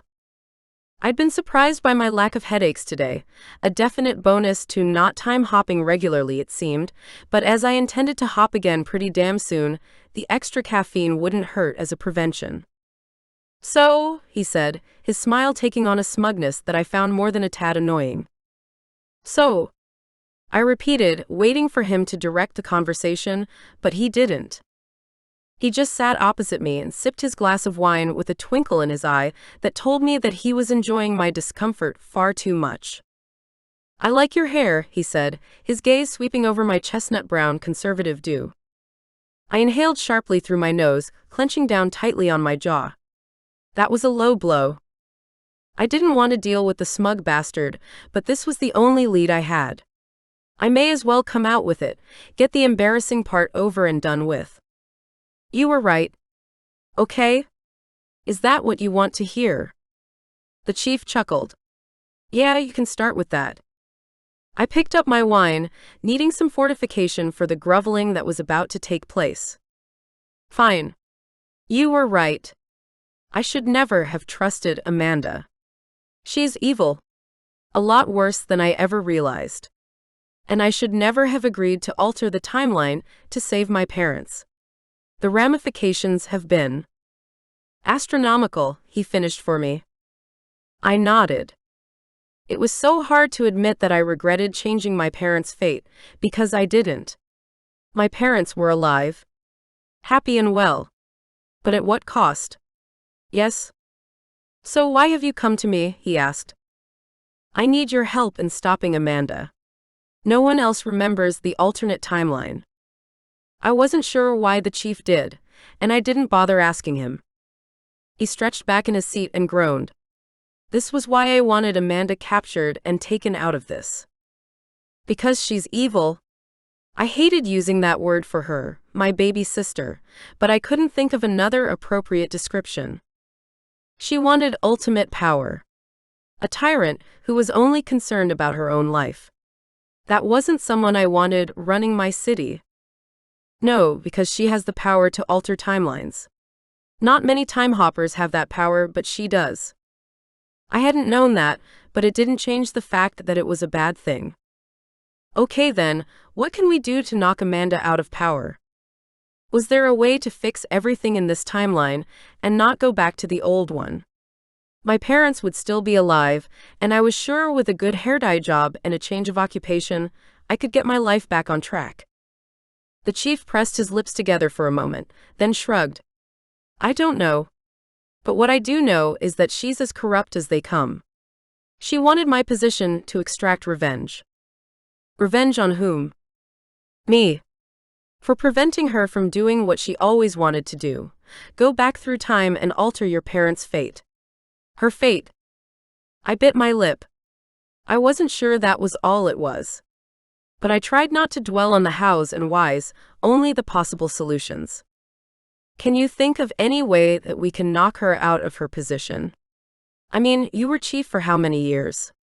You must know how to alter someone's career for the good and the bad." I'd seen many a police sergeant rise and then fall under the chief's tutelage. A smile lifted his lips. "Well, maybe if we can get arrested, we would be able to do something from the inside." I know Amanda's looking for me as well. Really? He nodded. Get in touch with Michelle if you can find her. She's gone underground. I haven't been able to find her for months. Not since Amanda's plan and overall status shift became obvious to the whole world. The chief pulled a business card from his pocket, then took a fountain pen from the inside of his jacket and started writing on it. He was so suave now, so different. I barely recognized the chief who had me doing double shifts and screaming the place down when something went wrong at the precinct. Once he'd finished writing, he looked up and caught my eye as he slid the card over the table. It had a single cell phone number on it. This is the number of someone I trust. Call her and let her know that we've talked.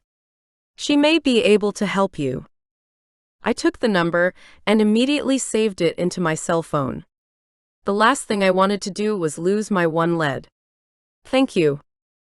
He nodded and stood up. I'll see you around, Sarah. The chief walked away and a strange tightness cramped my belly. We were on the same page, on the same side. How had that happened? Chapter 4. I spent the rest of the day and night looking for Michelle, but couldn't find her anywhere. She'd been working at a police station on the other side of the city until about 6 months ago, and then she'd all but disappeared. No one had seen or heard from her since, which was a sure sign that something was wrong. To make it even more obvious, she'd sublet her apartment, cleared out her bank accounts, and vanished.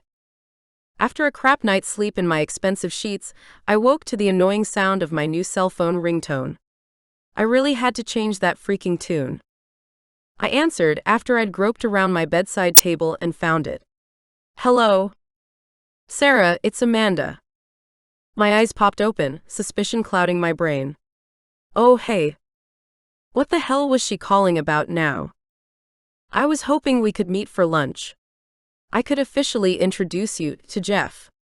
He's been wanting to meet you for months, and there wasn't really much time for him to get to know you yesterday. My teeth ground together so hard I heard a deep click in my jaw as pain splintered across my face. No. He knows me better than you do, or have you forgotten that you stole him from me? The last thing I wanted to do was spend time with my conniving little sister and the guy who should have been mine. The fact that Amanda knew that, and therefore dated him and kept him close for that very reason was more than disappointing. It was downright dirty behavior. But I also didn't want to make Amanda suspicious. She had to think that I was happy with this turn of events, and that I wasn't going to rock the boat. Okay, why not? I've taken a week off to acclimatize to this new life, so I suppose I could do most days. Whatever suits you best. I'd taken a week of leave from the job I knew nothing about, for more than one reason. Mostly because I had no idea how to do my job, or who I even worked for, and I had no interest in learning. Especially at the moment. So I was clearing my schedule no matter what. I had no loyalty to this current life. Great. I'll text you some details and let's say, tomorrow? Yeah, cool. Thanks, Amanda. I could almost hear the satisfied smile my sister gave me through the phone before she hung up. I checked to make sure the call was disconnected before I groaned and dropped the device to the floor. Fucking hell. I threw myself back on the plush cushions and let my tired body sink into the luxurious mattress. At least I had good taste in furniture. I had time to figure all this out, so I spent the day exploring my house, finding little nooks and crannies where I'd stuffed parts of my true personality. There were photos of me racing motorcycles when I was younger, and some funky leather pants I'd put away in a dress-up box of some sort. I put them straight on, feeling the smooth lining glide against my skin. It was amazing. Just like home. I reconsidered the hairdressing appointment I'd made rashly yesterday. I didn't want to alert Amanda to the fact that I was clinging to my old life. So, despite the desire to right the grievous hairstyle wrong, I decided to wait until I knew what road we were taking in this timeline before I changed my whole look. If we, meaning the chief and I, could unseat Amanda from her position, then I'd stay in this altered timeline with my parents and color my hair afterwards. And if I was going back to the old timeline, then there was no point anyway. Later in the afternoon, I called the number the chief had given me. Hello. The voice was feminine and familiar somehow, but I couldn't place it. Hello, my name's Sarah. The chief. Brad Thompson gave me your number. Hello, Sarah. How can I help you? I'm not sure. I don't even know who you are. Well, to be honest, I'm not quite sure. The chief told me to contact you and to tell you he'd sent me. Does that make any sense to you? Was this another time hopper? Or a person who remembered the old timeline? Either way, it was pretty obvious I needed to meet with her. The chief has given me some paperwork for you. Really? Since when? Yes. Shall we meet up in a day or so, and I'll give it all to you? She didn't sound like she was in too much of a rush, but I certainly was. How about tomorrow night? I have lunch plans. Probably. But could do it in the afternoon? Or later in the evening? Tomorrow night at 8 p.m., I'll text you the address around 7 tomorrow. I have your number now. That was overly cautious, but okay. All right, thank you. The mysterious woman hung up, and I was left alone once again in my big house. I didn't even have a dog. How sad was that? Amanda had told Emmy to meet her and Jeff at an expensive restaurant in the middle of the city. Not to my taste at all, but I certainly now had enough clothes to wear to such a place. I managed to find a cute black pencil skirt and white blouse, and rummaged through my underwear drawer and found a bright purple bra. You could see the bra through the blouse, and it gave me a thrill to spice up those dull clothes with a little flair. Once I got my head right and my shit together, I really did need to go shopping for something to wear that I could enjoy. If I was staying in this timeline. When I arrived at the restaurant, I was directed to a table for 3 in the middle of the restaurant. Jeff was already there and stood as I approached, an easy, relaxed smile on his face. Oh, hey, Sarah. Good to see you again. I shook the hand he offered, a thrill of awareness coursing up my skin. Hey, Jeff. Is Amanda here yet? I wasn't sure if I wanted to spend time with Jeff by myself. No. She had some official business with the mayor she had to take care of, but I don't think she'll be long. Oh, okay. The silence stretched on, and I realized that this was going to be extremely awkward.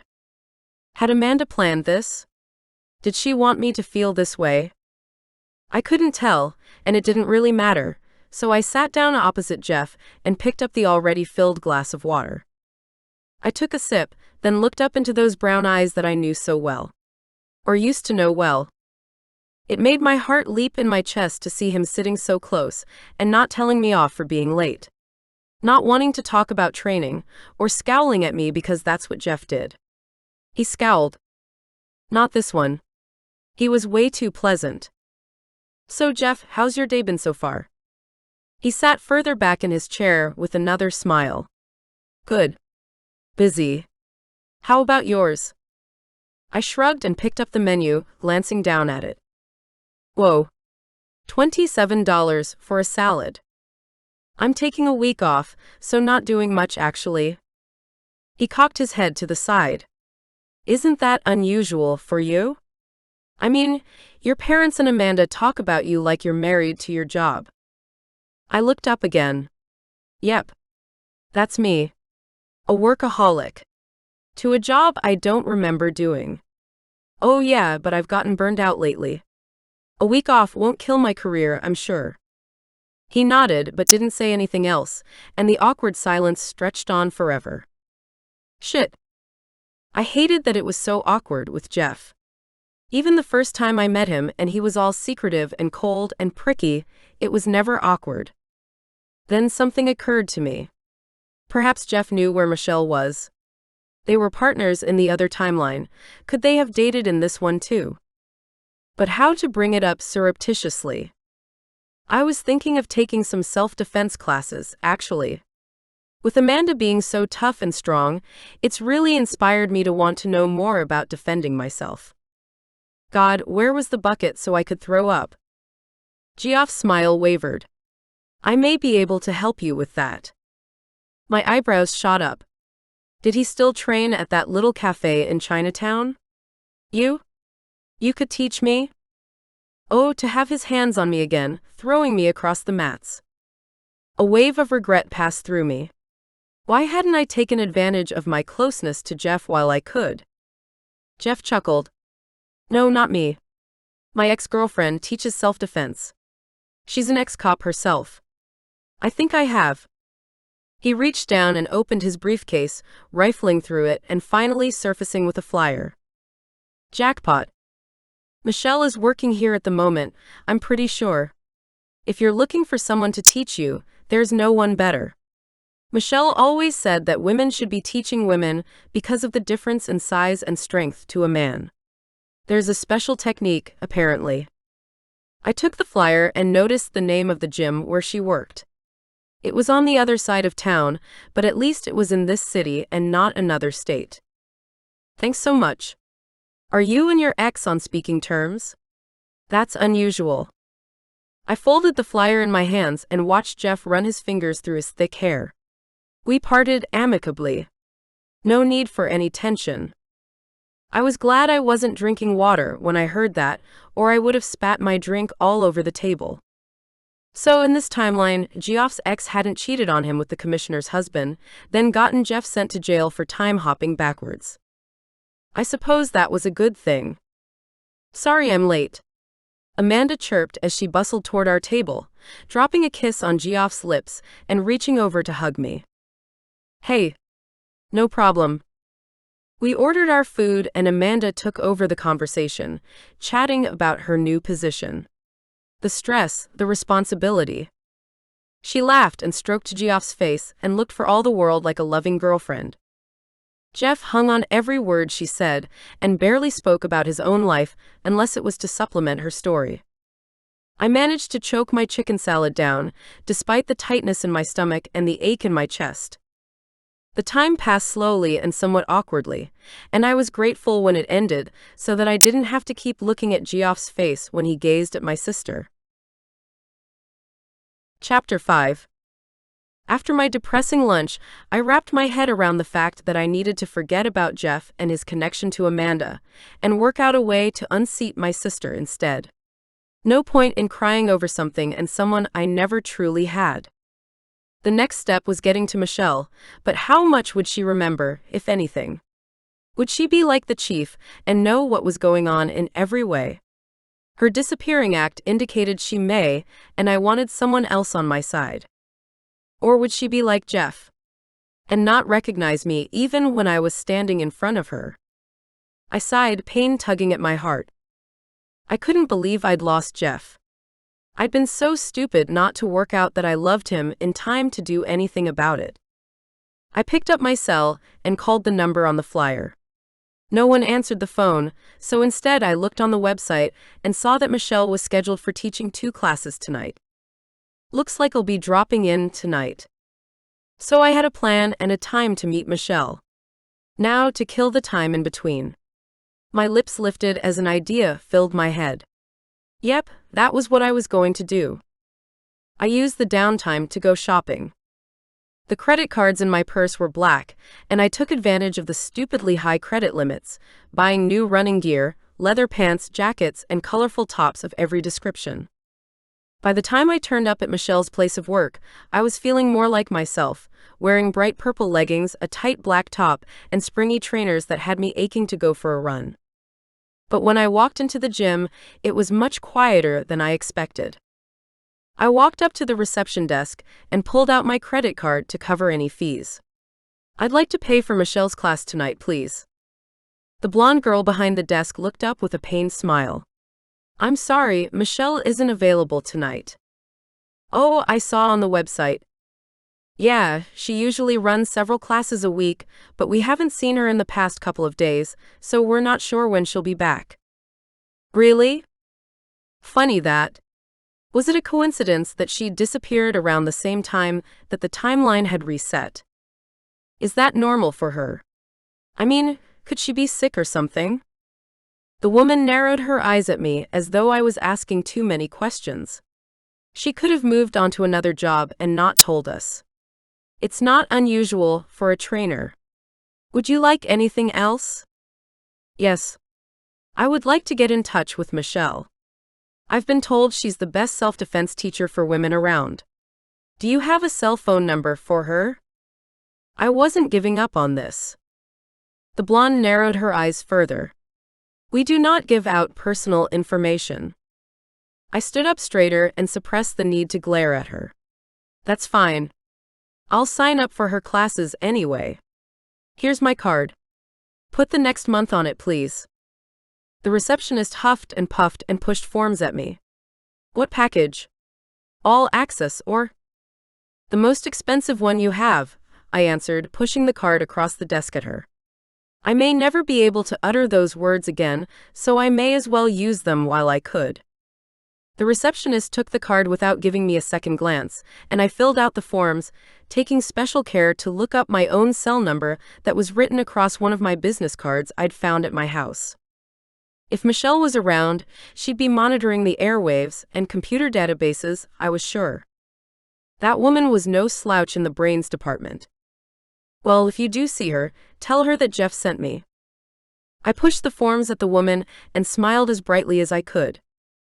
That seemed to register something in her face, but she didn't say anything. So I left. What else could I do? I went home and got ready for my late-night meeting with the chief's contact. Whoever it was. I ate leftover takeout from an Italian restaurant. The new me at least had good taste in food. Then I got dressed in my new leathers. Damn, they felt good. Money certainly made a difference. I headed out, driving my stupid sports car to the place I'd been directed by text at the exact specified time. It was sketchy, like most meeting points. A dark bar in a back alley, in a section of town I used to avoid even in my younger days. I pulled my jacket tightly around my body and parked my car beneath a street light. I hated that I didn't have a gun or anything to defend myself with. Especially not the cellular memory or body knowledge that I'd once had. Ah well. I'm all in now. I headed into the bar, the scent of stale beer and old smoke assailing my nostrils. Yuck. I glanced around, wondering if I should be looking for the woman on the phone or a man. Could I really trust the chief to set me up with someone who was going to help me? I did another lap of the bar, assessing for any danger that might be nearby. But there was really nothing. Nothing but a skanky waitress and 3 old guys drinking by themselves. I glanced at my cell. No new messages, no phone calls. I waited another 5 minutes, then decided it was time to go. I was likely being set up. I'm out of here. I turned around, clinging to my keys and my phone.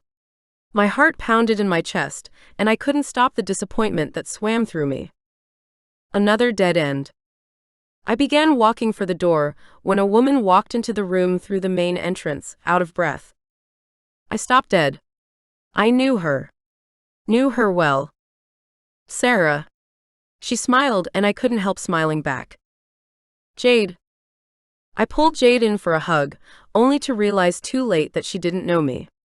Well, she did, obviously, but not as well as she had in the other timeline. She was stiff beneath my arms. This wasn't the Jade I knew or remembered. I pulled back, feeling strangely awkward despite my happiness in seeing her. I'm sorry.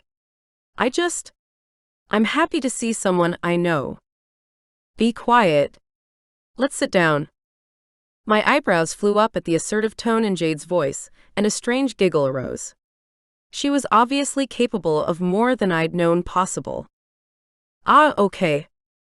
I found an empty booth and Jade slid into the seat opposite me, putting her satchel on the table near her. I waited for her to speak, although I was brimming with questions. Jade cleared her throat. The chief told me that I had to meet with you, and that I had to give you this documentation when I did. Now I was even more curious. What is the documentation exactly? Jade opened her satchel and brought out a thick file, with sticky notes attached to many of the pages. My fingers itched to reach over and grab the pack of papers, but she clung to the file like her life depended on it. Jade leaned forward, her dark gaze catching mine and holding intently. This file is really important, Sarah. I can't tell you how confidential it needs to remain. I swallowed hard as my heart kicked out in excitement. What could be in those papers that she was so intent on protecting? You still haven't told me what's in it, Jade. She brought the file even tighter into her side. We're already in danger just meeting and having a conversation. I nodded my head in agreement, fear and excitement in equal measures zipping along my bloodstream. Was this the answer to my problems? Was this information going to put Amanda behind bars, where she belonged? I opened my mouth to say something, then closed it again. This wasn't the Jade I'd once known, and I ached to talk to her the way we used to. For hours sometimes. But as the sadness rose, I pushed it down. If we were successful in unseating Amanda, then everything else had the chance of working out the way it was meant to. And that would mean I could rebuild friendships with those I knew to be good people. Thank you, Jade, for putting yourself at risk to bring that to me. I indicated to the papers and reached out my hand slowly. Jade didn't seem to want to relinquish the file, but as I smiled tentatively at my old friend, she pushed it toward me. Be careful, Sarah. This will put a target on your back for sure. I nodded and pulled the file towards me. I hadn't brought a bag or anything to carry it in. Jade sighed and grabbed her wallet and keys out of the bag, then pushed the satchel toward me. Here, borrow the bag to carry it home. I don't need it now. You sure? That was the Jade I knew. Loyal and generous to a fault. Thank you. I took the bag and carefully slotted the file back into its safe place within the satchel. That would make getting back to the car much easier. I'll return the bag to you at the police station in a few days. Jade shrugged. Keep it. You may need to use it again. I better go. Jade slipped away with a tentative smile, and I waited until she was gone to make my own move. If she'd been followed, it was probably best to give her some time so we weren't connected. I waited another minute or so, slung my new satchel over my shoulder, and headed back into the brisk night air. My keys were in my hands as I walked to my car, then I heard footsteps behind me. I glanced over my shoulder just as a fist came at my face. Whoa! I managed to duck out of the way, but my attacker pushed forward. What the hell was this? The person snatched from my shoulder bag, and I twisted away. It was dark and my attacker bounced on their feet, reminding me of a woman, despite the dark clothing and hooded jacket that covered their hair and face. What do you want? I demanded, but the attacker didn't say anything. Then they came for me again, kicking out at my knees and landing a solid blow to my thigh. I went down. I couldn't stop myself. The concrete bit into my hands and my knees, and I was more than glad for the leather on my legs, protecting me from the inevitable loss of skin. The attacker grabbed for my satchel, pulling at it, yanking my shoulder and neck. This time, I was certain it was a woman. Something about her build and the way she moved gave that away. I swung my arm hard, connecting with her belly, and she stumbled back. I had to protect the file, but having it wrapped around my body wasn't working so well at the moment. I took the satchel off and flung it into a bush behind me. I put my hands up, clenching my fists and shifting my weight the way Jeff had taught me. At least in my mind, I knew how to fight. Whether this body could keep up with me would be the question. The woman hesitated a moment as she took in my stance, then came at me with a vengeance. I copped a punch to the side of the head, then the gut. I tried to protect myself, but she kept coming, kicking me in the knees until I dropped to the pavement on my back. I brought my arms up to protect my face as she punched me in the jaw. Then everything suddenly went completely silent, except for the click of a safety coming off echoing in my mind. She was above me now, hovering, holding a gun at my head. I held my hands up, though I was on my back and wasn't getting up. I was panting, bleeding, and barely able to see out of one of my eyes. But I could see the gun leveled at my head. I was completely helpless. This person could kill me at any moment. But then, for some unfathomable reason, she slid the gun back into a holster and disappeared. I heard rustling in the bushes as she retrieved the file, then ran off. I sat up slowly, my stomach roiling with stress and panic. My heart was pounding in my head like a hammer. Holy fucking shit. I could have died. Who was that? Fuck. All that information. The key to altering our fate once again. I didn't get up, I just put my head in my hands and closed my eyes.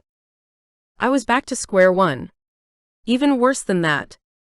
I'd allowed some highly sensitive and confidential information to get into the hands of someone who'd obviously wanted it and shouldn't have it.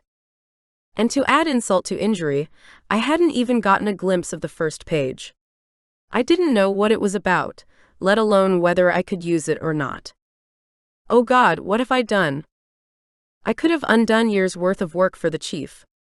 I could have. No. I pushed myself up to my feet, my head spinning with the pain in my body.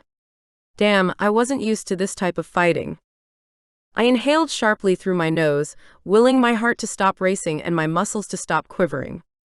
I was going to fix this. I had the power. Even if I hadn't been trained as a time hopper in this lifetime, I still knew how to do it. I would go back in time and undo what was just done to me. Take back what was stolen. Okay. You can do this. At least I was dressed appropriately. I wiped at the blood dripping from my mouth and took a deep breath. Yes, I could do this. I pushed my hands together and focused all my energy into my palms, rolling the ball of time hopper energy as it began to spark. Slowly. Building with remembered magic. Yes. Keep going. My heart was pounding with the stress of it all, my body aching with pain, but I pushed on. Pushed, with all my concentration and determination, until I could feel the time crackling in my hands. I focused on the time, the location, and threw the portal out in front of me. The energy whirled and opened up. I clenched my hands into fists, took a measured breath, and jumped through the portal. I landed exactly where I'd wanted to arrive, further inside the brush where I'd thrown the satchel. But it wasn't there yet. I had to wait for the fight to begin. My skin crawled as I watched myself walking toward my car.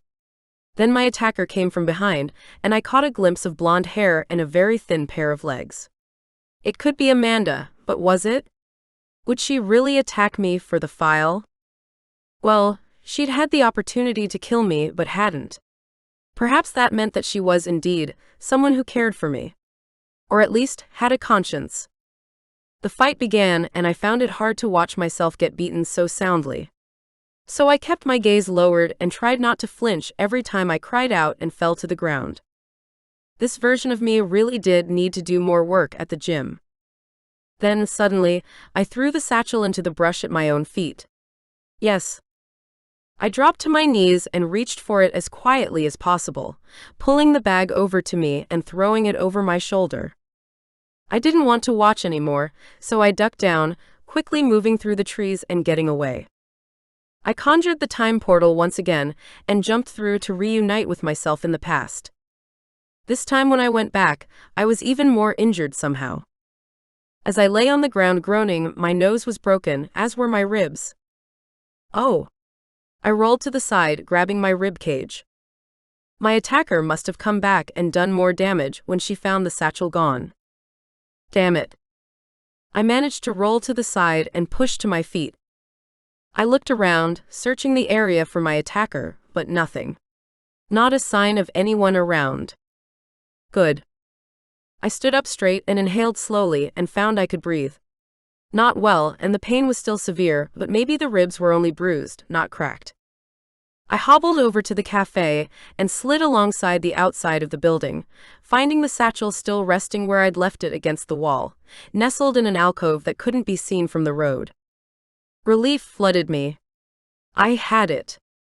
I wasn't sure what it was, of course, but I picked it up and gingerly hung it over my shoulder, searching through the bag for my keys. That would have been fun. Losing my cell phone and my keys along with the file would have made for a really crappy night. I hurried as quickly as I could to my car, sucked in a breath, to gingerly open the door with trembling hands and slid inside. Then I locked the door and took my first calm breath in far too long. Oh my God. What a shit fight. I gripped the steering wheel and took a few more steady breaths, not quite sure what I needed to do. Should I go home? Was it safe? Did I need a doctor? I glanced in the rear vision mirror and found that despite the pounding headache and overall aches, I didn't look as bad as I expected. Plus, a hospital would ask far too many questions. I started the car and managed to drive home, a weird numbness settling in as I got closer to my destination. When I arrived back at the house I was still struggling to identify as mine, Jeff was waiting on the front porch. What the? I grabbed the satchel and limped out of the car. Jeff practically ran down the stairs to greet me, his face marred with worry. Sarah, what happened to you? I gave him what little smile I was capable of at that point. I was, after all, happy to see him. Hey Jeff. What are you doing here? Chapter 6. I reached out with my keys, but my arm wouldn't stop shaking long enough for me to get the key into the slot. Jeff took the keys from me and unlocked the front door, then put an arm around my waist and hoisted me across the threshold. Lock the door, please, I said. I must have sounded paranoid, but Jeff did exactly what I asked, then went about turning every light on that I had in the place. I sighed at the now familiar, plain, calm surroundings. I clutched the satchel to my chest and moved into the kitchen, not wanting to dirty the couch with my blood and grime from the street. When I made it to the kitchen table, I collapsed onto one of the chairs, not caring what sort of mess I made there. Jeff pulled out a chair and sat opposite me. What happened, Sarah? Please tell me. I wrapped my arms around the satchel, clinging to the files for which I'd risked my life. I didn't know how to respond. I was injured and tired, and I wasn't letting go of this information for anyone. I tried again. Nope, still didn't know what I was going to say. I began to sway and Jeff reached out a hand to steady me. Okay. How about we get you some water and clean you up? Where's your medicine cabinet? I blinked. I don't know, above the stove. Maybe. I had no idea. The bathroom? I honestly don't. I was beginning to feel really dizzy. Jeff squeezed my arm. I'll get you something to drink. Jeff managed to find a glass and filled it with water, and set it in front of me. Then he went in search of first aid equipment, I assumed. He didn't say anything as he rifled through my drawers and cupboards. I closed my eyes but thought better of it. Fainting now wasn't the way to go. I forced my eyes open again and reached for the water to calm my still quivering body. I think I've found a few things, Jeff said as he sat down at the table with a large plastic container and opened it up. Inside was a whole range of bandages and antiseptics. Someone's prepared. Thanks. Here. Take these. He handed me a pack of painkillers, and I popped two, swallowing them down with the water he'd already gotten for me. Hopefully they'd take the edge off so I could move around without being reminded of how badly I'd just had my ass handed to me. Jeff reached out and touched my chin gently, lifting my head and assessing the damage. I don't think you need any stitches, but a bit of cleaning wouldn't go astray. I nodded and watched as he used the filtered water to wet gauze and wipe my face. I tilted my head and let him attend to my lip, my eye, and then the defensive wounds on my hands. When he applied the antiseptic, I winced but didn't cry out. I was totally over how weak I was in this timeline. When he'd finished, I was tingling from all the small touches and starting to feel like I should lie down. I'm going to lie on the couch for a minute. But please stay. I got to my feet and put the satchel down on the table. Jeff didn't even look at it, instead helping me take off the leather jacket I wore.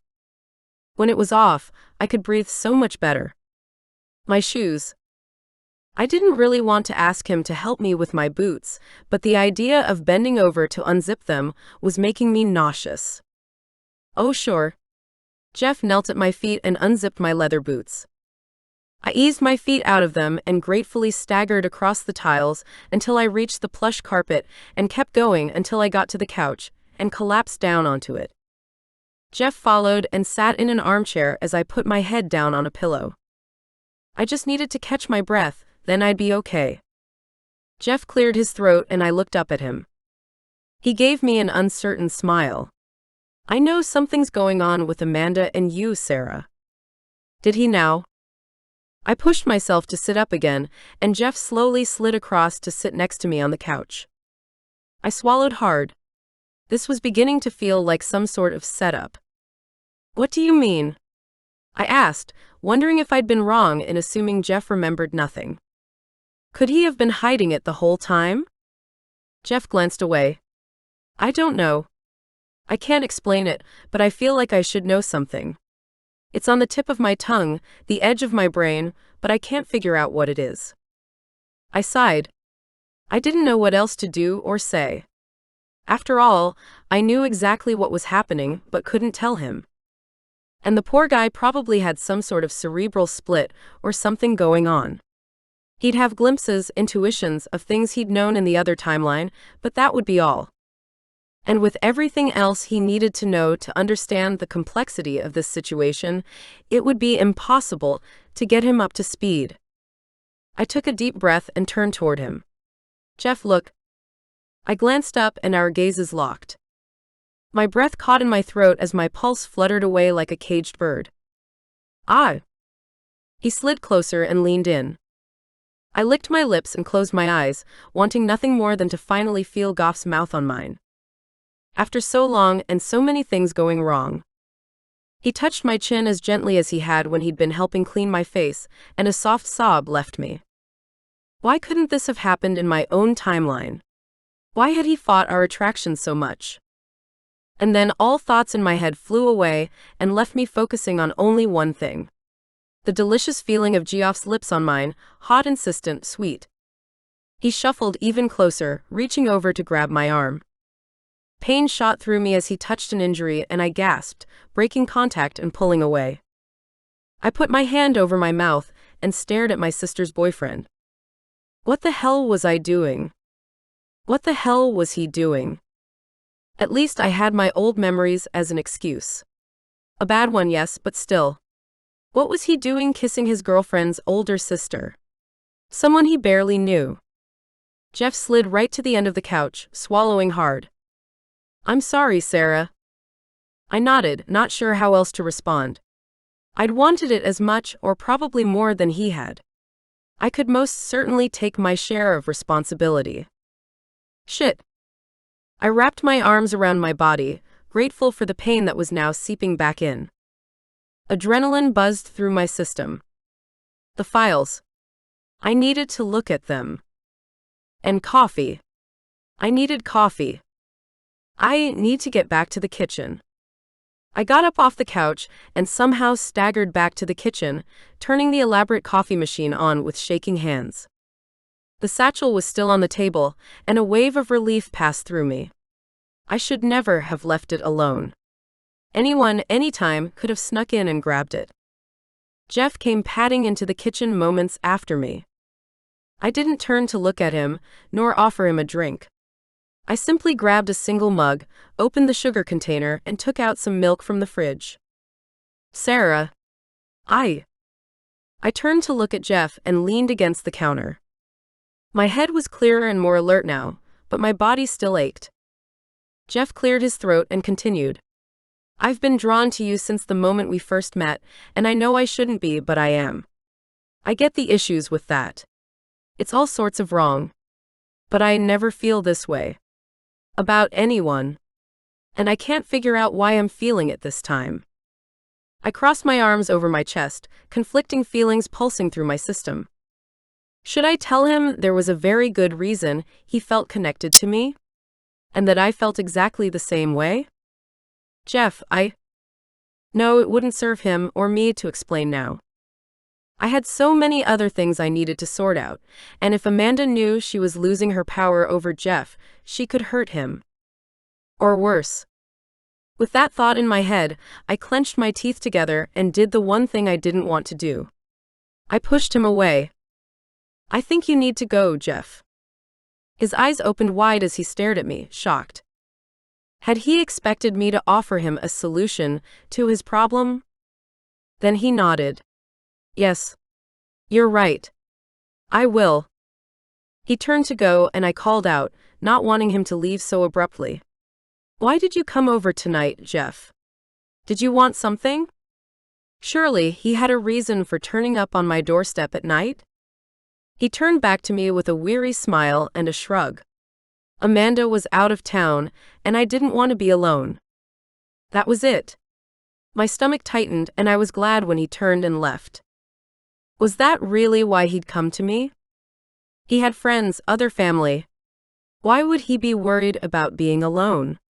Since when was Jeff afraid of the quiet? I dismissed his answer and angrily turned to my coffee machine. How insulting. The only reason he'd sought my company was because he was lonely? I dumped too much sugar in my coffee and stirred. I had to distract myself from all this shit with this man, and the files on my kitchen table were the perfect way to do that. I picked up my mug, drank some of the strong coffee, and sat down at my table. It was finally time to find out what was worth hiding, smuggling, and attacking someone for. I pulled the folder from the satchel and opened the thick file up, my interest more than piqued. It was a police file of some sort. With cases upon cases, some that I recognized. Some that I myself had arrested back in my timeline. Some solved, some not. Question marks and handwritten notes saying Amanda were stuck to some of the unsolved ones. Murders. Assaults. What the hell? Did someone seriously think my sister was responsible for all of these? I kept going, looking over everything linked to Amanda, and then I got into another section, delineated by a change in names and colored sticky notes. This section made my stomach drop and a flush of regret pass over my whole body. Files upon files of instances where I'd been pulled out of harm's way, distracted, or saved in the nick of time. I remembered all of them. I'd often wondered why I'd had cases changed on me last minute.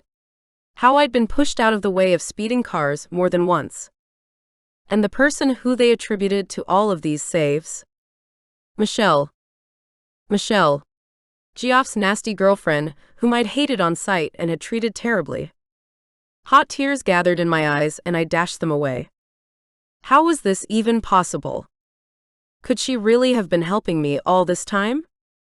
Not just in this timeline, but in the last one? The real one? Chapter 7. The next morning, I was dosed up on pain meds and caffeine, and wearing comfortable training gear once again. I'd actually considered throwing all of my suits in the trash on my way out, but there were far too many of them, and I was trying to focus on the positive today. There wasn't much of it to keep me afloat at the moment.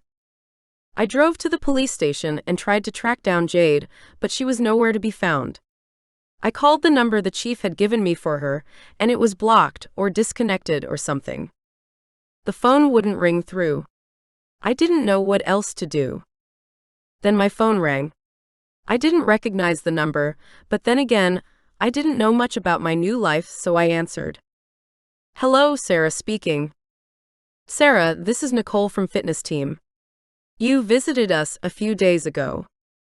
"Oh yes. Michelle's gym. Is there any news?" "Yes. Michelle is back and is fine with you coming in for a personal consultation. Since you've paid for our elite package, you're entitled to one-on-one time."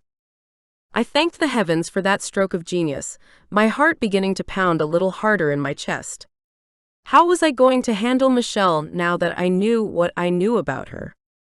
The woman was practically my own guardian angel, and I'd treated her like the devil herself. Great. What's the earliest time she can fit me in?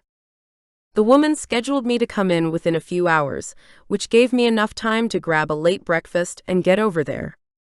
I knew that if I wanted to stop all of this, Then I needed to speak with Michelle and find out if she could help me. Thanks. I'll see you then. I hung up and got back in my car, swinging past my favorite coffee place on the way there. How was I going to approach Michelle? It was obvious from the file that she remembered the alternate timeline or she had an unhealthy obsession with me. And the latter didn't seem likely. I arrived at the gym with time to spare and took some more painkillers. My eye had swollen and my jaw was tender, but I'd covered a lot of it with makeup, of which I owned a hell of a lot now. When the time ticked down to 5 minutes before my appointment, I grabbed my bag and headed inside. I'd hidden the file inside a safe I'd found at home. Luckily, the combination was one I used in my timeline as well, otherwise it would have been fun trying to crack it. I entered the gym, and as soon as the receptionist saw me, she ducked into the back office and emerged with Michelle. She looked exactly the same as she always had, except for the clothes. In my timeline, she wore sexy corporate-style gear. Now she wore sexy gym gear, with her boobs pushed up and her tiny waist on display. Even with everything I now knew about her helping me, I still couldn't stop the jealousy from rearing its ugly head. "Hello, you must be Sarah," she said, her smile false and practiced. My stomach dropped. No way. She was pretending she didn't know me. Was she serious right now? I nodded, forcing myself to respond in the same way. "Yes, that's me. Nice to meet you, Michelle. Come with me." She indicated I should follow, and we walked through the gym, past the private classrooms and into an office at the back. "Please, have a seat and tell me how I can help you today." Michelle rounded the desk and sat down on her chair, looking at me with wide eyes and a blank expression. I sat down carefully, trying to avoid bumping the bruised parts of me. "Well?" Michelle smiled. "Despite the well-done makeup, I can see you've been in an altercation recently. Are you all right?" The question caught me off guard. Yeah, I am. A few bumps and bruises, but I survived." "Someone you knew?" she asked, and my eyebrows flew up in question. She smiled. "Over 80% of assaults on women are by people we know, which is why I believe all women should have a good knowledge of self-defense." "Yes, I remember." Michelle's eyebrows flew up. "What do you mean?" "In the other timeline, you felt the same way." She sat forward, her gaze fixed on me and not betraying her in any way. "I'm sorry, Sarah, I don't understand what you mean." I glared at her. "Who are you trying to fool? I know you've been helping me, in this timeline and the last. Not that I can figure out why you do that, but thank you anyway." Michelle smiled as though I were a crazy person. "Sarah, I'm not sure who you think I am, but I don't know you. I've never seen you before. You've obviously withstood several knocks to the head during your assault, so perhaps we should postpone this meeting a week or so." Now I was being patronized. "I don't think so." "Are you seriously going to pretend you don't know me? After everything we've been through with Amanda? With Jeff? After everything you've done to him, although from what I gather, you were much kinder in this timeline than you were the last." The blow was below the belt, but I was getting angry now. We were alone. She didn't need to continue with this farce. Michelle's gaze narrowed at me. "What I've done to Jeff? Are you serious right now? Your sister was the one who stole him from me." I stood up. "So you do know who I am?"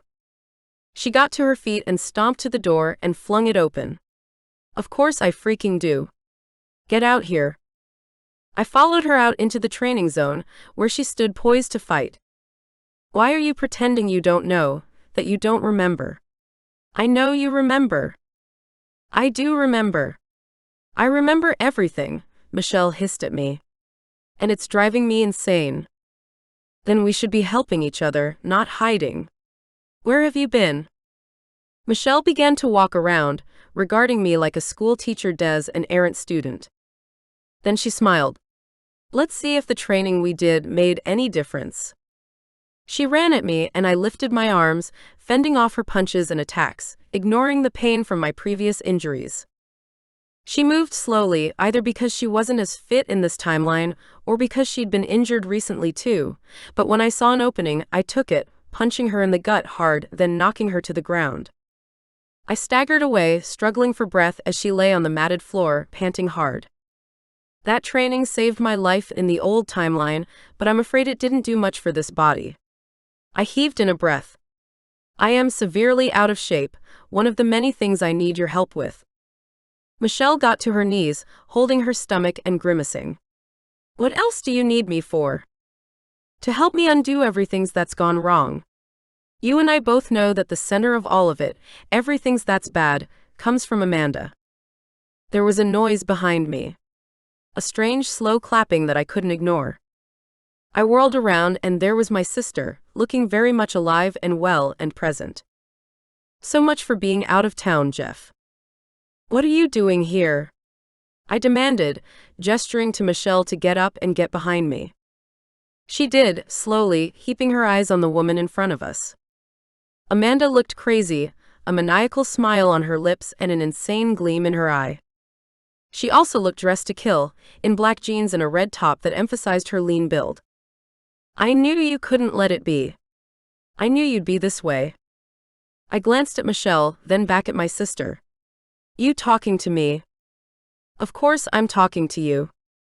I straightened my shoulders and tossed my head back. We need to undo what we did, Amanda. Messing with the timeline, it was wrong. Amanda laughed softly. I don't regret anything we did. And I do mean we. After all, you were the one to kill those time cops, Sarah. Not me. I glared at her, angry at the words she was hurling at me. I saved your life multiple times. Don't make me out to be the bad guy. Amanda smiled. Always the innocent one, aren't you? Such a victim. Classic Sarah. What the hell was wrong with her? Did I miss something, Amanda? Have I hurt you in some way in the past? Because this hatred is coming out of nowhere. Amanda laughed again and dropped her bag to the floor. I've always hated you, Sarah, but you were a necessary evil. To keep Mom and Dad on my side, and then to climb the ladder I wanted to. You helped me a lot. Anger boiled up inside me as I stared at her smug face. What did I ever do to deserve such vitriol? Amanda walked forward, an energy I recognized from my old timeline vibrating through her. I put my hands up and blocked the first punch as she swung at me, then she caught me in the side of the ribs. I staggered away, barely able to stay upright with the pain that exploded through my chest. Shit, that was where I'd been injured last night. Had she known? Was she my attacker? Michelle stepped up in my stead, putting herself between Amanda and me. Amanda turned and kicked out at Michelle, who caught her leg and threw a punch at her face. Amanda twisted away, grabbing Michelle's arm and rolling them both to the ground. I wanted to help, but could barely breathe, pain shooting along my ribs with each breath. Amanda and Michelle fought on the ground. Each blow that landed was followed by a grunt of pain, then another. They rolled and punched and kicked until Amanda began to get the upper hand, repeatedly striking Michelle in the face from above. I had to stop her. I ran over and wrapped my arm around her neck, effectively putting her into a headlock. She slapped at my face and pinched my arm, but I ignored the pain and pulled her off Michelle's body. Michelle managed to crawl away, resting on her side near the wall. Her face was bloodied and swollen, and she was struggling to breathe too. I let go of my sister and stepped away, staring at her aghast. Who are you? Sure, I knew who I was looking at. My baby sister. A woman I'd loved, coddled, looked after her whole life. But as she got to her feet, my vision shifted, and I didn't see Amanda the same way anymore. I saw a trained killer. Amanda. What's going on here? Oh shit. Jeff walked into the room, staring between the three of us women. His current girlfriend, his previous girlfriend, and me. The one he had feelings for, but couldn't figure out why. Poor guy. He stood a few feet away from me, staring at both of us. Well, what the hell is going on here? Why is Michelle bleeding? Why are you two fighting? Amanda began to grin as she walked slowly back to her bag. Was she seriously just going to leave? What was the point of all this? Why had she come here only to start a fight, then leave again? Well? Jeff demanded, looking dark and angry. Amanda slid her bag over her shoulder and wiped at her mouth where she was bleeding. Oh, how much I should tell you, Jeff. So many things. What things? He asked, turning to face Amanda and giving her his full attention. Like. She was biting her lip and rolling her eyes around like a little flirt. I wanted to smack her sideways. Like the fact that this timeline didn't exist until a few days ago. That Sarah and I went back in time and changed everything? Jeff turned his head and stared at me. I nodded. It's true. He spun back around to Amanda and asked probably the most pertinent question out of them all. And what changed? What's different this time? Amanda's smile was positively evil. Well, for starters, you and Sarah were friends in the last timeline. More than friends, really. She was in love with you. I could see Jeff stiffen, his shoulders tightening infinitesimally, but he didn't turn to look at me. Yes, what else? Well, I wasn't police chief, that was for sure. Sarah thought I was some stupid slacker, but I was working undercover with the Time Hoppers, until I decided to go back and save my parents from being murdered. That's what changed everything. Jeff was nodding. Okay, so that was what you really wanted to do? To change your parents' fate. That's noble. What was with Geoff's tone of voice? He was placating her. Why? I stepped to the side of Jeff as he was blocking my view of Amanda and gasped. She was holding a gun pointed directly at Jeff. She seriously wasn't going to kill him or the rest of us, was she? What are you doing? I demanded as I watched her pull a silencer from her bag and screw it ever so confidently onto the pistol. I'm making sure there are no witnesses. I have places to be and people to climb over. She turned her gaze directly on Jeff. You see, although I'd love to say it was for purely altruistic purposes, I knew that if I changed my past, I could totally change my future. I'd made a lot of mistakes, and well, I needed to live up to my potential. Oh my God. She's going to kill us all. I began to edge in front of Jeff. I didn't want him hurt. Amanda, you know it's me that you have the problem with. Michelle is a nobody and Jeff can't remember a thing about the old timeline. You can let them go. You have me. My hands were steady as I raised them up. My heart, however, was pumping like crazy, my legs shivering with adrenaline as it surged in my veins. I turned my head toward Jeff. Get Michelle and leave. He set his jaw and my heart sank.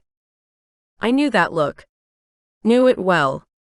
He wasn't leaving me. I don't think so. Amanda's tinkling laugh skittered along my nerves, and I turned my attention back to her. Look at you two. Still connected, despite having spent no time together. She sighed dramatically. So sad. Amanda clicked the safety off, turned and aimed it at Michelle. No. I screamed out as the gun went off, the bullet plowing straight through Michelle's chest. She gasped, blood spilling from her lips. Amanda turned to me, and I went flying sideways as Jeff pushed me out of the way. Amanda's gun went off again, and Jeff staggered backwards, holding his stomach as he too slid to the ground. You fucking bitch. I threw Time Hopper energy in front of me, and managed to jump through just as I heard the gun go off once again. I'd only projected to go forward a single second, and landed directly behind Amanda. Michelle would be proud of how fast I did that. I kicked out at the backs of Amanda's knees, and she cried out as her legs buckled and she toppled forward. Freeze. The single word, spoken by a very familiar voice, boomed through the room and sent chills down my spine. I turned to see the chief, my chief, standing in the large open doorway, surrounded by half a dozen police with firearms aimed at Amanda. I fell back against the makeshift wall, relief flooding my adrenaline-filled nervous system. Two of the police officers charged forward, guns pointed at Amanda, arresting her. Jeff. Call an ambulance. I yelled at the chief. He nodded. Already done. They shouldn't be far behind us. I rushed over to Jeff, who lay slumped on the floor. I risked a glance at Michelle, but she was gone. Jeff, I'm so sorry, I sobbed, clinging to his hand. He lifted his head, his eyes filled with pain, and yet he still managed half a smile. Not your fault. But you saved me. Thank you. I reached up and cupped his face, love for this man pouring through me. Sarah. I turned around and faced the monster I used to call my sister. I grimaced at the look of her handcuffed and escorted by rather angry-looking police officers. She was their chief, a colleague. To say a lot of people were going to be disappointed was an understatement. Poor Mom and Dad. You're going to time hop back now, I assume? Undo all this mess? Amanda asked, with a rhetorical lilt to her tone. Now that Geoff's gonna die, you'll put all your feelings aside and break the law again? She smirked as they began to tug her backwards. I shook my head. No more time hopping for me. I'm never messing with fate again. Amanda's expression turned to shock as she stared at me. Then she was gone, hauled away by the cops. I turned my attention back to Jeff as the ambulance stretcher was wheeled in by the paramedics. Just hold on, Jeff. Please. Chapter 8. Watching Geoff's heartbeat slowly but steadily on the hospital monitor was the best sight in the world. It took him 2 days to wake up after he was rushed to hospital for surgery, but when he finally did, I was there to greet him. Staying by his side in the ICU had been daunting. All of those noisy machines monitoring Jeff were scary. Hello, stranger. He blinked slowly, his full lips tilting up into a smile when he saw me. Hey. He pulled the oxygen cannula from his nose, and I shook my head. You're supposed to leave that on. He pinched his nose and shook his head. Hurts. A doctor came in and began checking him out, so I ducked into the hallway and gave them some space. I'd barely left the hospital since that last confrontation with Amanda. Poor Michelle had been pronounced dead at the scene, and my sister had been arrested and charged with first-degree murder. Now that I knew Jeff was awake, and hopefully going to be okay, I would go home and retrieve the file from my safe and give it to the police. Hopefully, it would be enough to put my sister away for the rest of her life. My parents were not taking it very well at all, but I assumed no one who'd raised a psychopath would be happy to find that out. Come back in an hour and you can see him again, a nurse told me. Get something to eat while we clean him up.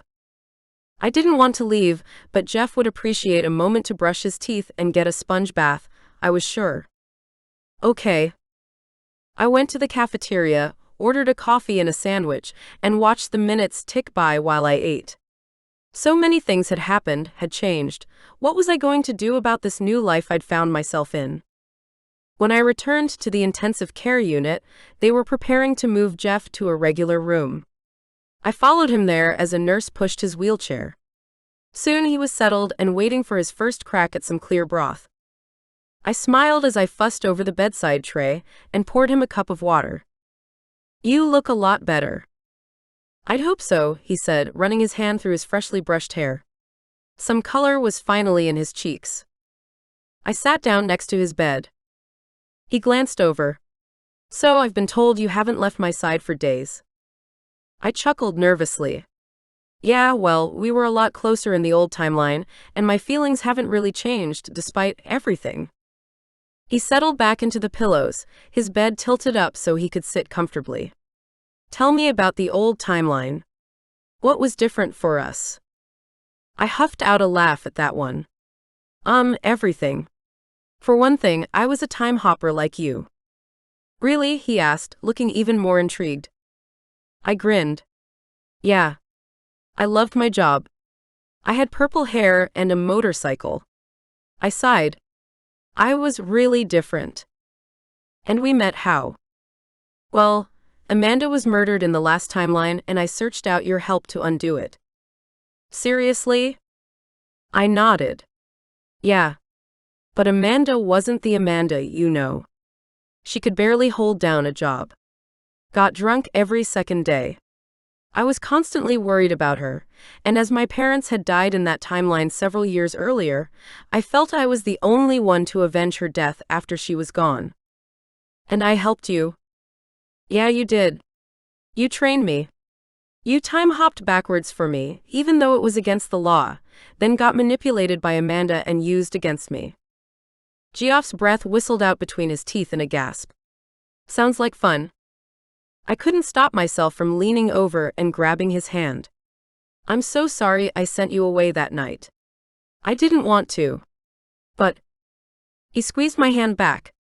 I'm just glad that these feelings I have for you are there for a reason, and aren't just in my head. They're not. He lifted my hand to his lips and kissed my knuckles, then dropped it again, sighing, probably in pain. He winced as he shifted in the bed. So what's the plan now? Are you going to try to put your life back how it was before? Or are you going to do something crazy like you two did last time? There was jesting in his tone, but I shook my head avidly. No. I'm done with time hopping. The headaches were getting pretty unmanageable, and I'm pretty scarred from everything. So what will you do? I bit my lip, thinking about everything from my past life that I'd want to transition into this one. I think I'll need a change of career. Corporate lawyer is so not me. And that house, nope. I need a cute apartment in the city, but maybe not too far away from my parents. Since I'm staying in this timeline, I'm going to enjoy my parents being alive. And me? Jeff asked. I nodded and shot him a slightly nervous look. And you? If you're willing, I'd love to get to know you in this life. What if he said no? You're so different but still so much the same. Yeah, I'd love that too. Wow. Really? I stared deep into his eyes and read the truth. He was genuine in what he'd just said. He really did want to get to know me properly. We spent the rest of the night talking. And we didn't stop. Not the next day, nor the day after that. Despite everything that had happened, it was looking like I'd time hopped into a much better world, and I was determined to make the most of it. Fate had given us this second chance for a reason, and there was no way I would give up on the opportunity. Jeff and I were meant to be together, and we both deserved some happiness in our lives. It was now up to us to make of this new life what we could. I leaned in and lay my hand on his arm, and he shifted a little before laying his hand atop mine. When his fingers squeezed my hand, and I felt the squiggles of joy deep down in my belly, I knew that this was going to be a better world than the one I'd left behind. The end.